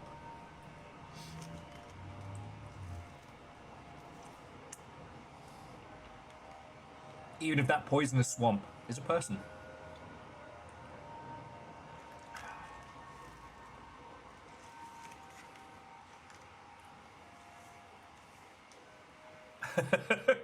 Touche, touche. Yeah, I don't know. I think it comes from just being a youngling and being exposed to games that were pulling from, you know, from cultures and mythologies that I didn't know. Like, if I have to go through one more Catholicism with the baddies story, so help me.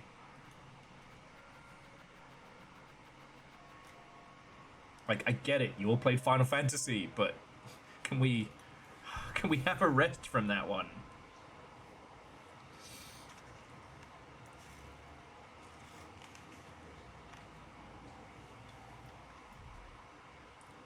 Isn't that just history? I mean, you can add /sarcasm, but would you be wrong? Okay, so we have the passing of the age. Under the chapel, fallen to the monarch's might. Over camp, collapsed in black thread plight. Scorched field, on edge, shells black and burnt. Up tower spinning, near a surgeon spurned. Cage of one who raged against the silken lie. Fell Hart of frost who soars on high. Past cradle's peak, as tens of fingers. Okay.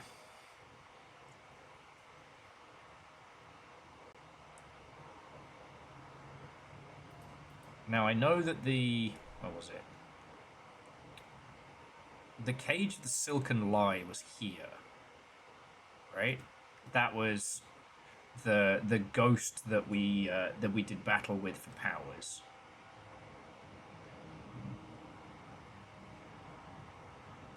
God, I have to get into quite a mess in quite a few of these spots.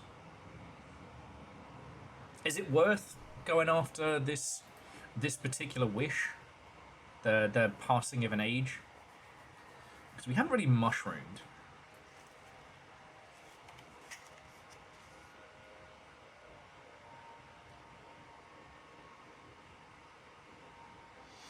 Well, and fanciest, we have now a lot of games based on, you know, Norse mythology.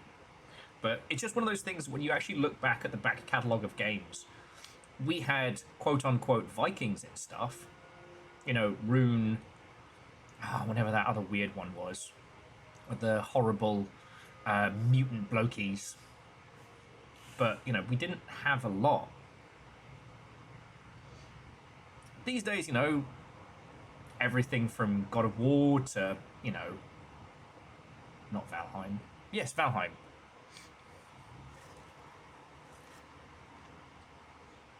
But seriously, pirates and Vikings were wildly underrepresented in video games despite their ubiquity.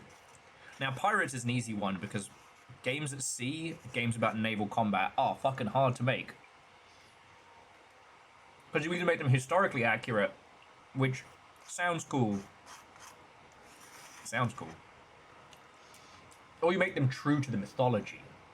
But then you've got to have, you know, ship-to-ship boarding, combat, all of that nonsense.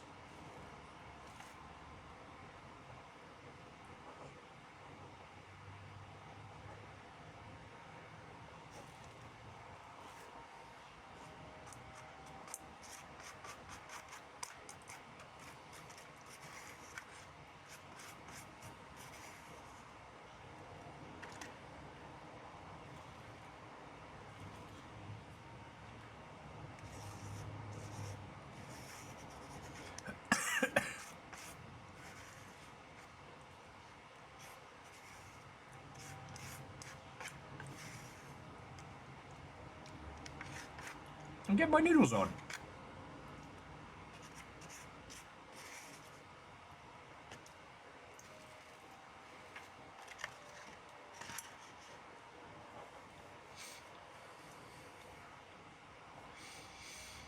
Okay.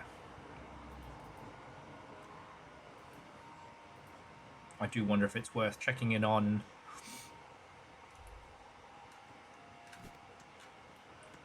the first shrine just to see if any other like additional quests have popped on up.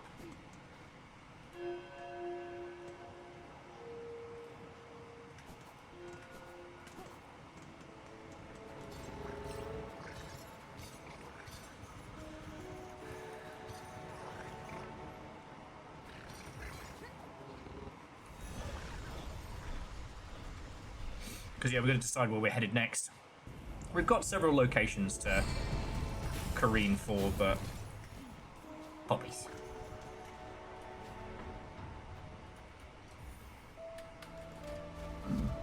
Absolutely.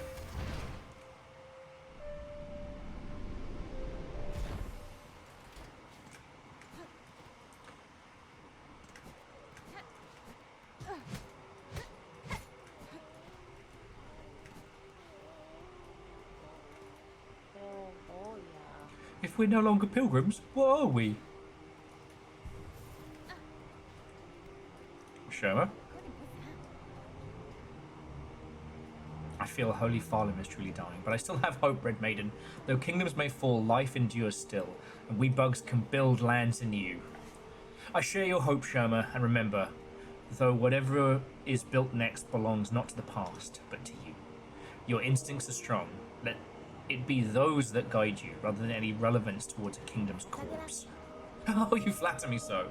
But it is my fellows who shall guide me, those whose voices sing out, even in these ruined times. Ooh, I had a feeling.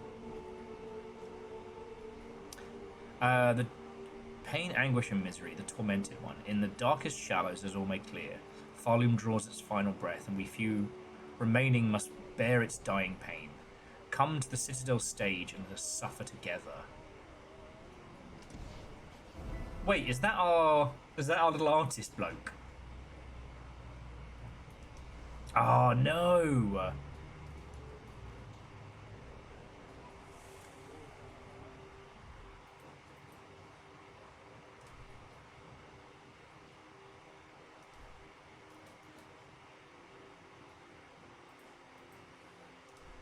We shall indeed return to the stage. So let's go back to the Grand Bellway and deal with these Bellway ends.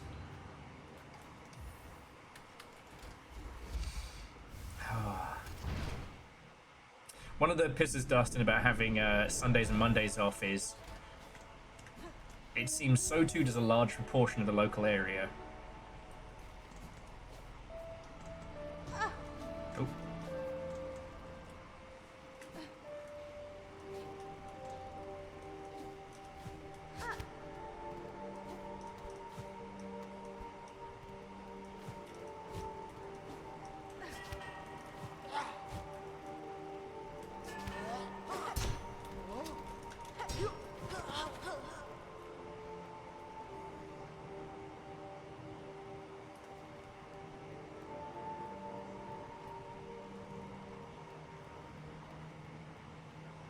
Ooh. Are we doing some goth shit? You might or Warner fell fated, chosen, left till last. Relent, submit, the fatal blow was struck. Fair Palum wails its end.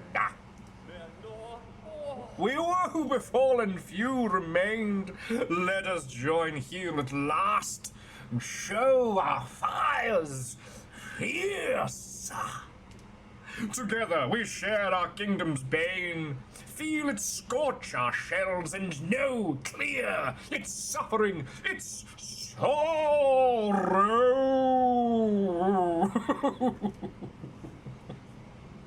Ladies and gentlemen, reintroducing My Chemical Romance. Video games.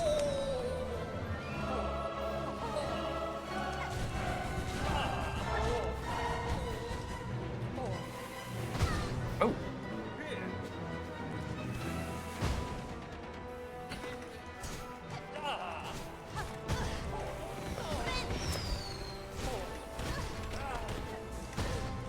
Okay, okay. Dickhead.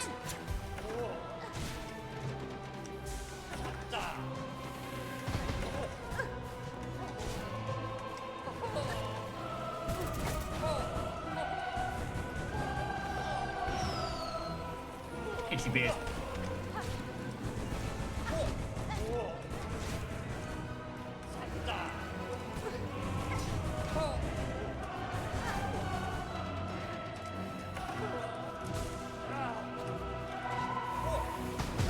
Ah, no way.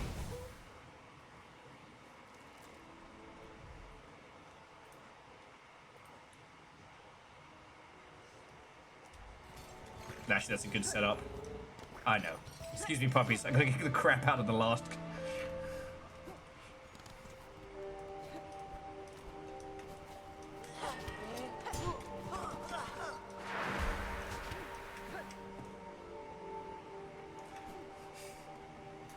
I actually have a great orchestral version of Invader Zim on my regular playlist.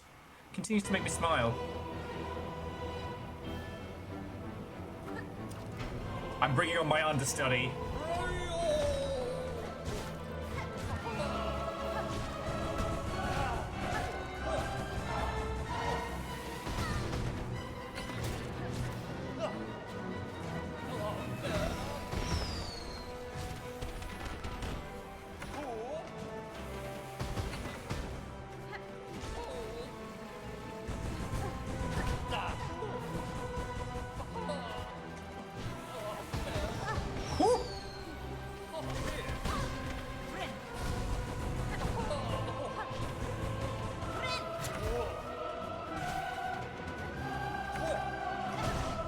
Oh, fuck you.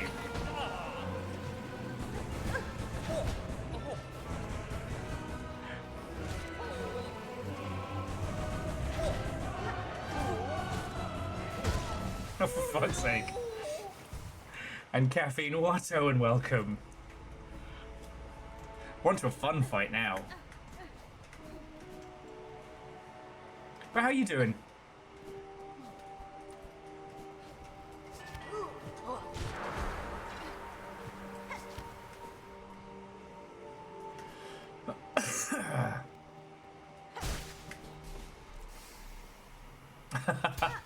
Johnny.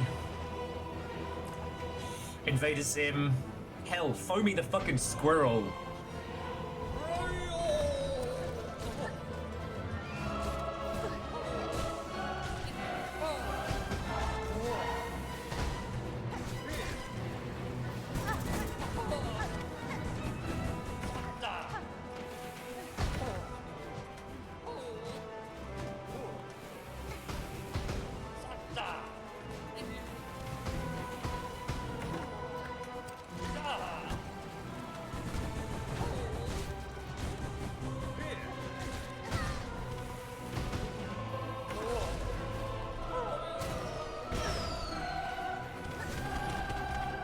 Jesus pissing Christ.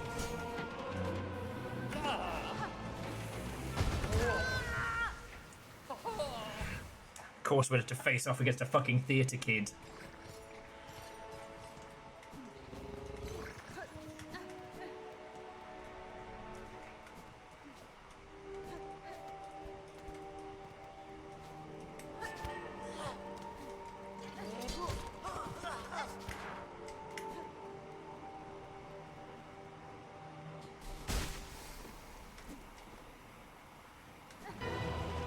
I mean, numbers, I like it.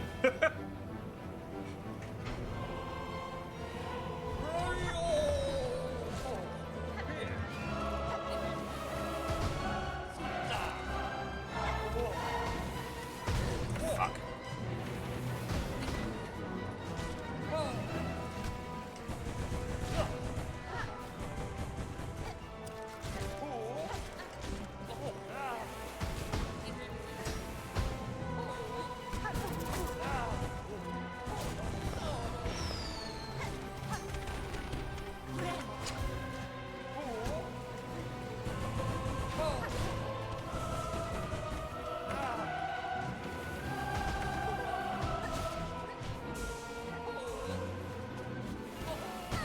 Fuck. I couldn't quite get out of the way.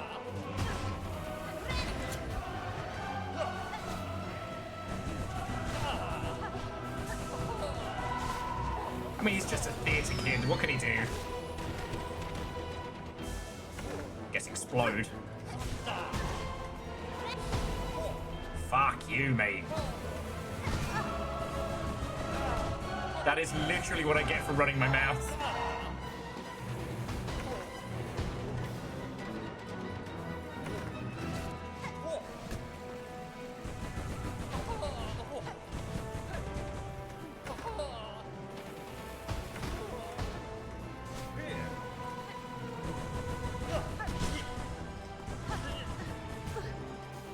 Oh my god!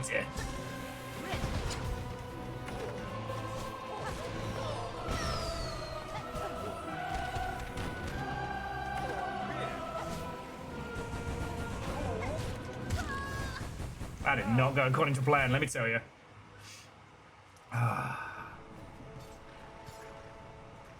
But yeah, caffeine, I'm sorry, friend.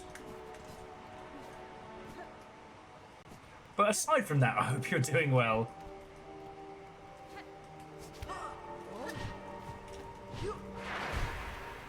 Ah, cool.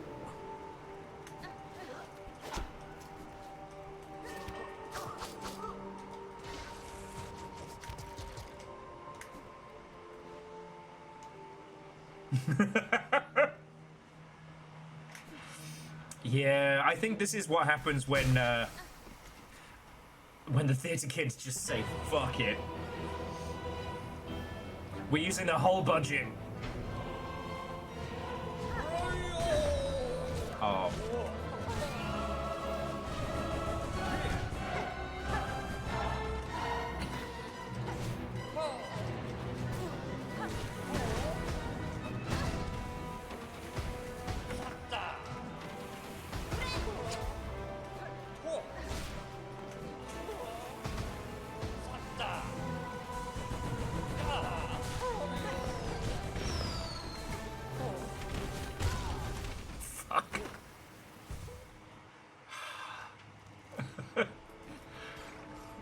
One more to the pile.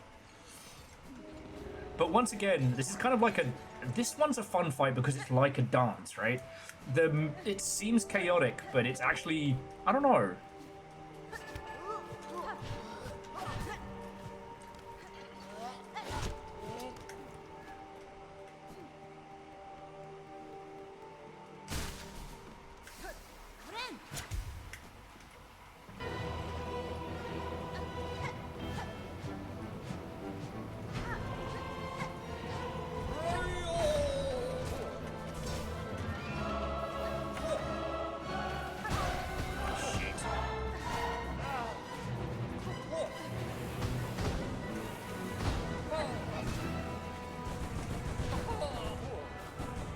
His ability to dodge out the way. Like, you don't get to make your own moves to this dance.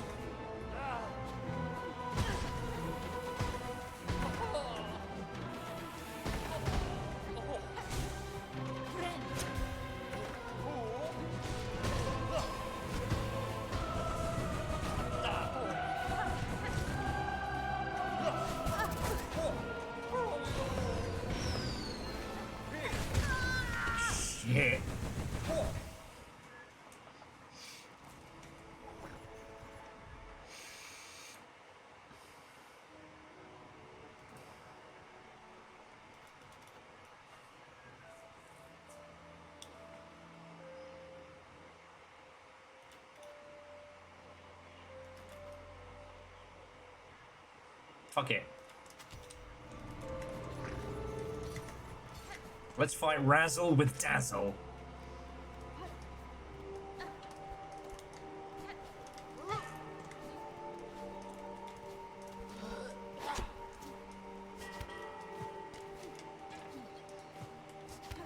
Hey, no. Caffeine, go get some food. We've got ages left, so... Like, it's not been anything too crazy today, so...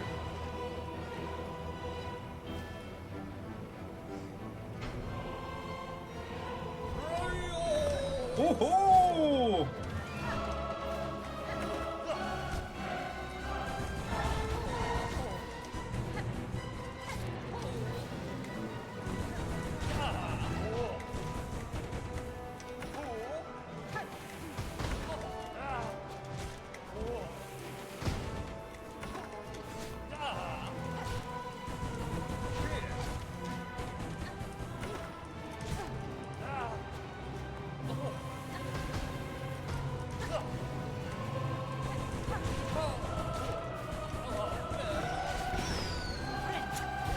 That's on me.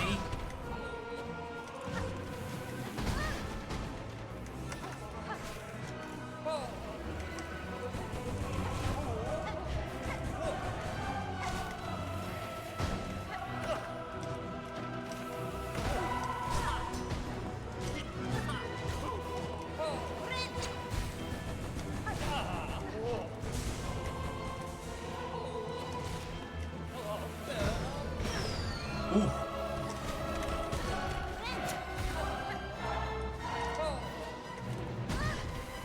Not what I thought you were going to do there.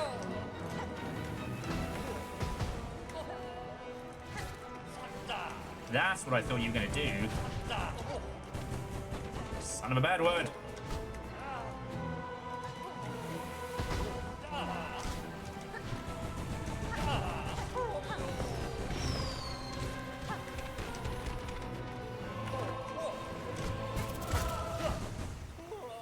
God, that fight is fun. I do not find myself frustrated by this. I'm just having a bloody good time.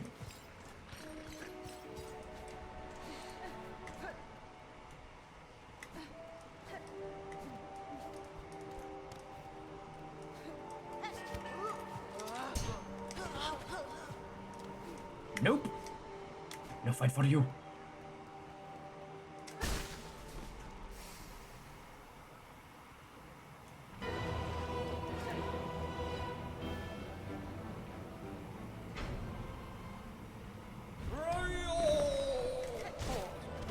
Stop that incessant clicking. Simple chaos, Terra.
Now we know where the budget for fucking Silksong went.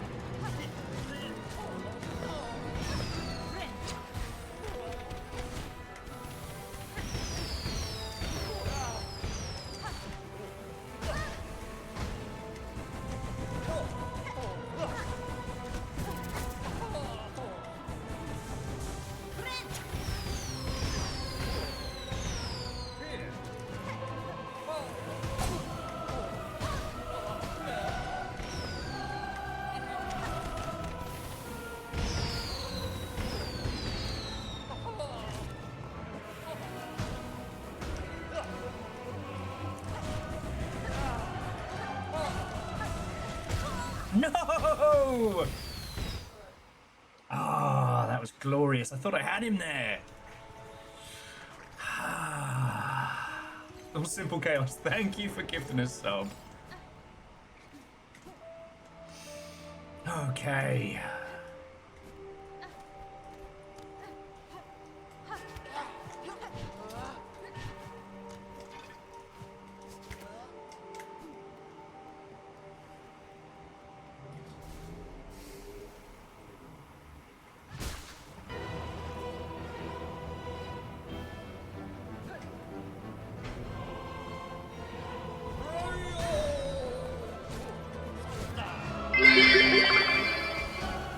He's just a theatre kid, what's the worst he can do? Will Overguard 2026. Indeed, I shall be eating those words.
Oh.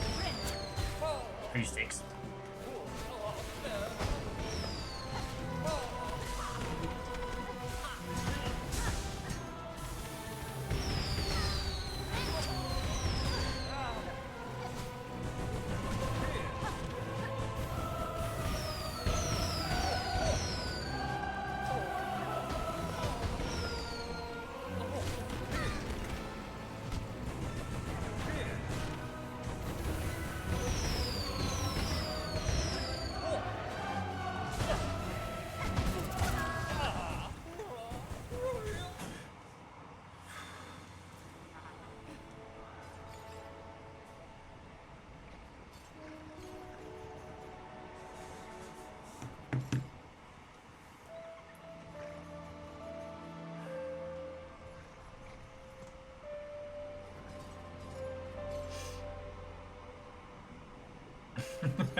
Oh, he has spotlights, pyrotechnics, and that's the thing. Like the first time you fight him, he does have the weakness of all theatre kids, a limitation of budget, a limitation of costume.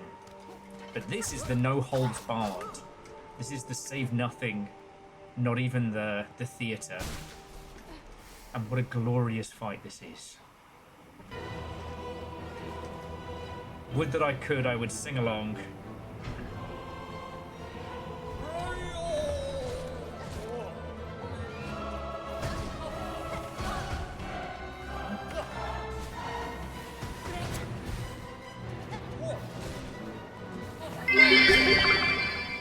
The no holds barred.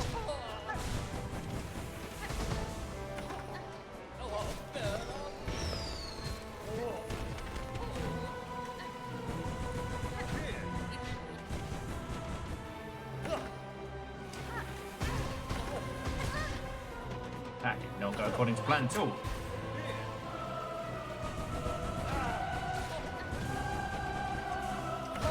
Fuck.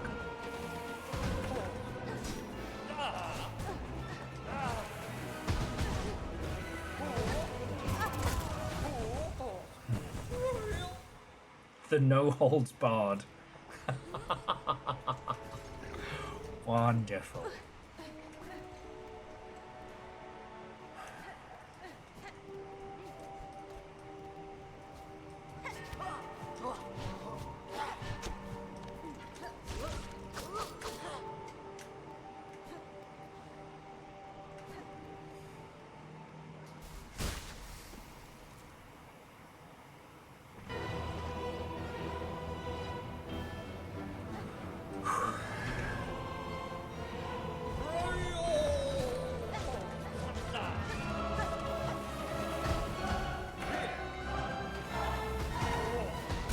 Ah.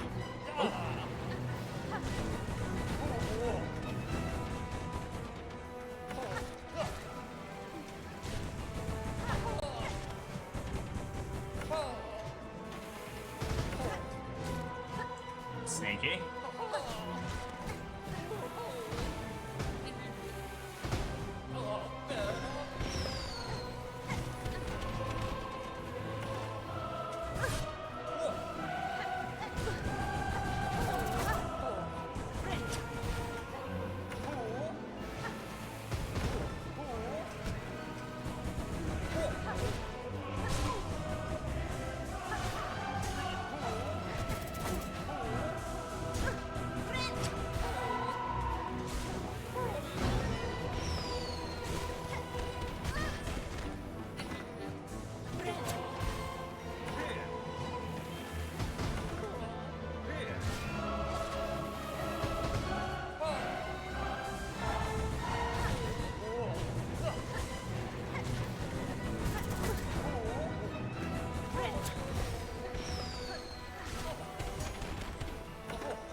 Ah, piss. Jumped into that one.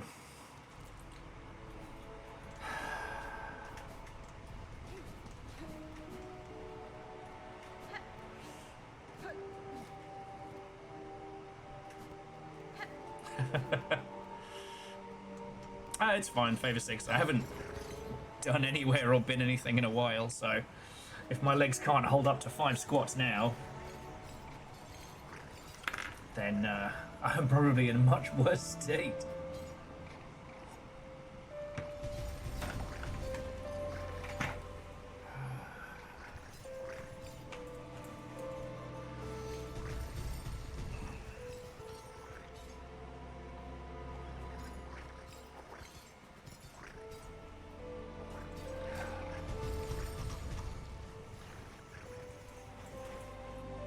Oh, right. Gotta make sure that this is somewhere safe, lest it rattle off the side. Alright, you get your 5. Oh. I've actually gotta remember to stretch now that I'm old.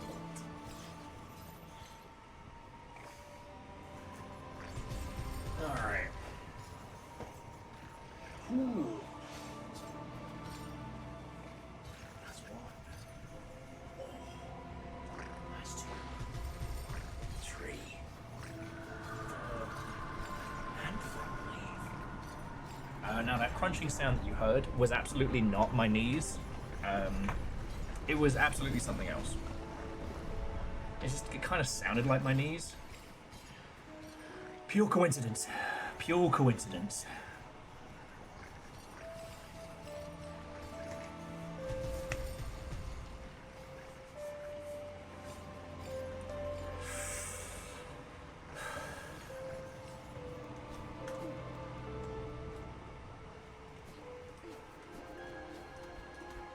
Yeah, cornflakes under the rug.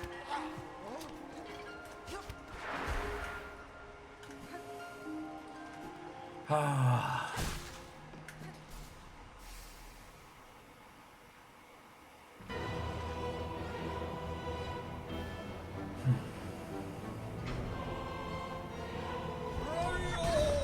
Oh, that's on me. Sorry, I gotta get my head back in the game.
We know where the budget went.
Little squad of puppies cheering me on every time I come back.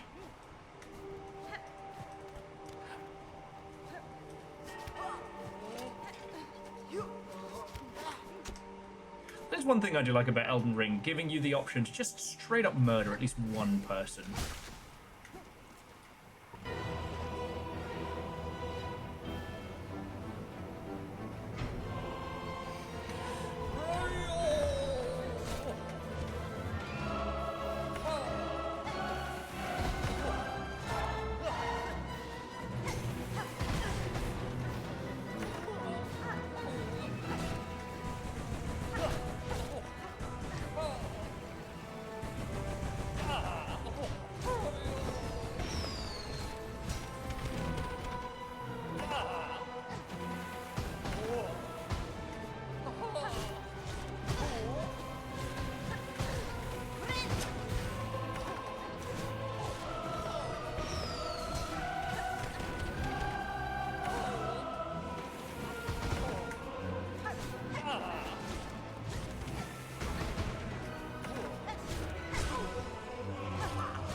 Focus.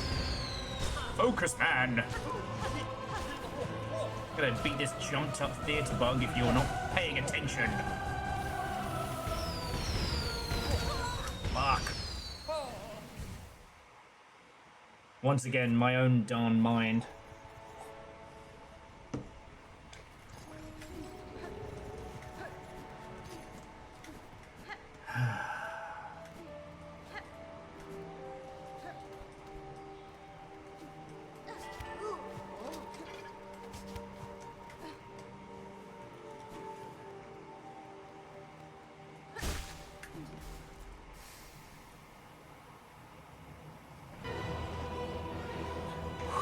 Okay, we got this. Oh, hello. We're playing against the theatre kid.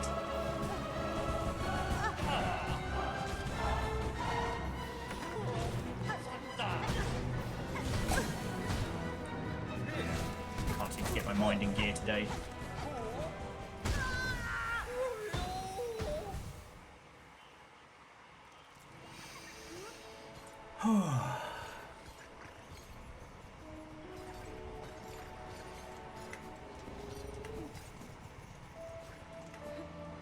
There is a small flame taking shape in the background.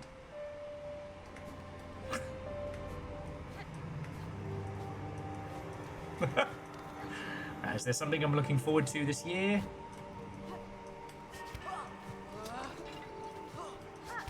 What I would have said on a reflex is a little bleak for not nearly 6 o'clock in the afternoon, and highly violates the early uppies rule.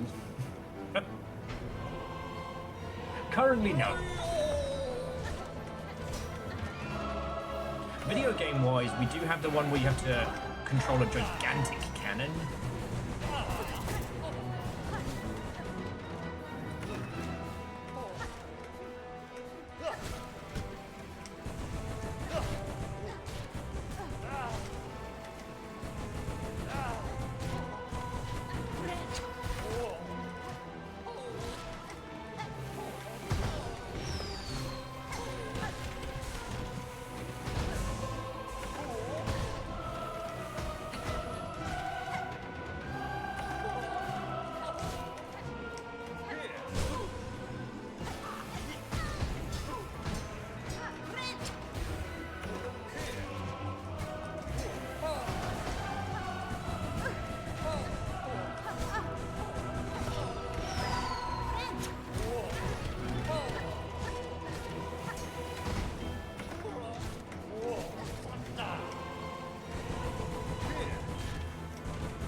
Can hide his entrance beneath the fireworks, which I'm pretty sure is not safe.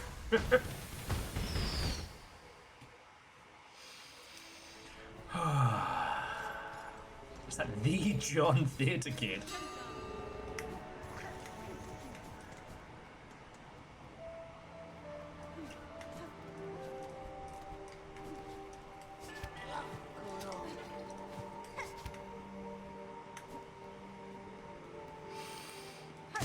Wave after wave of my own enthusiasm broken upon the rocks of theatre kids.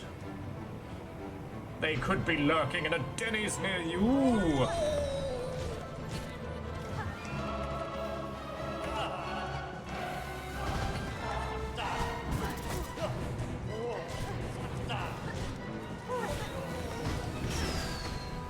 Right. Okay. Is immediately killed for that theatre kid burn.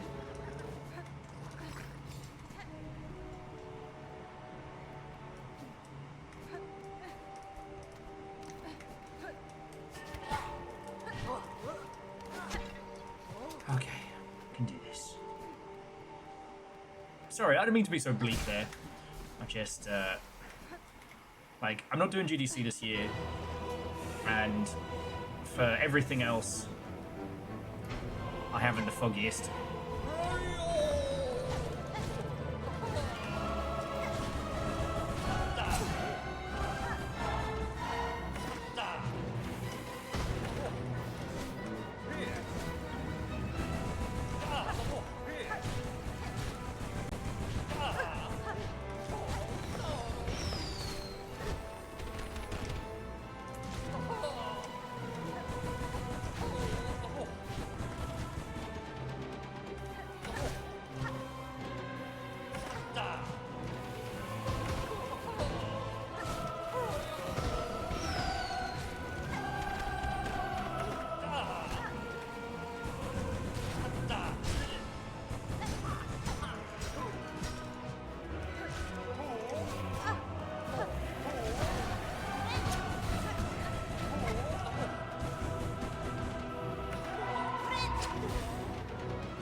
Fuck.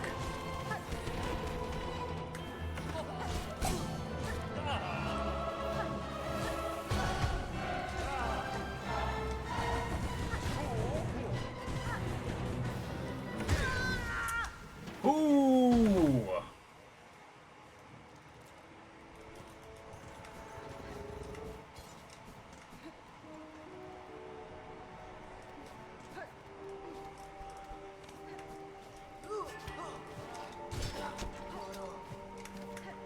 This increasingly optimistic guard thinking that I'm going to duel them. Joke's on them! Okay. Theater Kid wishes to battle.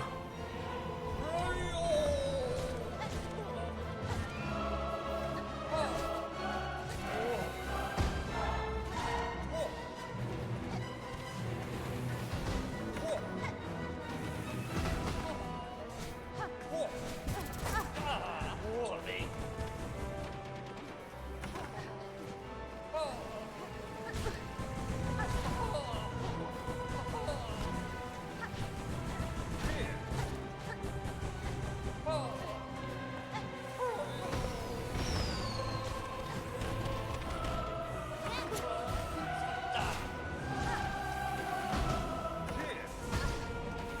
Shaking it all.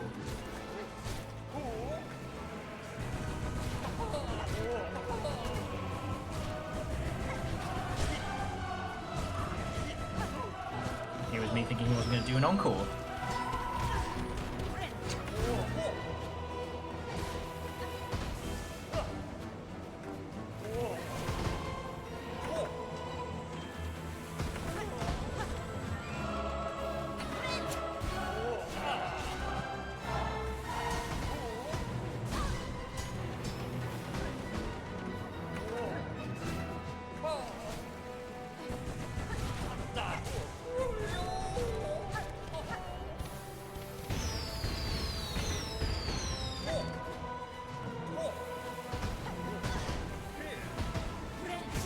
Why did I do that? That was very stupid of me. My own greatest enemy is my own mind.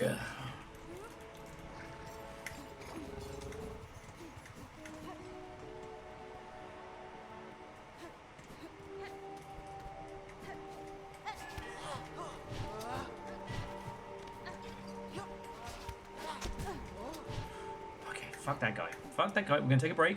We can take a breath.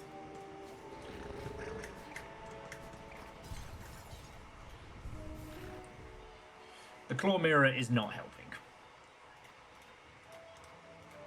The warding bell will probably help.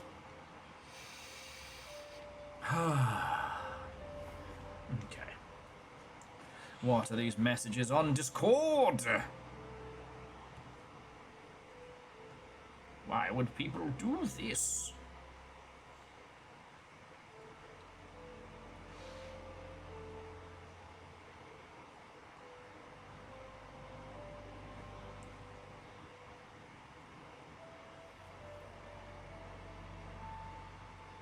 Oh, yeah. I can't tell you all, but we just got some something very cool. that is longship related. Oh yeah.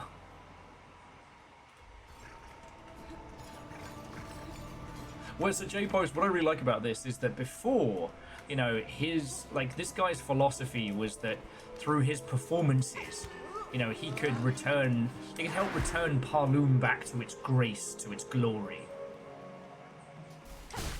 Now he's, you know, now the tendrils of void have gripped the citadel. There is no hope. There is nothing to be seen.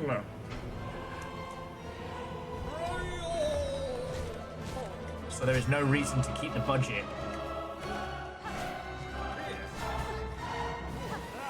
Okay, calm down. Calm down.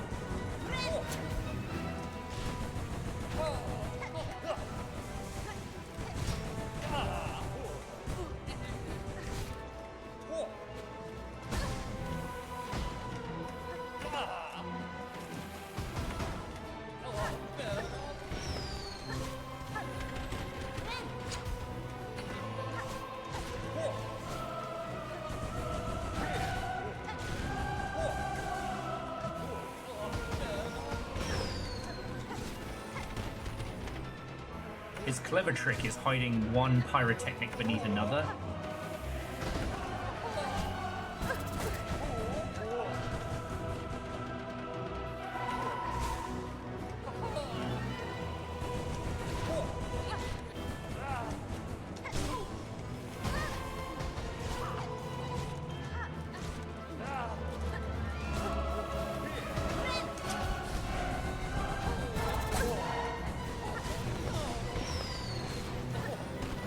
You may have the thespian stage, but I have the gambler's luck.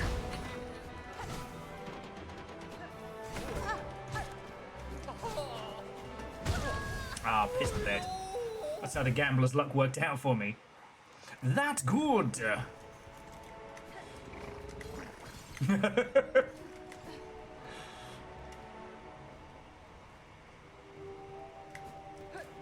No, Jonas, I'm actually genuinely enjoying this fight. I just keep letting the old intrusive thoughts get in. Like, with flea dodge, I should have been able to do that first time. But I will say with flea juggle, fuck that. And if I find a way to murder that one flea, I will. But this, I'm having a glorious time. I just keep getting in my own noggin.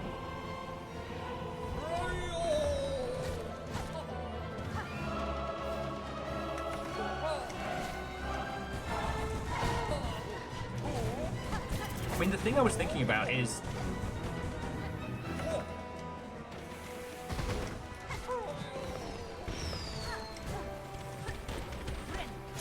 how all forms of art have their varying levels of elitism, right? Of which video games are no stranger. You know, rare collections, difficult sought-after titles. But I'm just thinking about how incredibly good this segment is, and how one would need to invest a lot of time to be able to experience this. And I'm not talking about like difficulty, because like you can make this accessible, mods and the ilk, but the time, the commitment.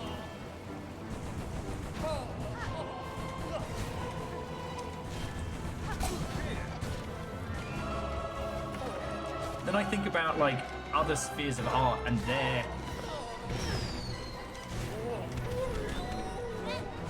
you know, being a patron of the arts, having the money to experience classical music and, you know,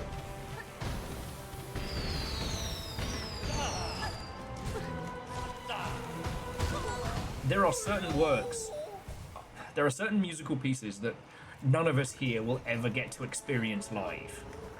And not because of a lack of interest, but because of a lack of finance, a lack of, like, geographical opportunity.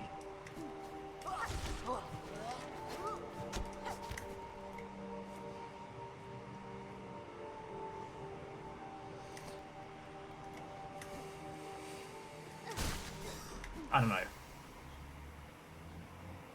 Oh, the one that requires cannons. You're not wrong.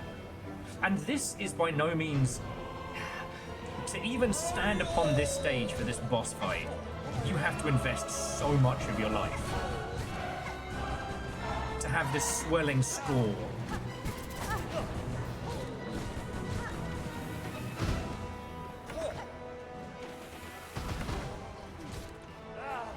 Something that is at once so sincere and so ridiculous. Kind of the heart of Parloom's entire nonsense. Parloom is at once a great empire and a farce.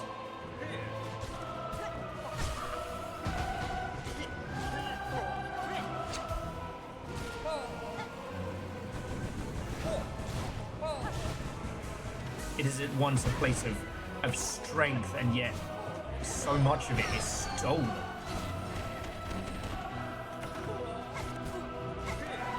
The beauty and the poetry of this is not in combat mechanics, but in everything.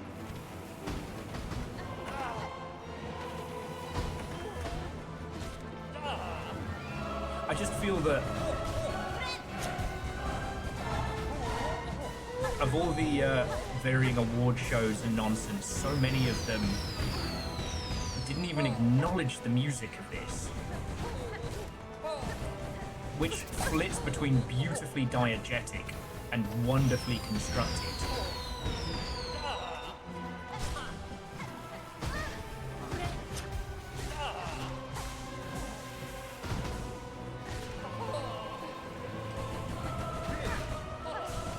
But again, to stand on this very stage, one requires a level of commitment.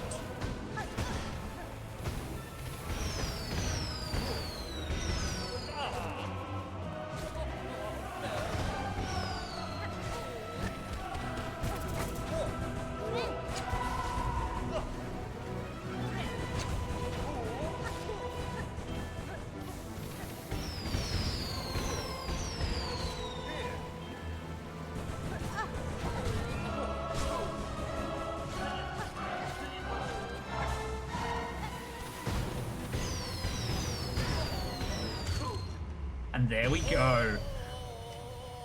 Theatre practice cancelled. Romeo!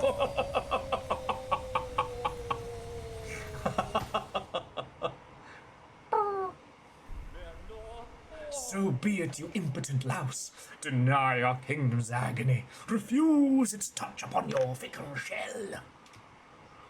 Carve your hapless path, stalk and strike and fight, but no, your foe is fate herself, and she has risen raging.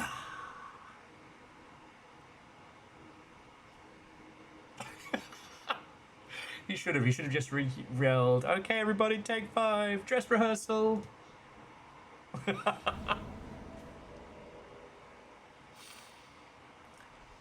Okay. Oh. A dark mirror. Okay, once more from the top. Ooh! Twin theatrical tools of a vainglorious bug. When binding, emits a searing blast that damages surrounding enemies.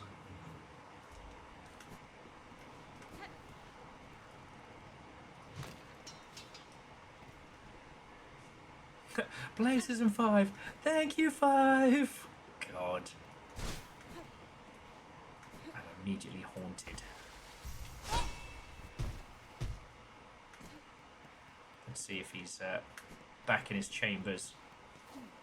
Is he going to do that thing he does where he pretends to be all dramatic and stuff? If you didn't see the first fight of this, this particular bug does the most vainglorious, like slow, like repeated death, like But then if you come back, you can see him kind of like looking up, being like and if you approach, he will immediately be like, oh, I am super dead. I'm so super dead. Emo Phase Trubio has his own Hunter's Journal entry. Oh, I love that so much. So, Trubio. Tormented Trubio. Depressed thespian, consumed by melancholy of a collapsing world. This one chose to embrace the doom to come. I shall not share an easy surrender. Oh, he's not dead. He's not dead. I know you're faking! I do want to see what the twin mirrors are like, though.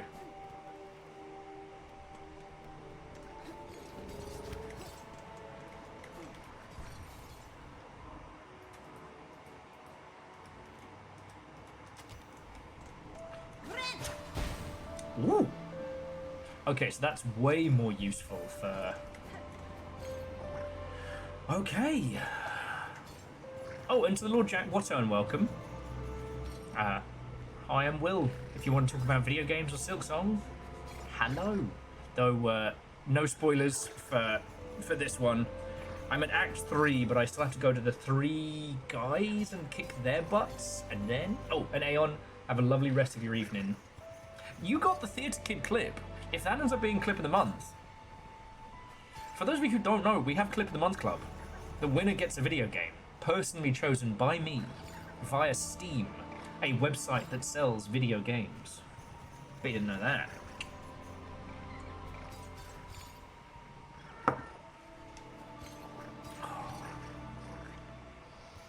Okay. Okay, actually, before we take a puppy to wherever we're going, let's have a look.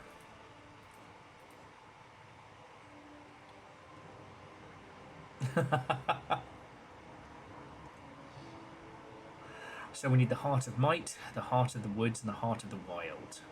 We're still Captain on murdering- the bridge. Oh, 3 more months and it will be nice. 3 more!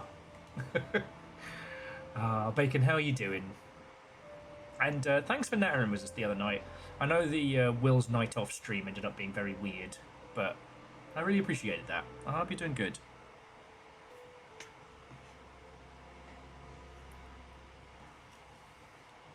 Okay.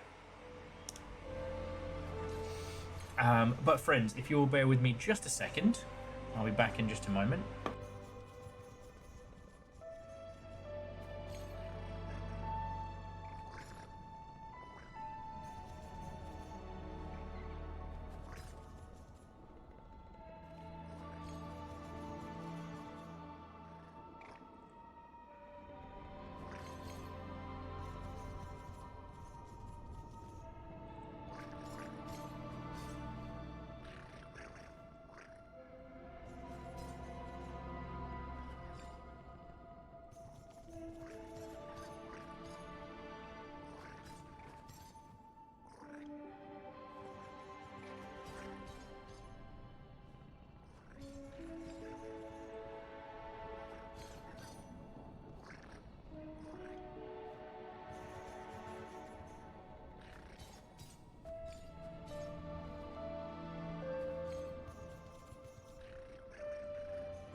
Okay, hello, hello, hello. Feckin'. Alright, guess it's squat o'clock before we continue, and not like that.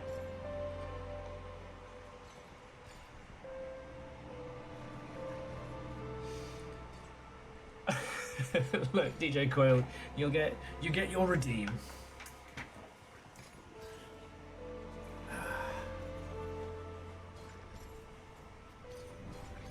I was honestly a little bit more afraid that it was all going to be popping off. Okay. See? And you can check me. It's got the 1, 2, 3, 4. And that's 5. Yeah. Okay. So, I don't know if Chaunerus has returned or what have you. So the question is, where to next? We've got the passing of the age, and we've got these 3, which are the hearts, which we have to do.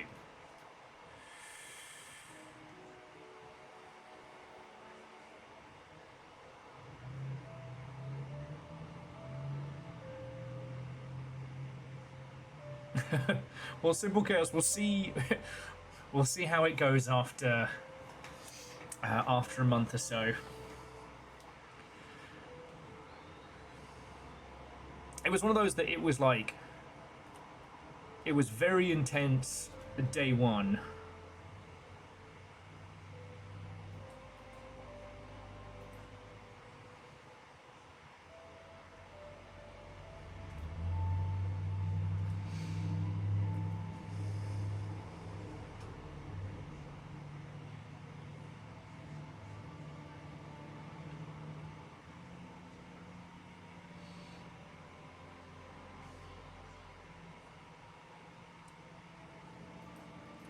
Well, that would be the question, though, is how would we go about acquiring more memory lockets? Because, to my understanding, we would need to have tracked the ones we got through Chapter 1.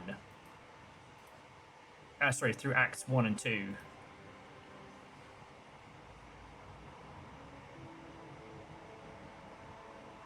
Huh. Interesting. So it says 3 and it marks 3, but due to things you did in Act 2, there's a 4th. Interesting.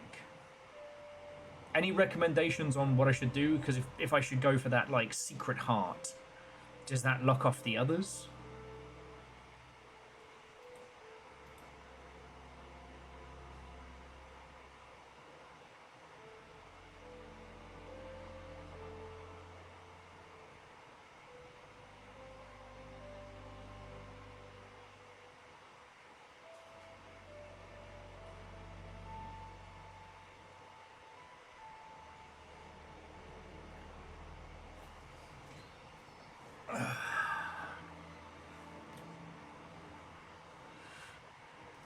Because in terms of crests, we unlocked all of the Hunter, all of the Reaper. I don't know if the Beast came like that, but we unlocked the Architect, and the Shaman, I think, came pre-packaged like that.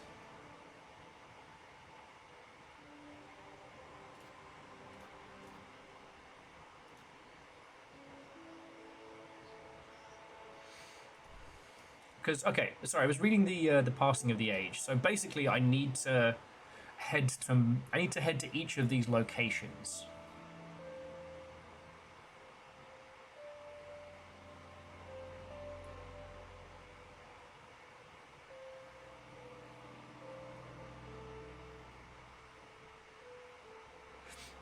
Okay, then let's go see Eva.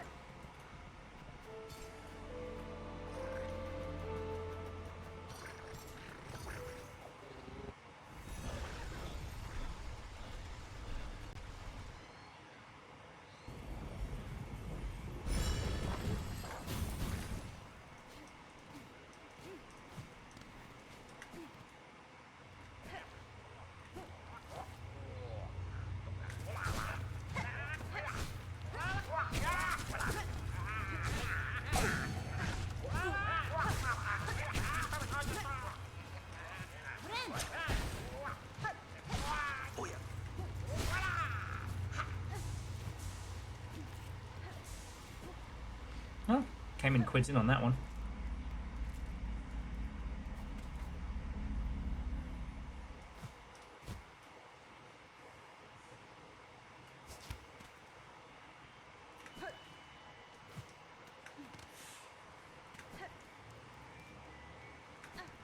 Oh, okay.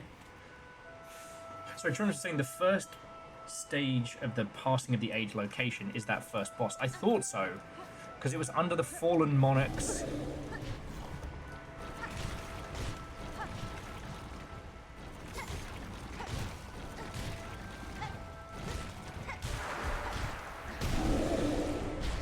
It said like under the fallen monarch's church.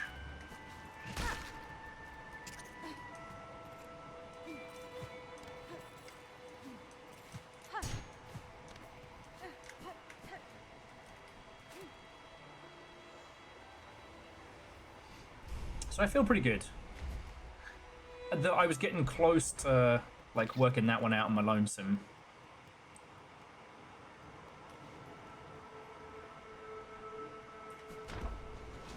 Oh, no, good.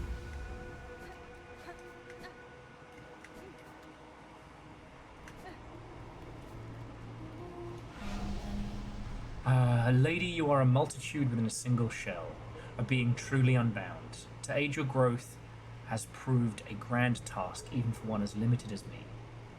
As my last act, permit me to ask one final selfish request. Your talents have proven great benefit, Ava. What is it you desire of me? Only to have my own soul and memories bound within your shell, as you have done with those others throughout these lands.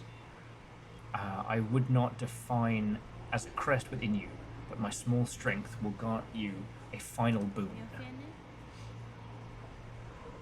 You ask to be subsumed. Know your mind would cease to be in any independent sense. I know, and still I seek it gladly. To be united with one unbound, this is the kind of escape I once prayed for, though the weight of ages had almost made me forget. Dear lady, will you grant me this request? Yes, right? I can't imagine it's like we went through all this to be like, nah, actually we're good, you just stay here. Enjoy your infinite prison. Deuces.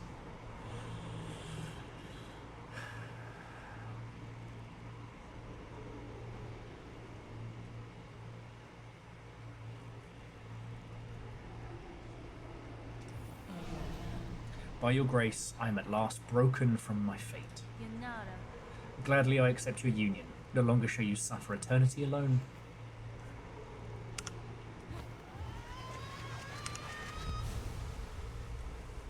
Yep, do it.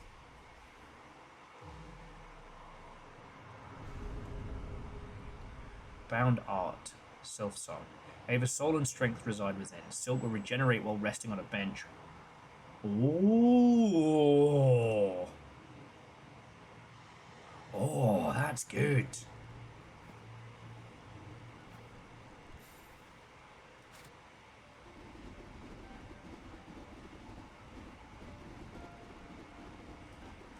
Nothing remains.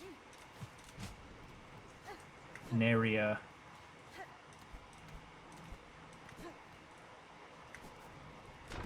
Deuce.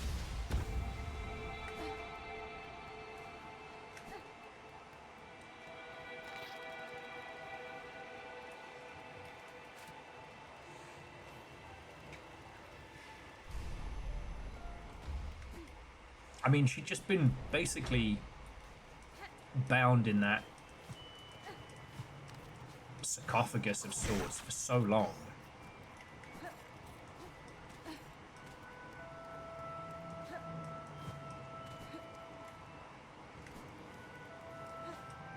So is there anything else to know of Ava's story, of Ava's fate, that we haven't already found?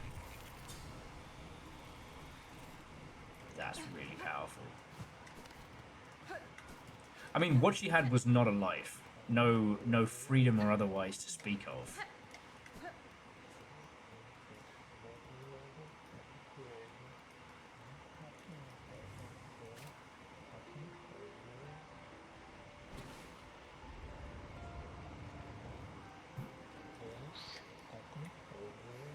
crossed weapon, sleeping of course, but shaped unlike any you've seen before. To travel underneath is one thing, but traveling above may require a different sort of sight. Gina Fora. Sir Herald, it seems a rare concurrence. It seems a rare coincidence for us to meet in this distant land, unless perhaps you followed me here. A path that meets itself is an ill portent indeed. Those who peer sideways know well enough. Oh, excuse me.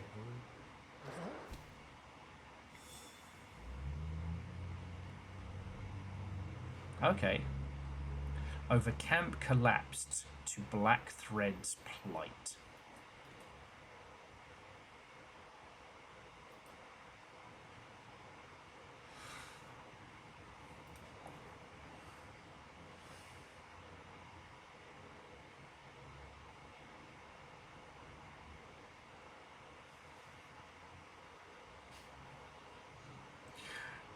Honestly, I think that the dung defender crest should have come with a horo horo horo horo noise. That would have been perfect.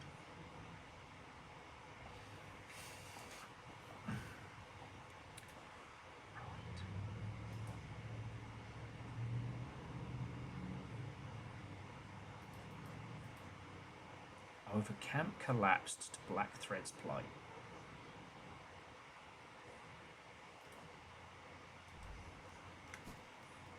Shamara, her first home location.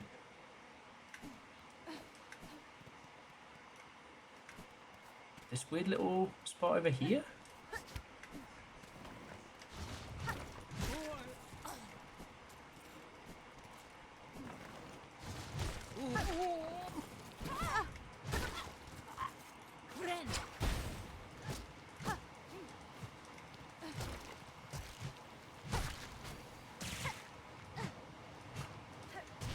He wants blue goo.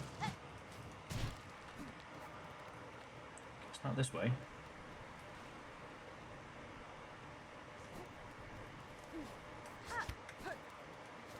Okay, DJ Coil, but don't call it a comeback, because I've been here for years.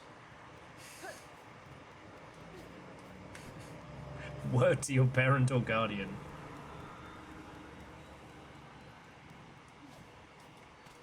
You know, so Chaunerus, sleep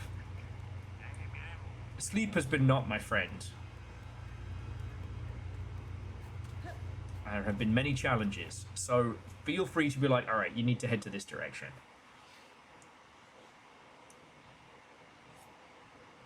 I mean, it's not like the bloody flower, it's not like I have to...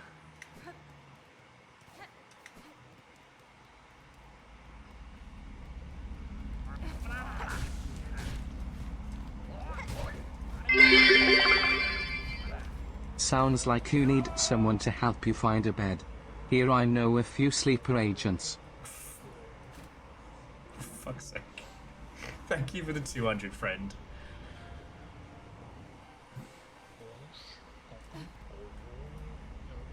Great strides move the world, but small steps shouldn't be overlooked.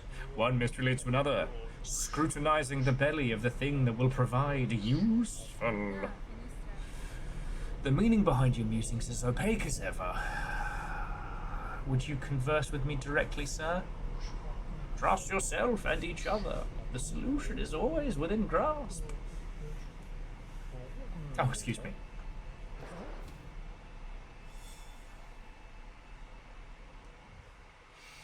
Okay. Scorched field on edge, black shells burned. Well, that's got to be near here, right? That's got to be this way. Where? Black shells on edge.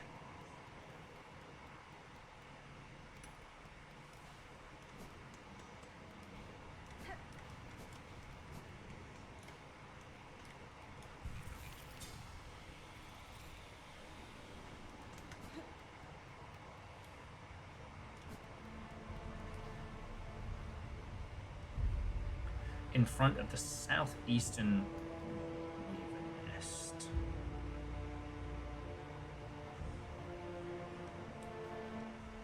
Oh, in far fields. Okay.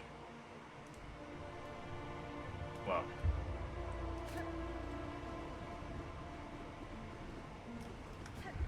Let me get on stable ground.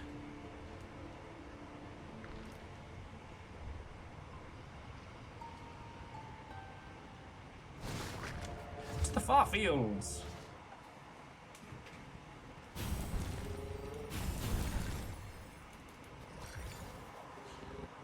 Oh, we get extra time to hang out with the puppies, so it's fine.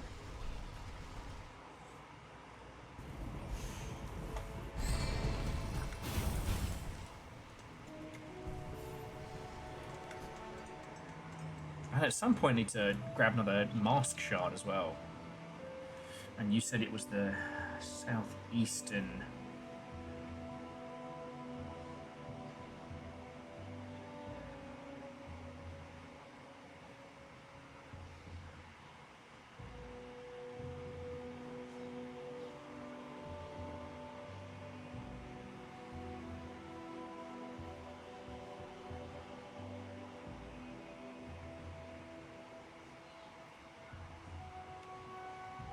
Alright, so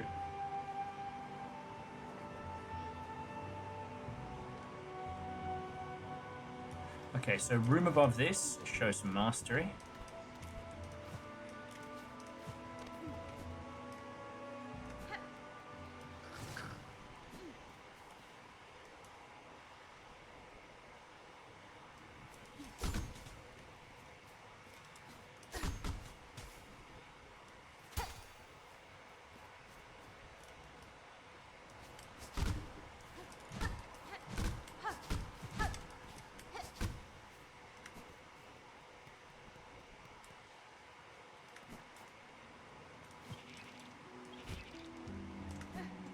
Okay, so I need the curve claw ready to go. Sorry, little clockwork friends.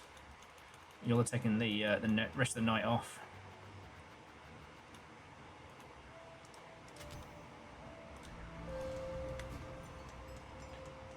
Now, by showing mastery, I assume it means...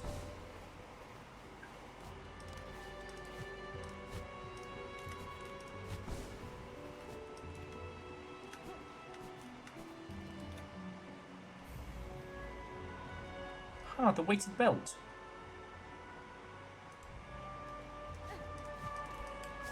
Wait, didn't someone want to sell me that?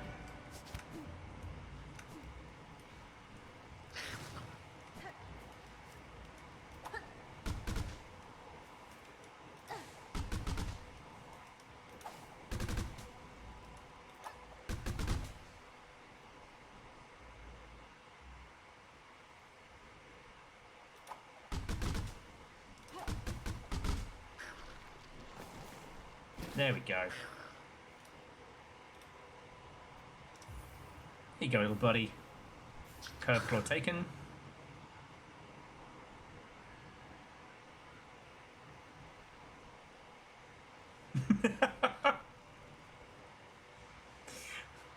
Sit at the bench and he'll return it. Okay.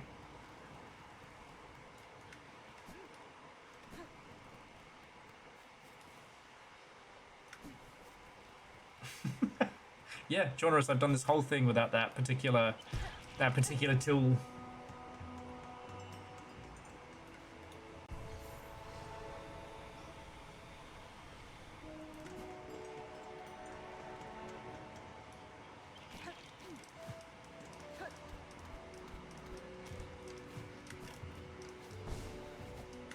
Because I think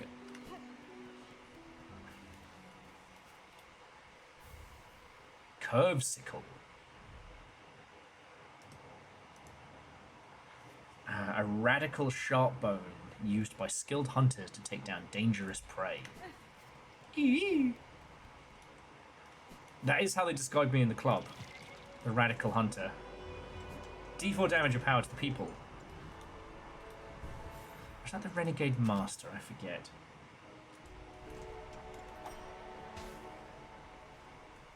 It's twice as big and looking rather gnarly.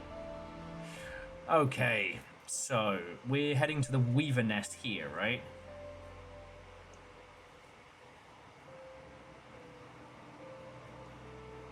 Okay.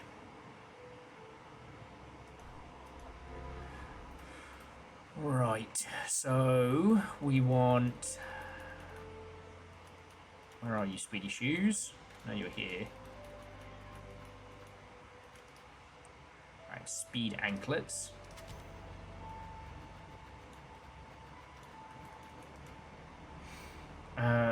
Flash and Slade. Speed of movement and attack. Flea Brew. Okay. It's the bench way off in the corner. Roger that. Whoa!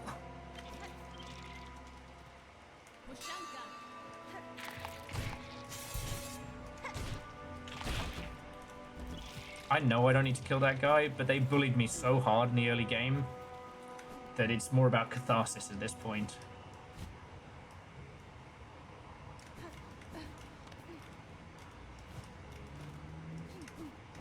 Don't you do it.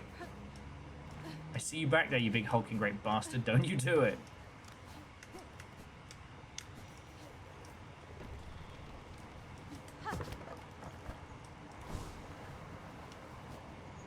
Guess we can pop in and see how the Pinstress is doing. Stray one. Things were already feeling grim when last you left. Now it's worse. The whole world quaking and wailing, all stretched with those blackened strands. This, wouldn't be your doing by any chance, would it? That's fine. I am in part responsible, though know this outcome was not my intent, and that I shall work to calm it. Ah, I knew it. Of course it had to be you. Here I was, hoping you'd bring a shake-up, so you brought the whole bloody ending. Well, move it, I say. Get to your fixing. We're all now suffering for the scale of your conflict. Maybe this time you'll act towards a calmer solution, eh? Alright.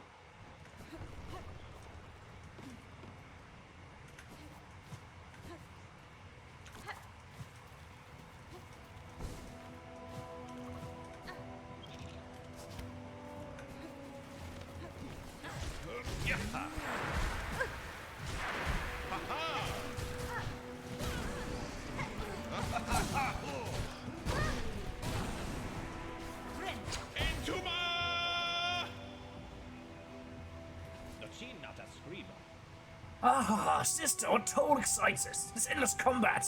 Certainly when peace finally comes, be in the right mind to appreciate it. Me again. You place too much burden upon yourself, sir. Though I share your ambition to free this land of its curse, I counsel you to rest, even if only for a short while. Us? Rest? While you, my dear sister, fight so gallantly? We cannot. What will our old village think of us? Were we to quit our charge? No. Regardless of what you may believe, there's strength enough in these old shells.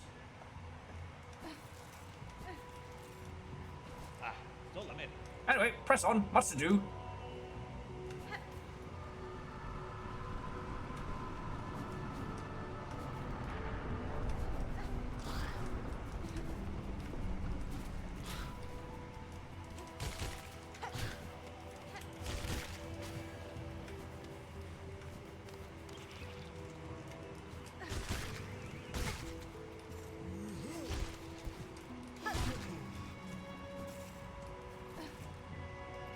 Oh, I see you there, buddy.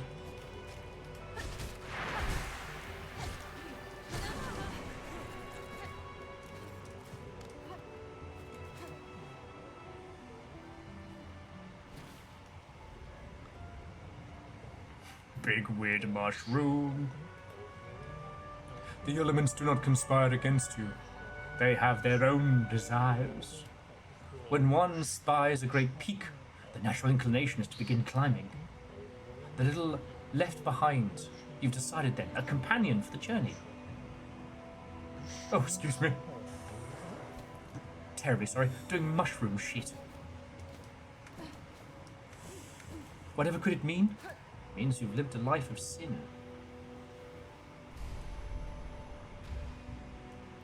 Okay. So before we did the speed nest,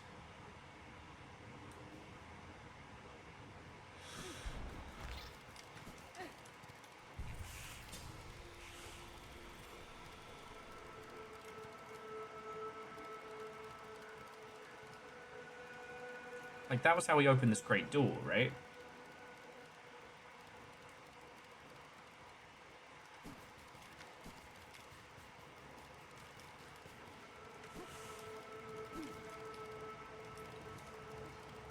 hit the brew, then cheese it.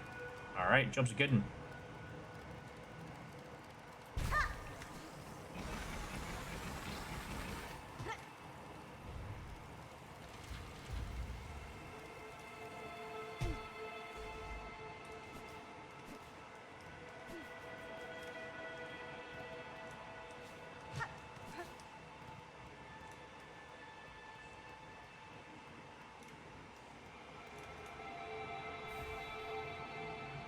Ooh, another rune harp.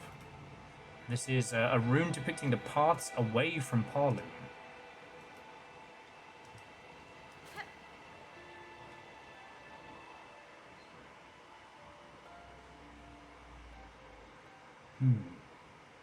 None seem left here.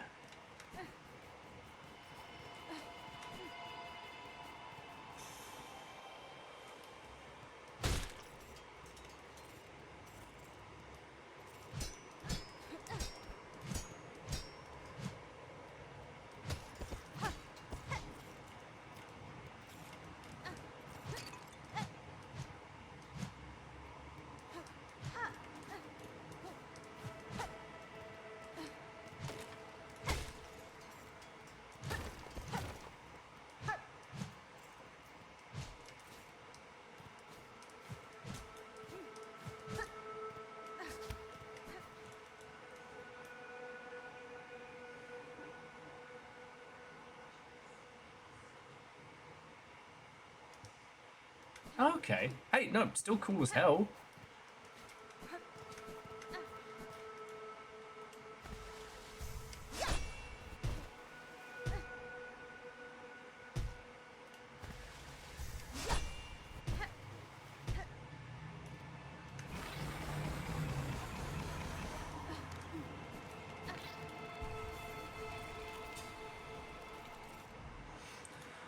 Okay.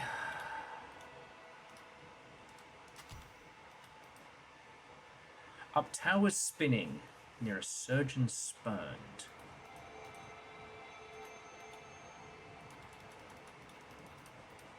Towers spinning. Oh, that's the... Wait, hang on. Is that...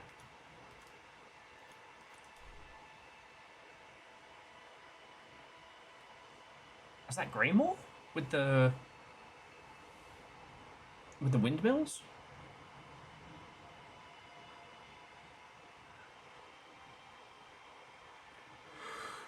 Oh, I'm so sorry. Oh, my apologies for that big yawn. It caught me off guard before I could stifle it.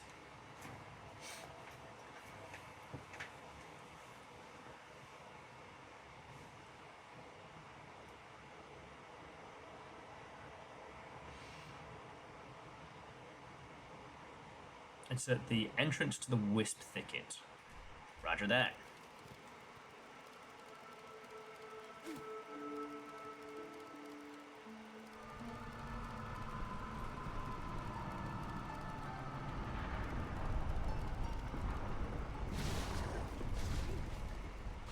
The puppies know where we are. To Greymore.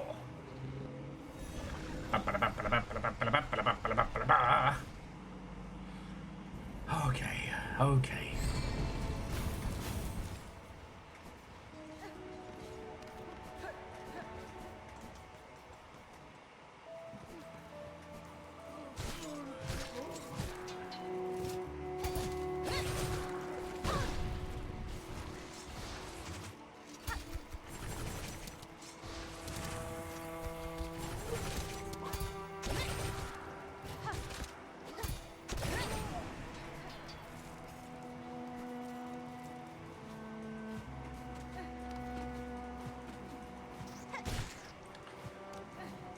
Is there a new game plus?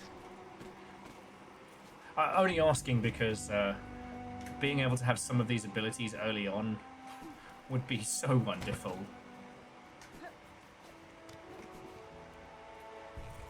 I forgot to change my shoes. Oh, I'm so sorry. No new game plus, sadly. Ah, well. I mean, that would be a little too much glorious or shit.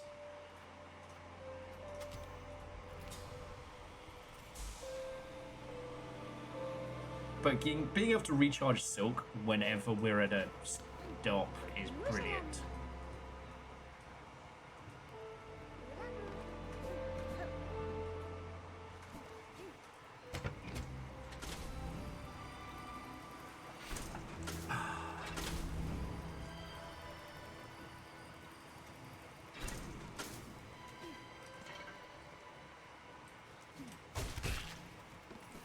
I mean, you're right, DJ Coil, but we'll...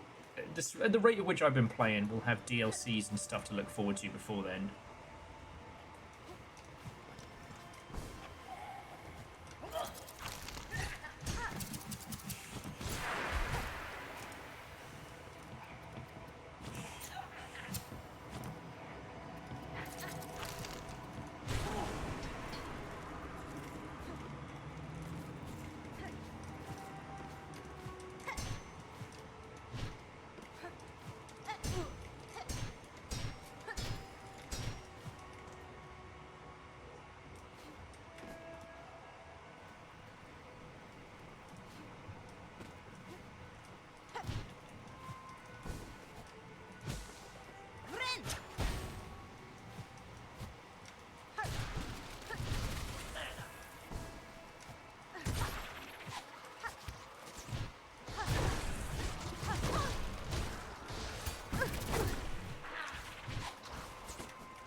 I was like, it's alright, I've got loads of things I can heal off of. Wait a second, no I can't, they're all fucking Shadow Bastards.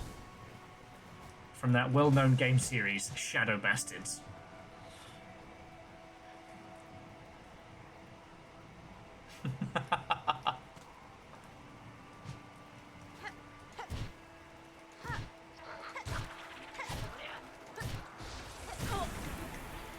Fuck. It's alright.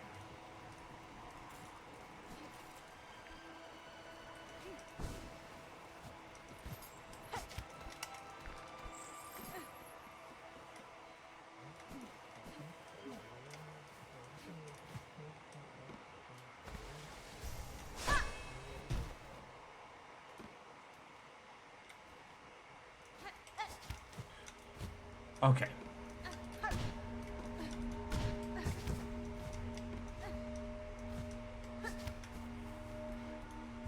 What? It's on 1 health. I'm not going to risk it for a biscuit. And Shackle, what and welcome. How goes it? And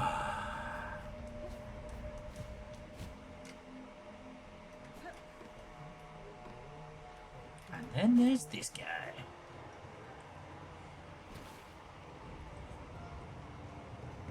We're mushroom hunting. How are you? Yes, communication is the heart of it. The grandest boasts and the tiniest murmurings all have their meanings. Your point is well made. Even the flowers have their stories to tell. Light can be cast anywhere. I have no desire to interrupt your meditations, Herald, but I am eager to speak with you if you would only listen. Take note of it all, render it in line, and you'll be glad that you did. 2 in the hand is worth 3 in the bush. A stone in the palm can also be used to chuck at some guy. Oh, excuse me.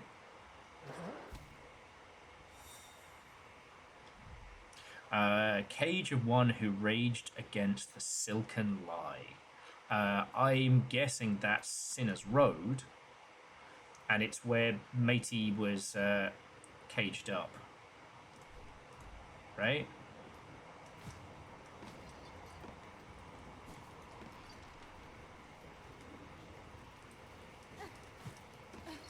Okay. Well, I'm going to head the other way, because if I can destroy that...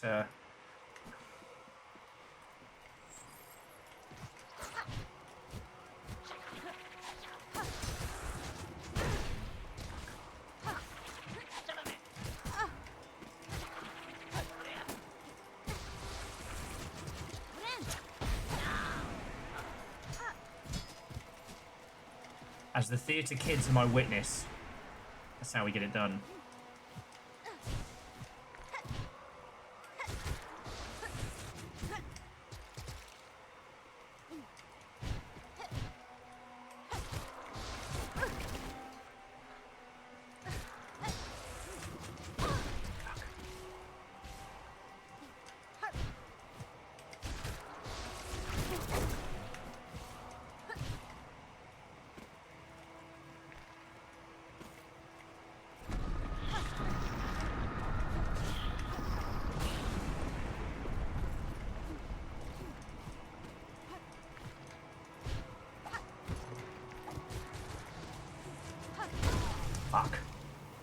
known that was going to happen. So I chucked something at it. Well, it took exception to that.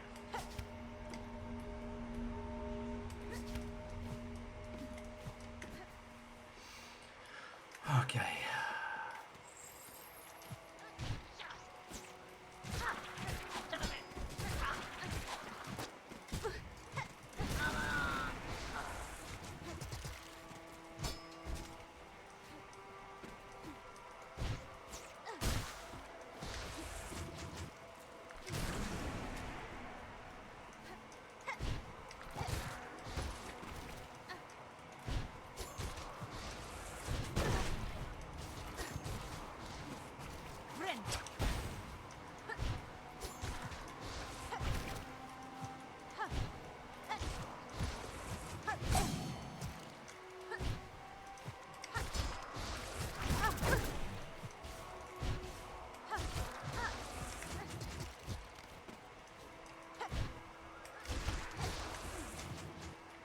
Sorry, forgive me for being cheap, it's just... these things are no joke.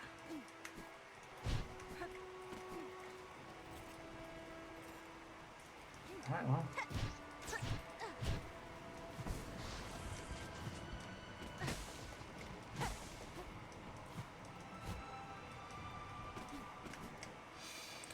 okay, so...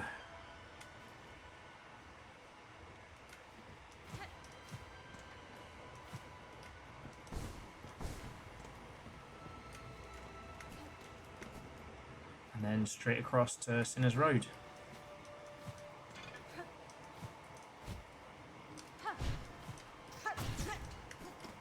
You little shits. Yeah, without void powers, you're a one-shot now.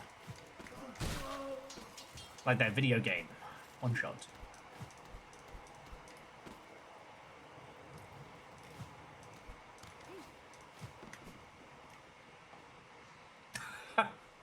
Vernon says, Greymore made my Switch 2 controllers make a constant clicking sound due to the haptics.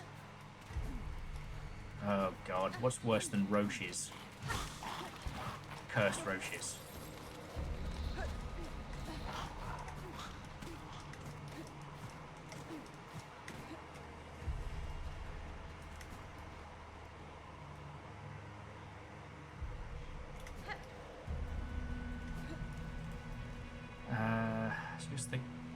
Okay, so it's Greymore.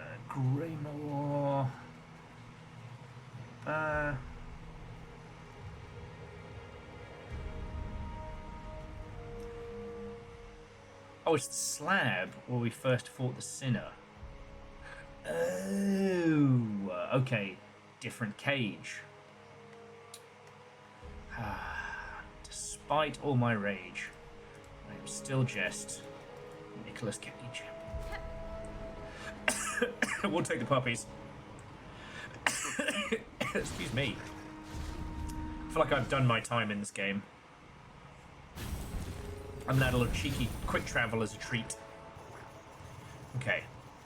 The slab.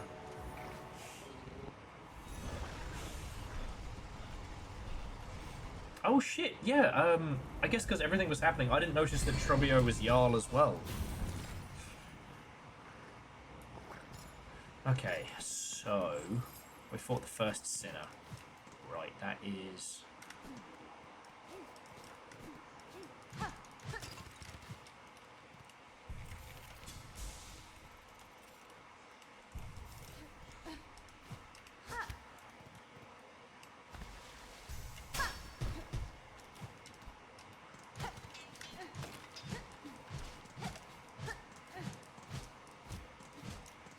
oh, well. I thought I could play the odds on that one, but there we go. I'm just happy that one, that was 2 fights, and that both of them were glorious. You guys are still disgusting!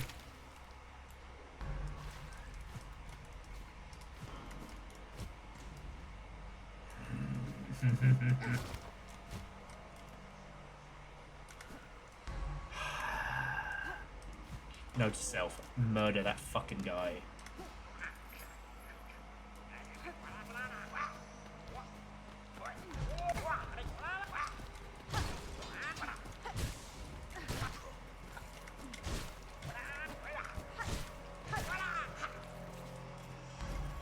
Cheers for the free cash, you little bastards.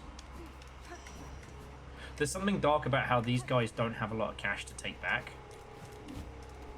Because they've just been pilfering from, like...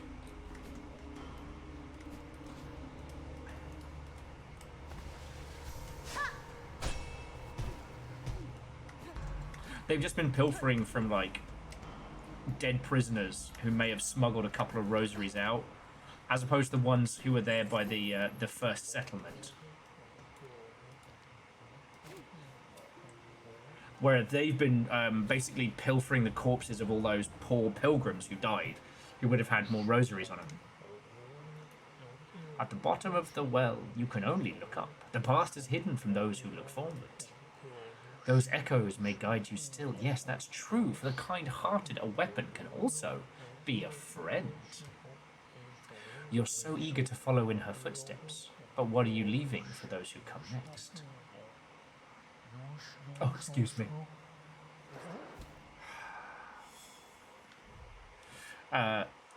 Fell Heart of Frost, who soars on high. Well, that's got to be back up. I almost said Mount Windy Gap.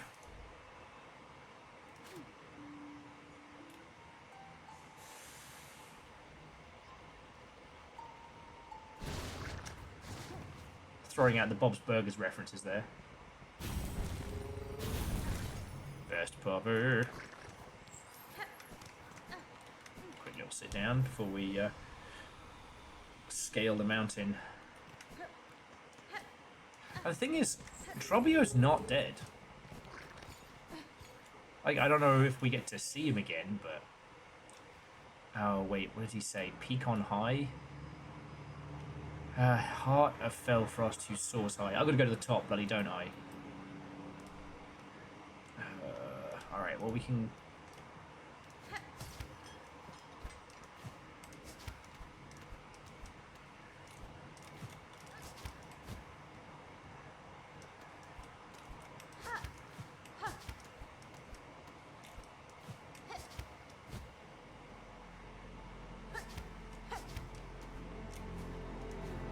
All the way up. Alright. Well, nothing worth doing is ever easy.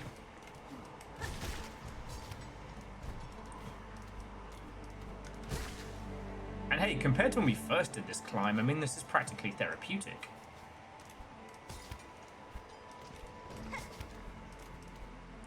I surmise there's quite a few great climbs in history that would have been made significantly easier with double jump. Oh, and the ability to just respawn if you break an ankle.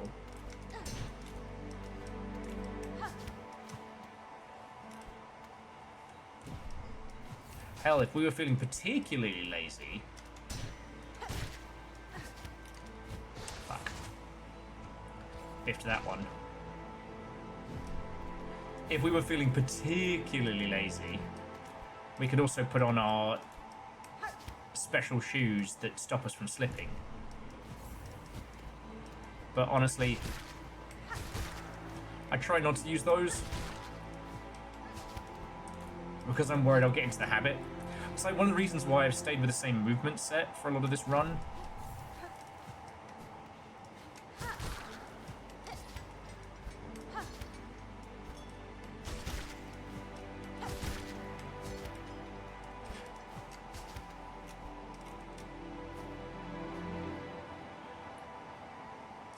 Yeah. And Shackle Draconis, Everest is littered with the bodies of people who didn't use double jump. Just saying. And, I mean, DJ Coil, possibly. Like, possibly I'm going to want him later, but...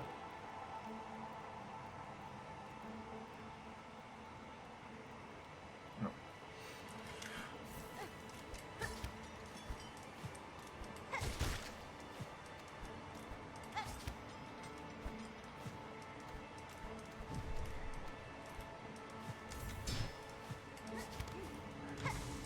But sometimes, dear friends, we must be careful that a scrotch does not become a scaffold. A crotch does not become a scaffold.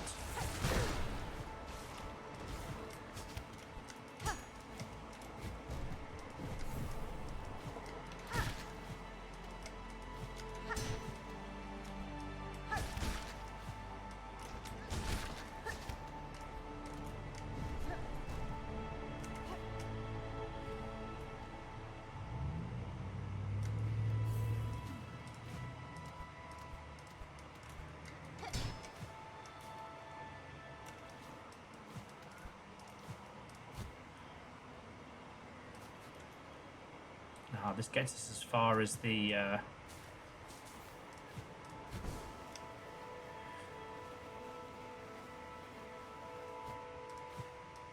we go. Oh, big fluffy! Look at them having a little conversation. Don't mind me. Just getting some screenshots.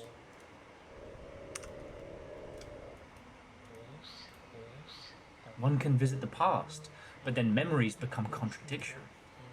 When the call rings out again, will you let your previous actions cloud your vision? By claw and by voice, history always rises to meet us. Oh, excuse me.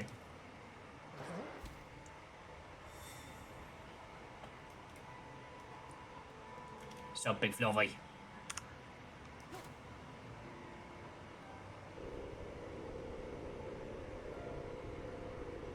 It actually makes a sound like the storm noise. So fluffy.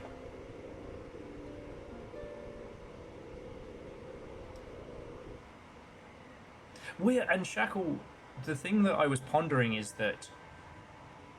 Yeah, express elevator straight down. The thing that I was pondering...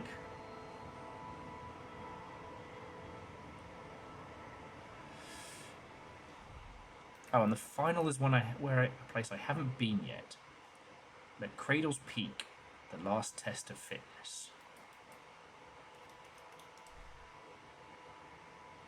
Oh, there does appear to be an opening in the roof from the cradle. So we've got to head back up the side bit of the clockwork core. Now we have our straight up hook. That should be easy. But yeah, the railgun is up here, right? Which, in my humble opinion...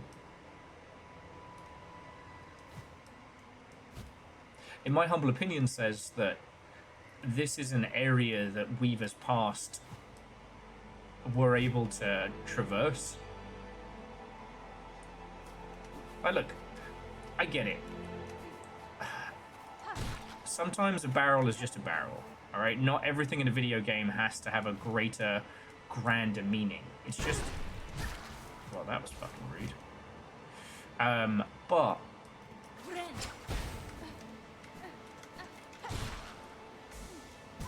Ow.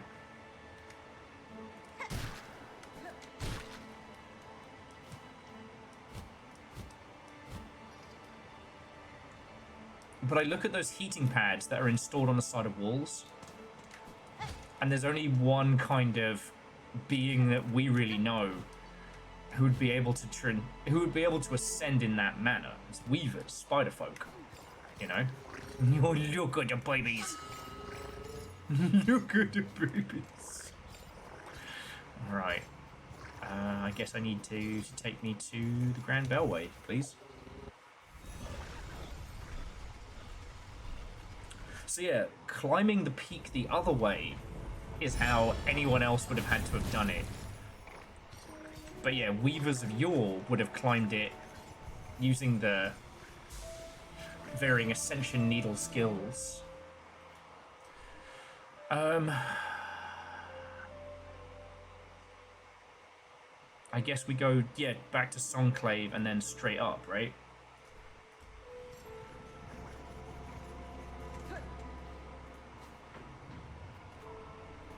First shrine. There's so much in this world that speaks to such volumes.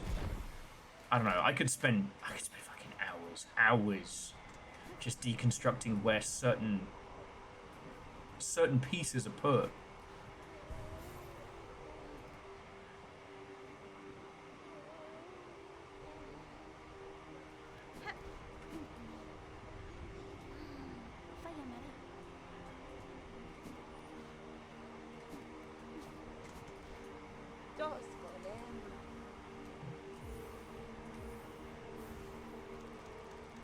Actually, let me just quickly make sure I'm not going to waste any... Oh yeah, no, I can buy loads. Just in case we suddenly need a load of cash. And yeah, Chaunerus, that makes sense.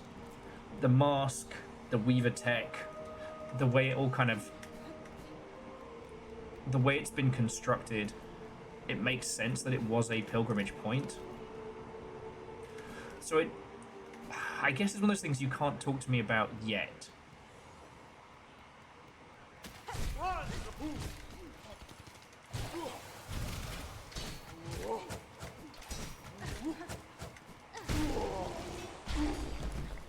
But whatever Grandmama Silk did, like however she broke this shit, before her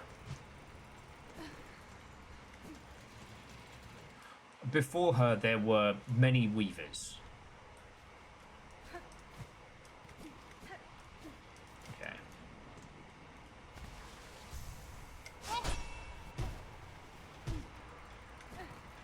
Don't worry, friends, you've taught me well.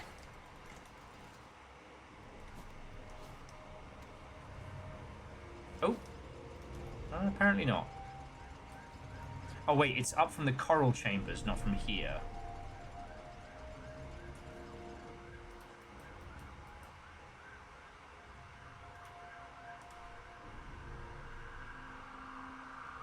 Oh, it was next to me. Okay.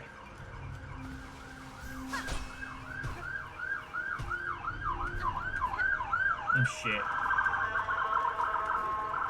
Been rumbled. How did they hear of my plans? I was so careful.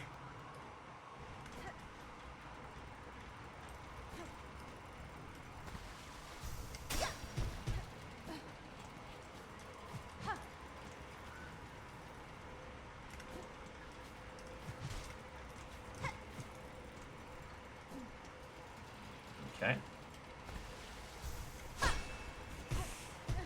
There we go, thank you. Sorry, I would have gone a little bit loopy trying to find that.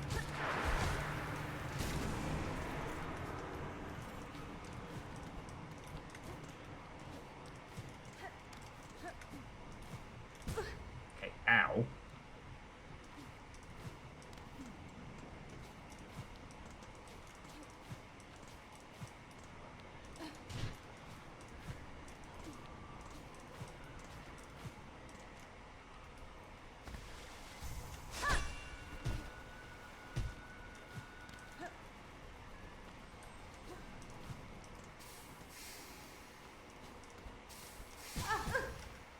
That was rude.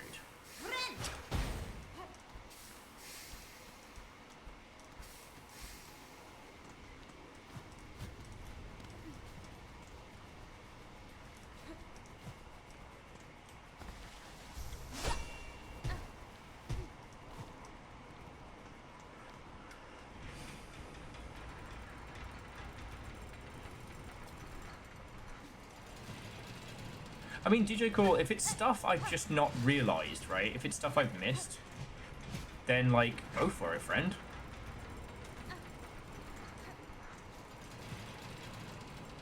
Because I know about, obviously, Grandmother Silk kidnapping other weavers and...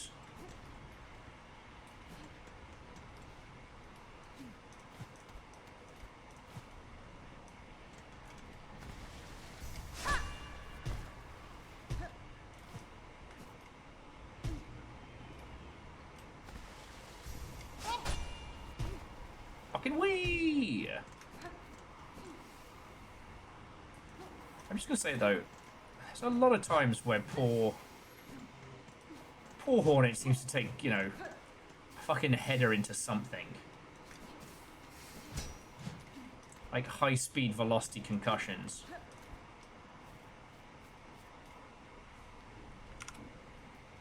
Okay.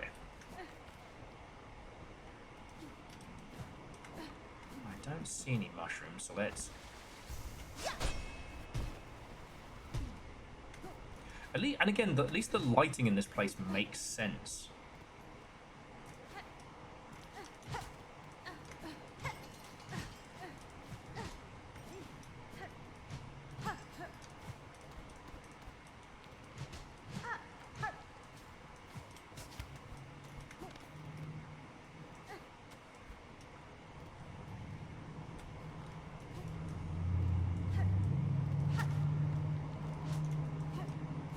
Here it is.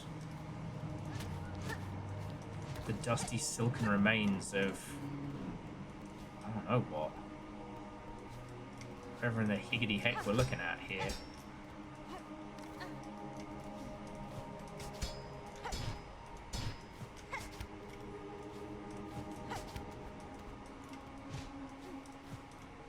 The important parts of Grandmother's silk from the first sinner, she wove her silk into Fallard's little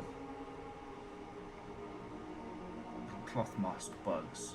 Oh yeah, in order to create her daughters, the weavers. Okay.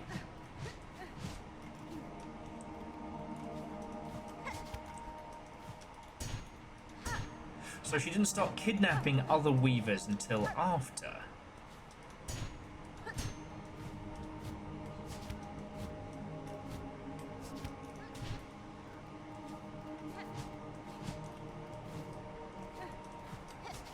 Sorry, here's me waiting eagerly to hear your thoughts and feels on this.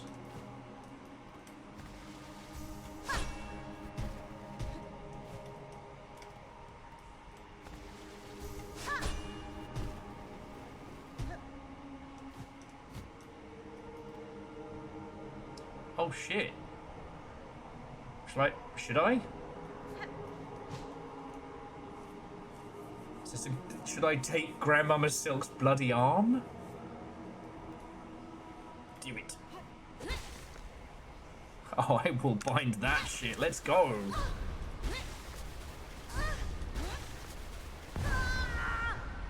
That's a lot of silk. Pale nails. Spin lethal talons from thread that seek out enemies? What's the worst that could happen? Many, many things.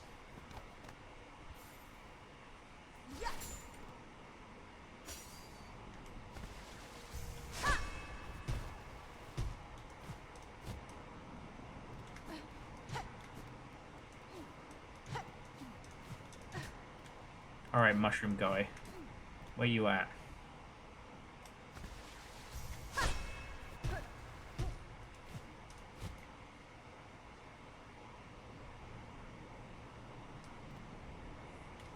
Mr. Mushroom is further above.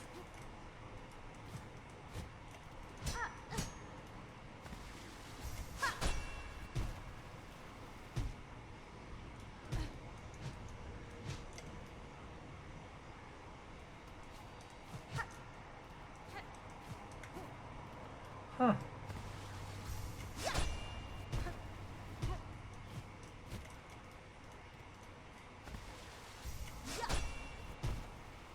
There we go.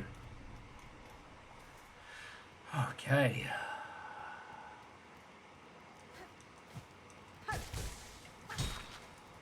I'm not giving those little shits a chance.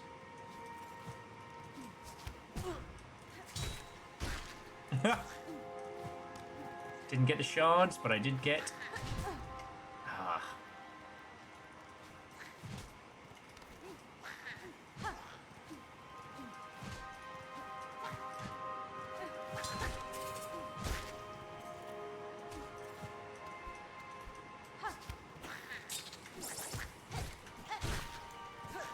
Yeah, you little shits.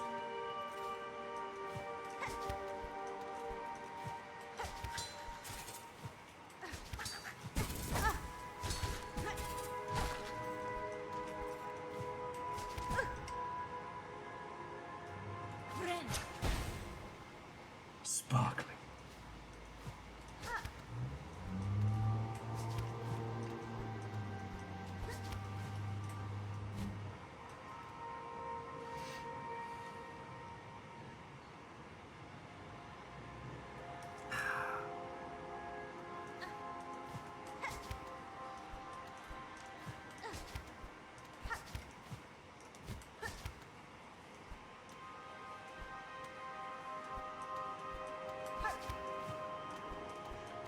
There we go. Oh, you're fucking kidding me.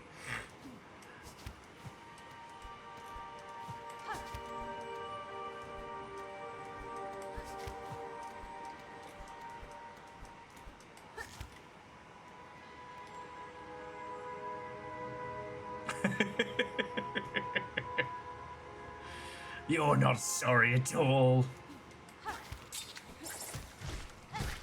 I must you turn this into a house of lies.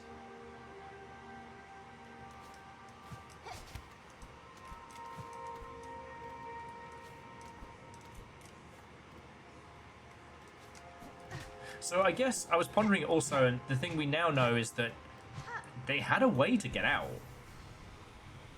They knew the ways out of Falloon, but they couldn't make it out from under Grandmother Silk.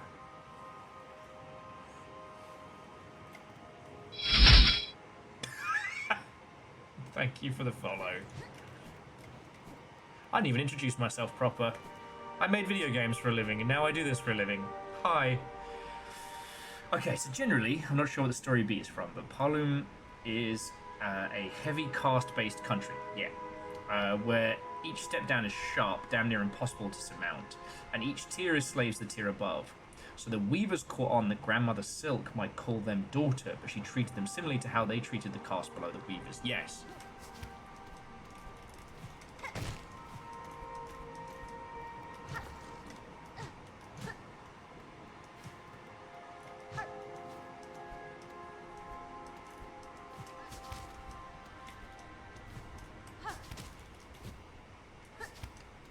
Okay, what in the Celeste am I doing right now? But yeah, that one...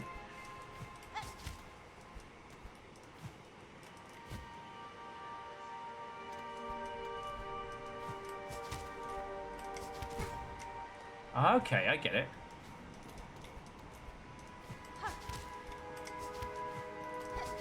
Oh, fuck.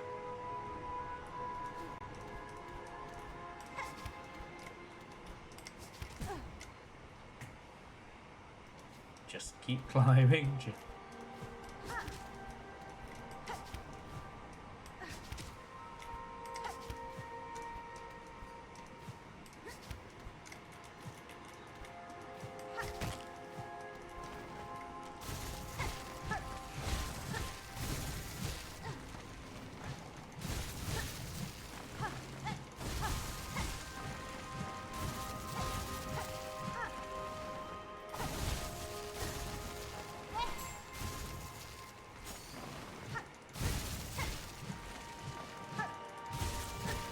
That's right, these chuckle fucks can help me recharge my silk.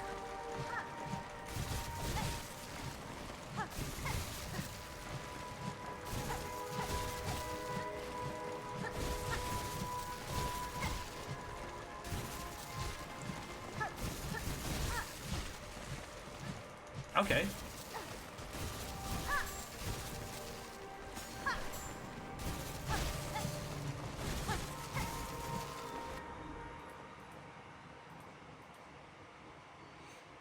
Defeat one more. Okay.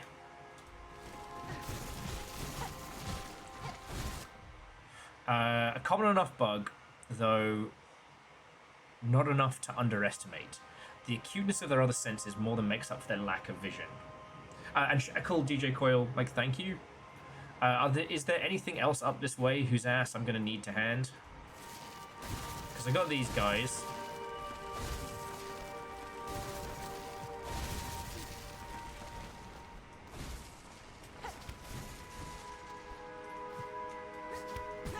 Ah.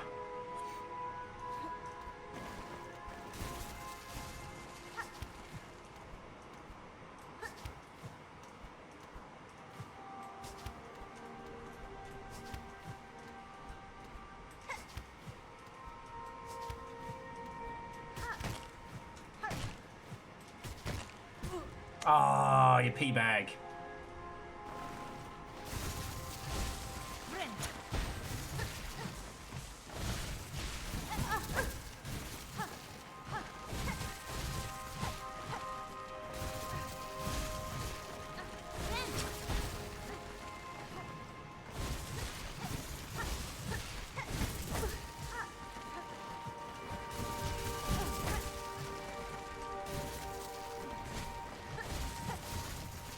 fuck you guys. You're eating up all of my shit.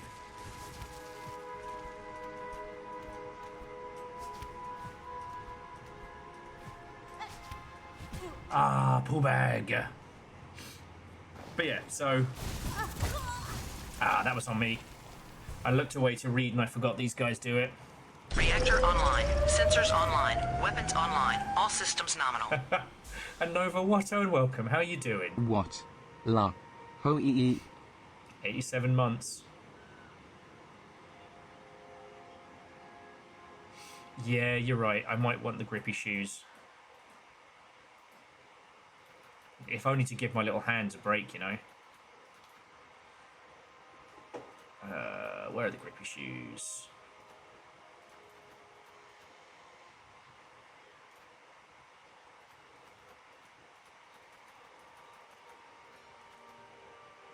Ah, yes. Yes, Nova, not only are we celebrating your 87 months, but you have the Yaldum. How are you doing? You managed to unseat...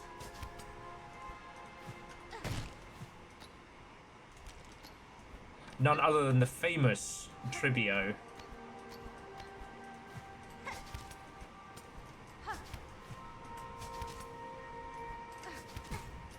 little too far. And XD Johnny XP, how are you doing? Watto and welcome. We're doing we're doing Celeste Bug Edition.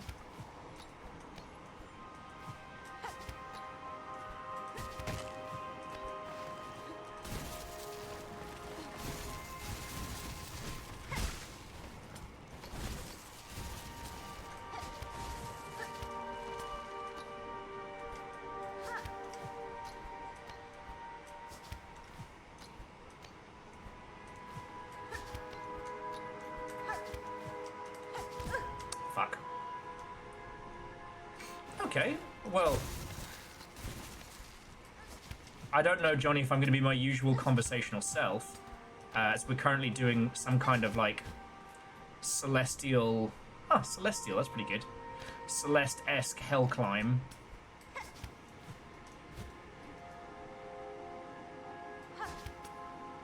But yeah, good to see you. Sorry about tapping out as you showed up for Will's night off.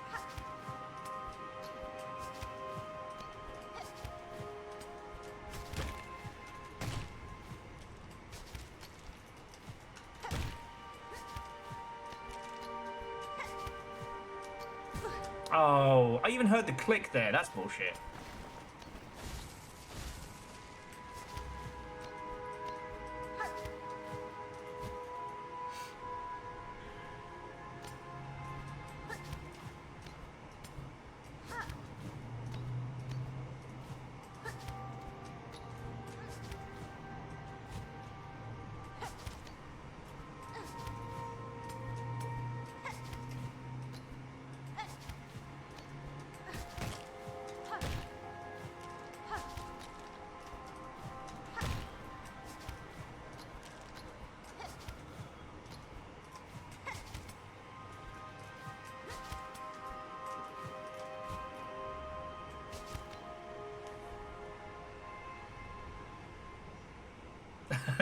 Indeed, it was destiny's fault that we did not get to hang like homies.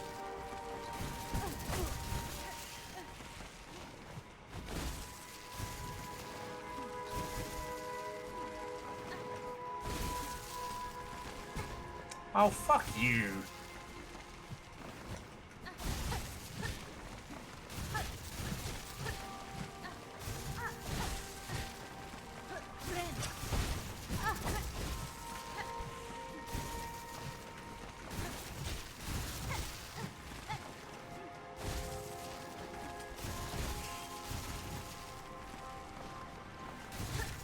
Fuck.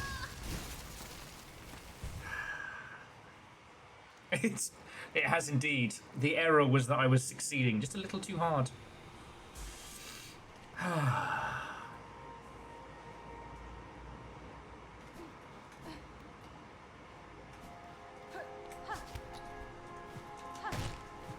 Anyway, compared to the Path of Pain, this is nothing.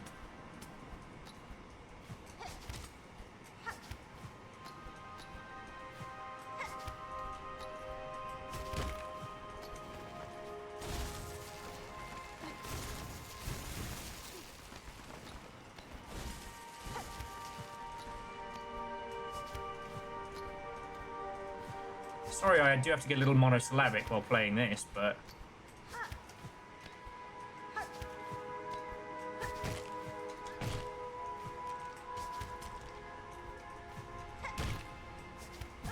Oh, fuck off.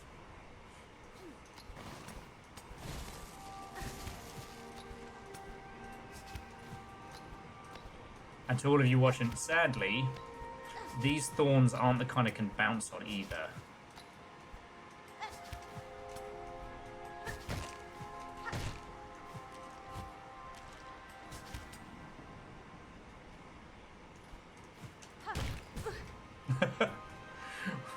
The Lord Jack with all you have to do is not make a single mistake ever.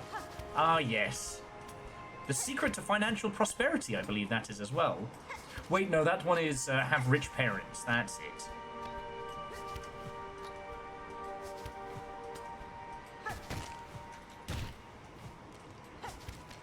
Oh.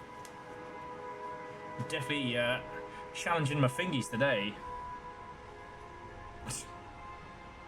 There's a song on TikTok which is I wasted time in the womb not buying real estate. Okay, that one was not good.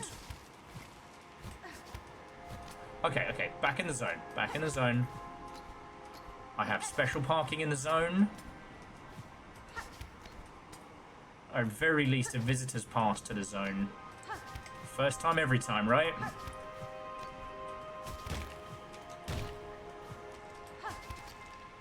First time every time. Yeah, how come I didn't buy my first property when I was 8 years old? Fool!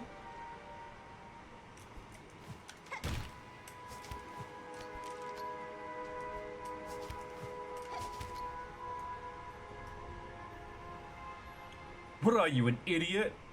I was too busy loading Dr. Zeus.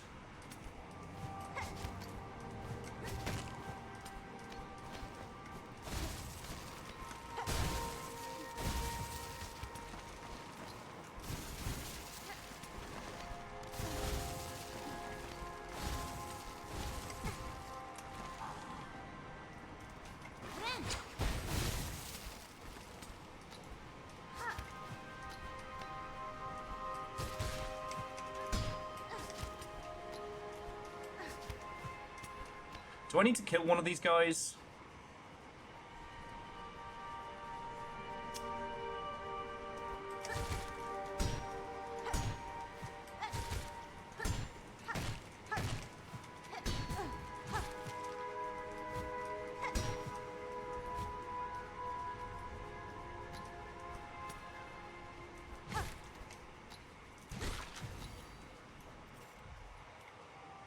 Three more.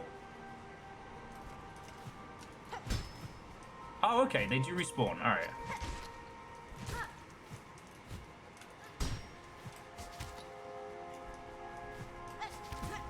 That was the fool in me.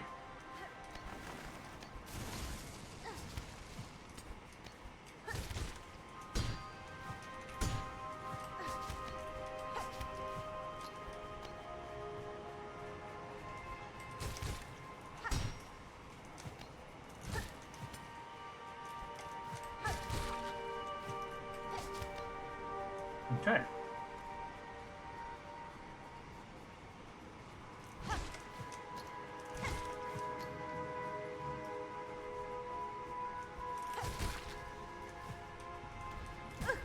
Pierce!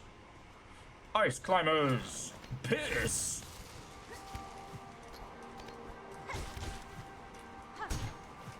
Dr. Mario! Kidney failure!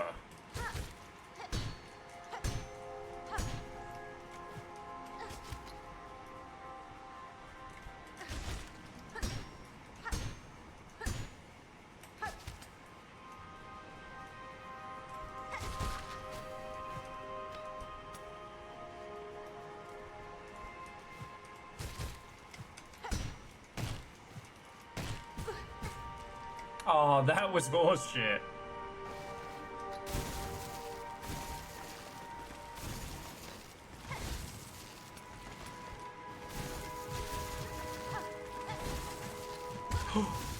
Nope. That was what I get for trying to be clever. Okay, so the Weavers, who had locked up the pale god that created them from lesser bugs, had just done a bloodborne type applying random mystical substance to other bugs, which let the sealed grandmother Silk reach out and start her haunting. Okay. So the Weavers sealed her, but then she used the haunting to reach out from her cocoon. Okay. So that then... Okay, that makes a lot of sense. Byakuaz, the kidnapping started after she begun the haunting.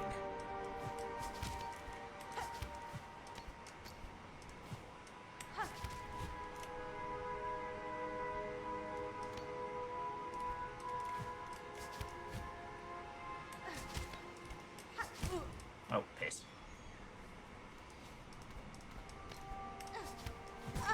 Fucking hell. Alright. Alright. Eye of the Tiger.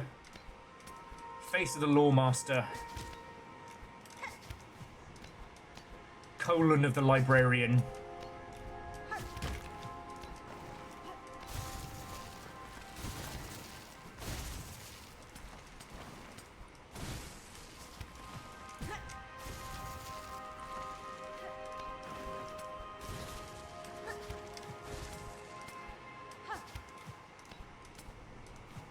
Demeanor of the Contented Zookeeper.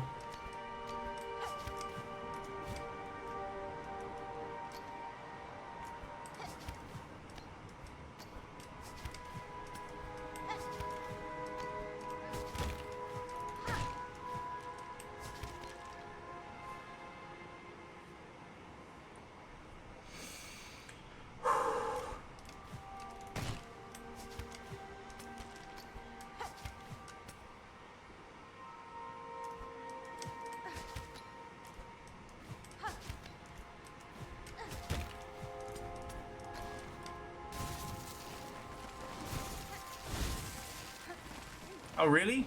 Really? Safe T-junction. Look at how safe it is.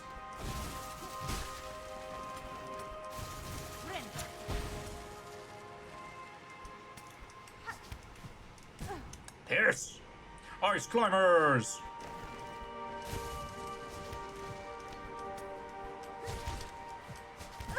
Oh, fuck. Okay, okay. Sorry, I keep losing focus.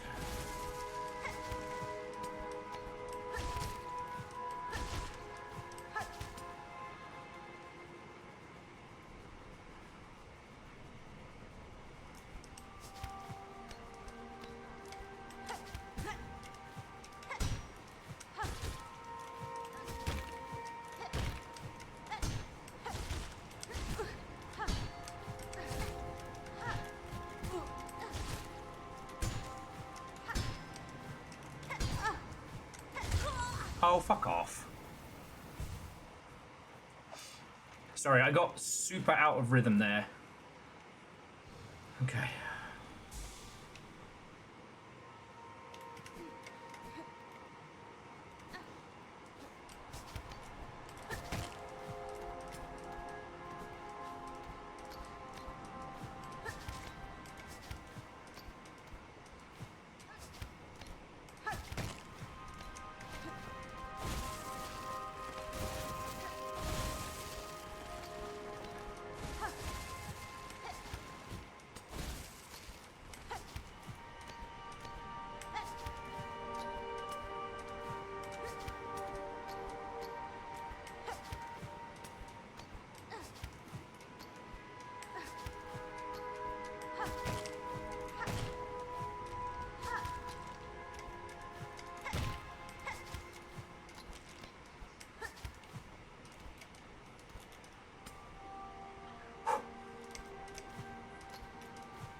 I'm earning my keep today.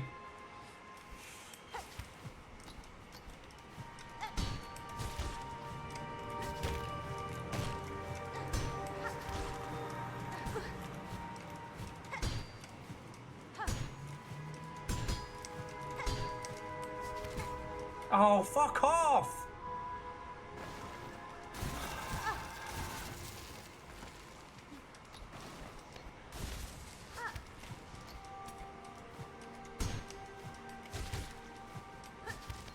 Okay.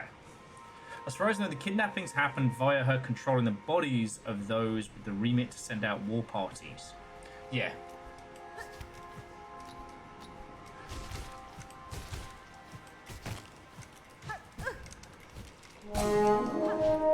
Fuck! Fuck!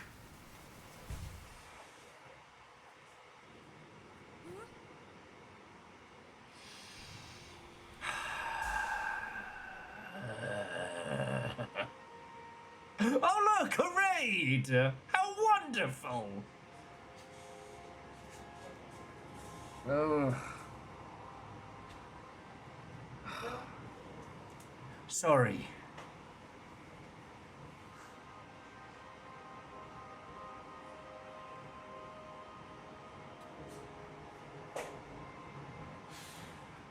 Verdant, thank you very much for the raid.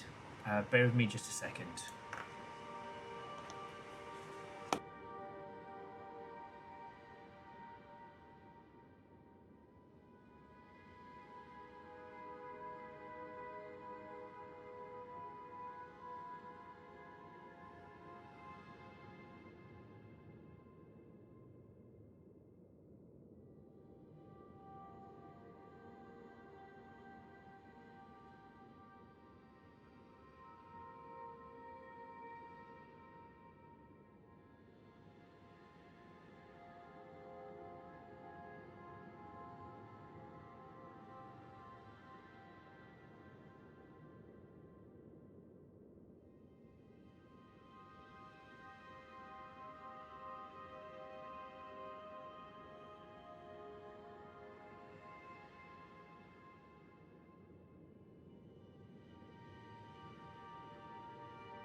Hello, hello.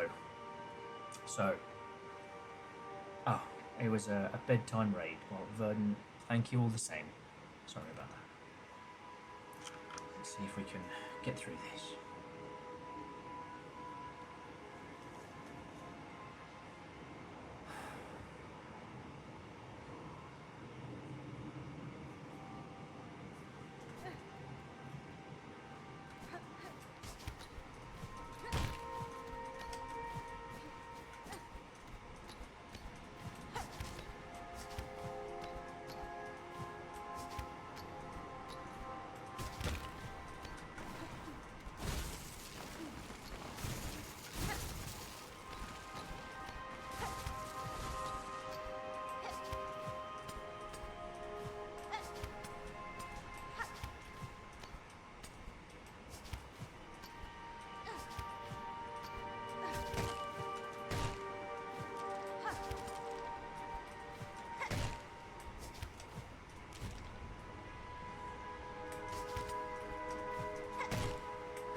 It's not my hands.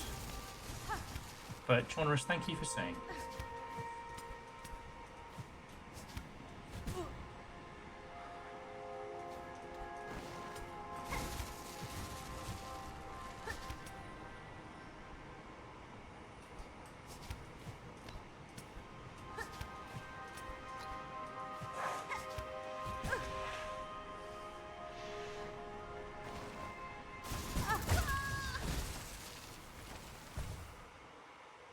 Thank you for saying.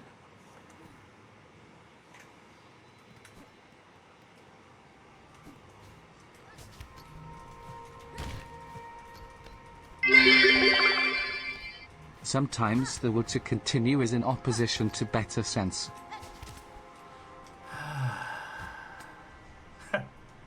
The will to continue is a pretty good moniker. I should bank that one for another time.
Nothing worth doing is ever easy.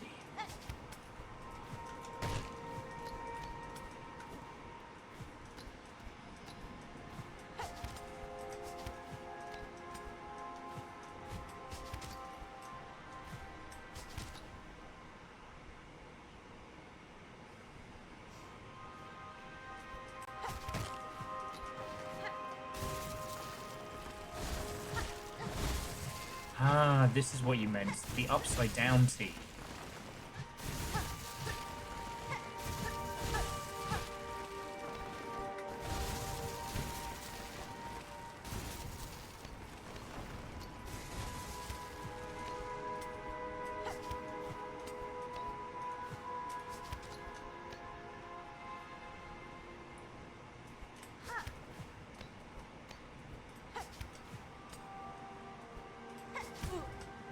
I mean, like I said, Path of Pain was worse.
Son of a bad word.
Okay, I'm going to give it a couple more minutes of tries, and then I will admit defeat for this evening.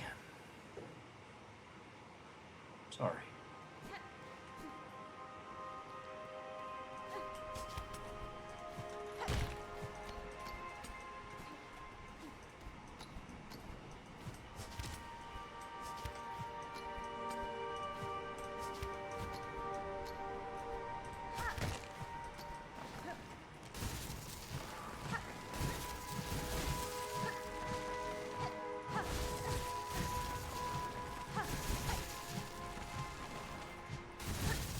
I know. Just.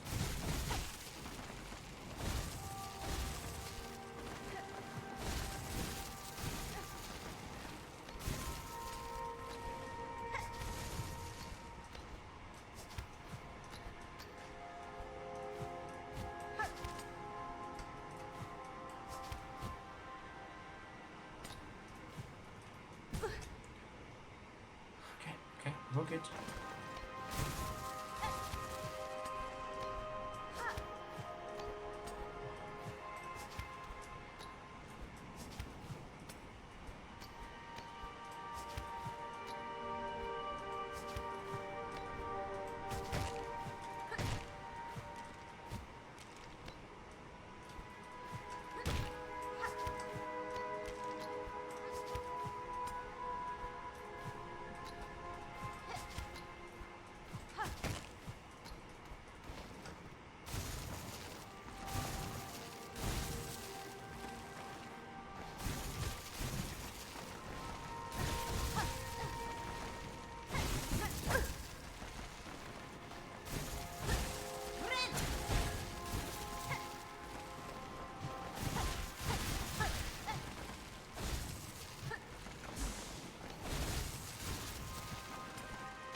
Okay.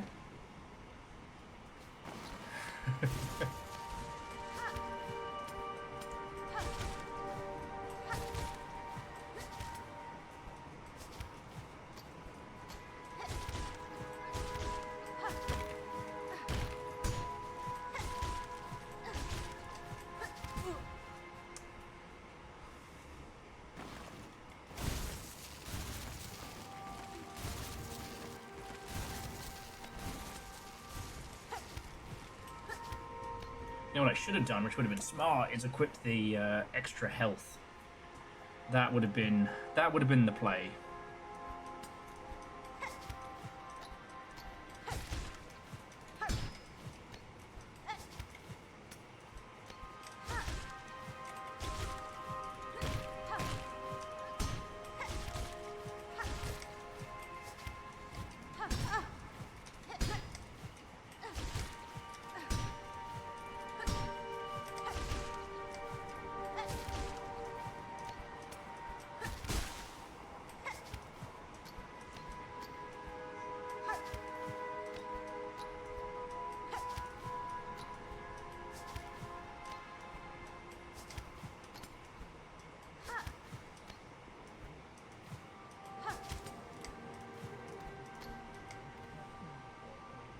How's that? How is that? And take a bow. And there we go. It had to be. Oh, it had to be. Thank you. Alright. Let's mushroom jam. And hope there's a bench up here.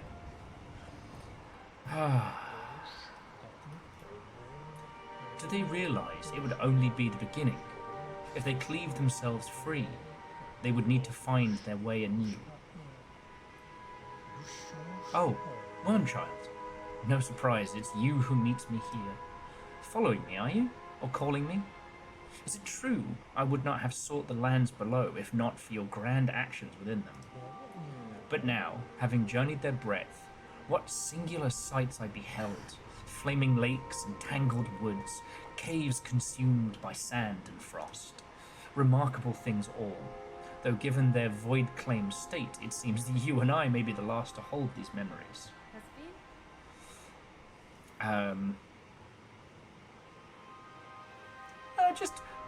Virtually, just maybe a minor god. I cannot allow that outcome, Herald. I act now to save that place, both for myself and for those bugs still alive within. As one who has seen so much, tell me simply, do you believe my efforts in vain? Me? Certainly you can ask, but I cannot provide a good answer. I have no mind for outcomes. Always my vision is too clouded by the present. Only the journey, the now. For myself, that purpose, and as far as my sight can see. If any other could come to understand that state, Wormchild, I suspect it may be you. Though maybe not yet, not this present. Maybe in a future far, when your actions might hail me so again. In Silksong 2, Silksong Gear. Alas, from these quaking caves, it is past time I made my swift exit. Ours each may be long and winding roads, but I hope you too come to know the many joys upon the path. To Silk, to Song. Fashoom!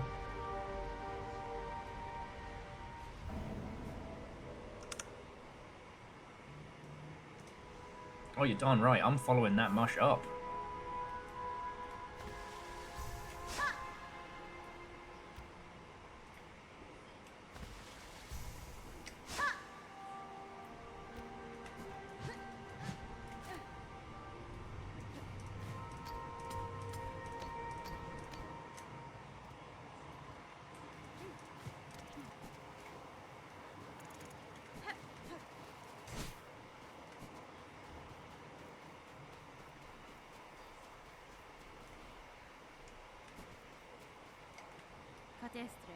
Out there lies the endless waste. If I cross them now, Farloom shall fall back into a state of my making. My choice is made, and I will not abandon the bugs near the grim end. I must descend again and cut them free.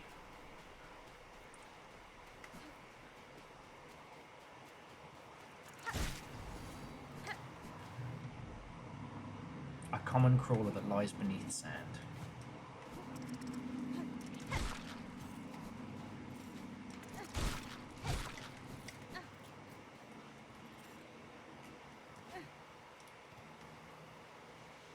Imagine dying to that after that whole ordeal.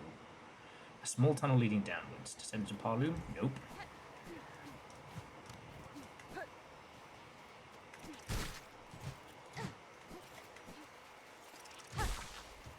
The nameless town.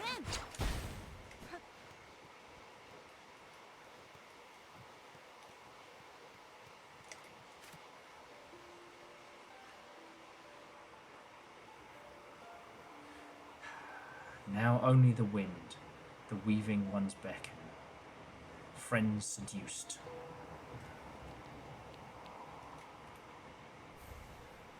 A surface memento can be displayed at home.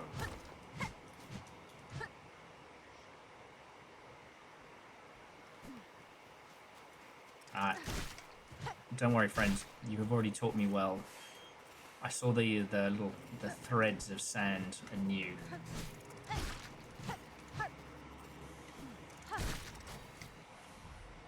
Surface Dweller is free of silk. Its nature remains its own.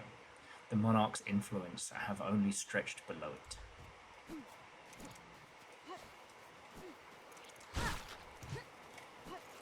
Okay, anything else to be grabbing while we're up here? Because I think what I'd like to do is descend below, put our little token into our home. God, I feel a bit bad. They don't even attack.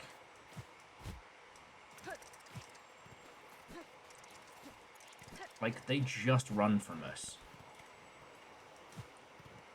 Poor buggers. Okay. Got the heirloom. Got the hunter journal endings to the climb, right? Let's have a look. Yeah. Poor creature has lived life too calm and coddled. It would not fare well in the worlds beyond. Got that one, got this one, and we got this one.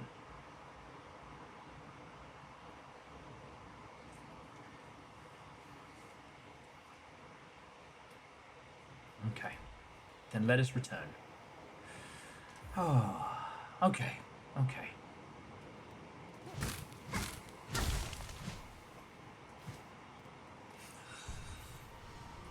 Had we known, we could just break up. Alright.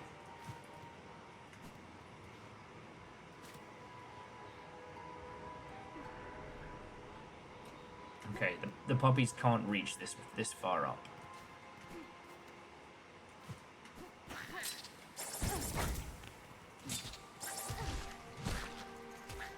Yeah, rest of the piss, you little bastard.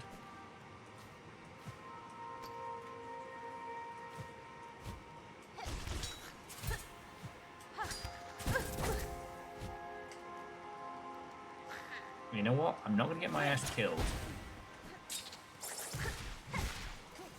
by some jumped up little termite.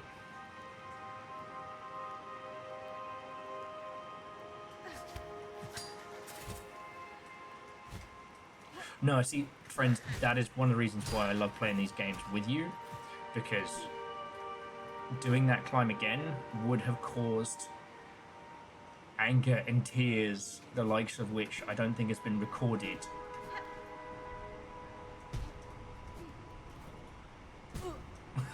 Falls onto spikes. Alright, maybe the puppies will come get me here. Yeah, they will.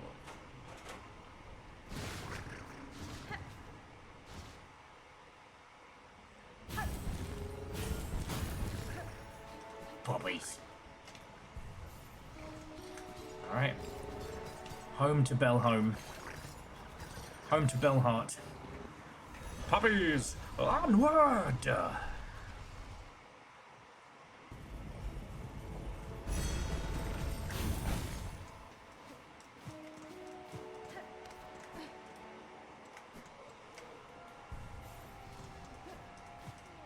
Oh. And a new wish. Hero's Call. Residents of Hart. Stress bug was heard near the top of the bellway of the Great Sandy Steps. Will no one come to a sad wretch's aid? Oh yeah, no, I've got half the power of Nova. And like I said, today was more about getting out of my own head than anything else, really. Yeah, I got caffeine. I got full backups. We can recharge.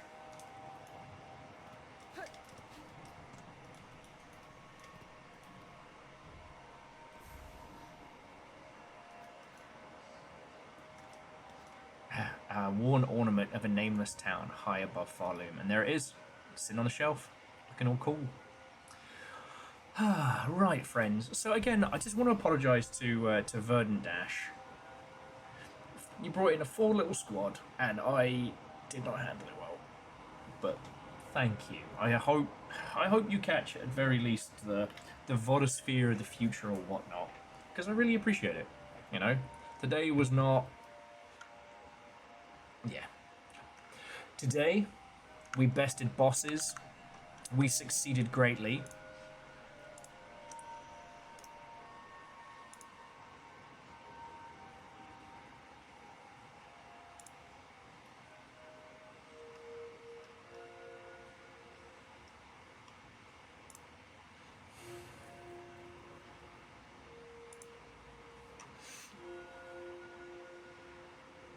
We brought thunderous victory wherever it was required.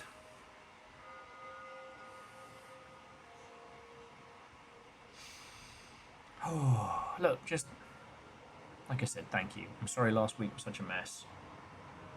Still trying, you know. But Silksong continues to be brilliant, and God, these were some great spectacle fights. So, I'm going to roll credits, but in a second I'm going to pass you all over. I survived on call for my week and replaced the battery in my index controller without breaking anything or catching fire. We all deserve a foiled dino sticker. Whoa, whoa, whoa, whoa. A foil dino sticker? Let's not get crazy here. Like, you know, got to get through it first.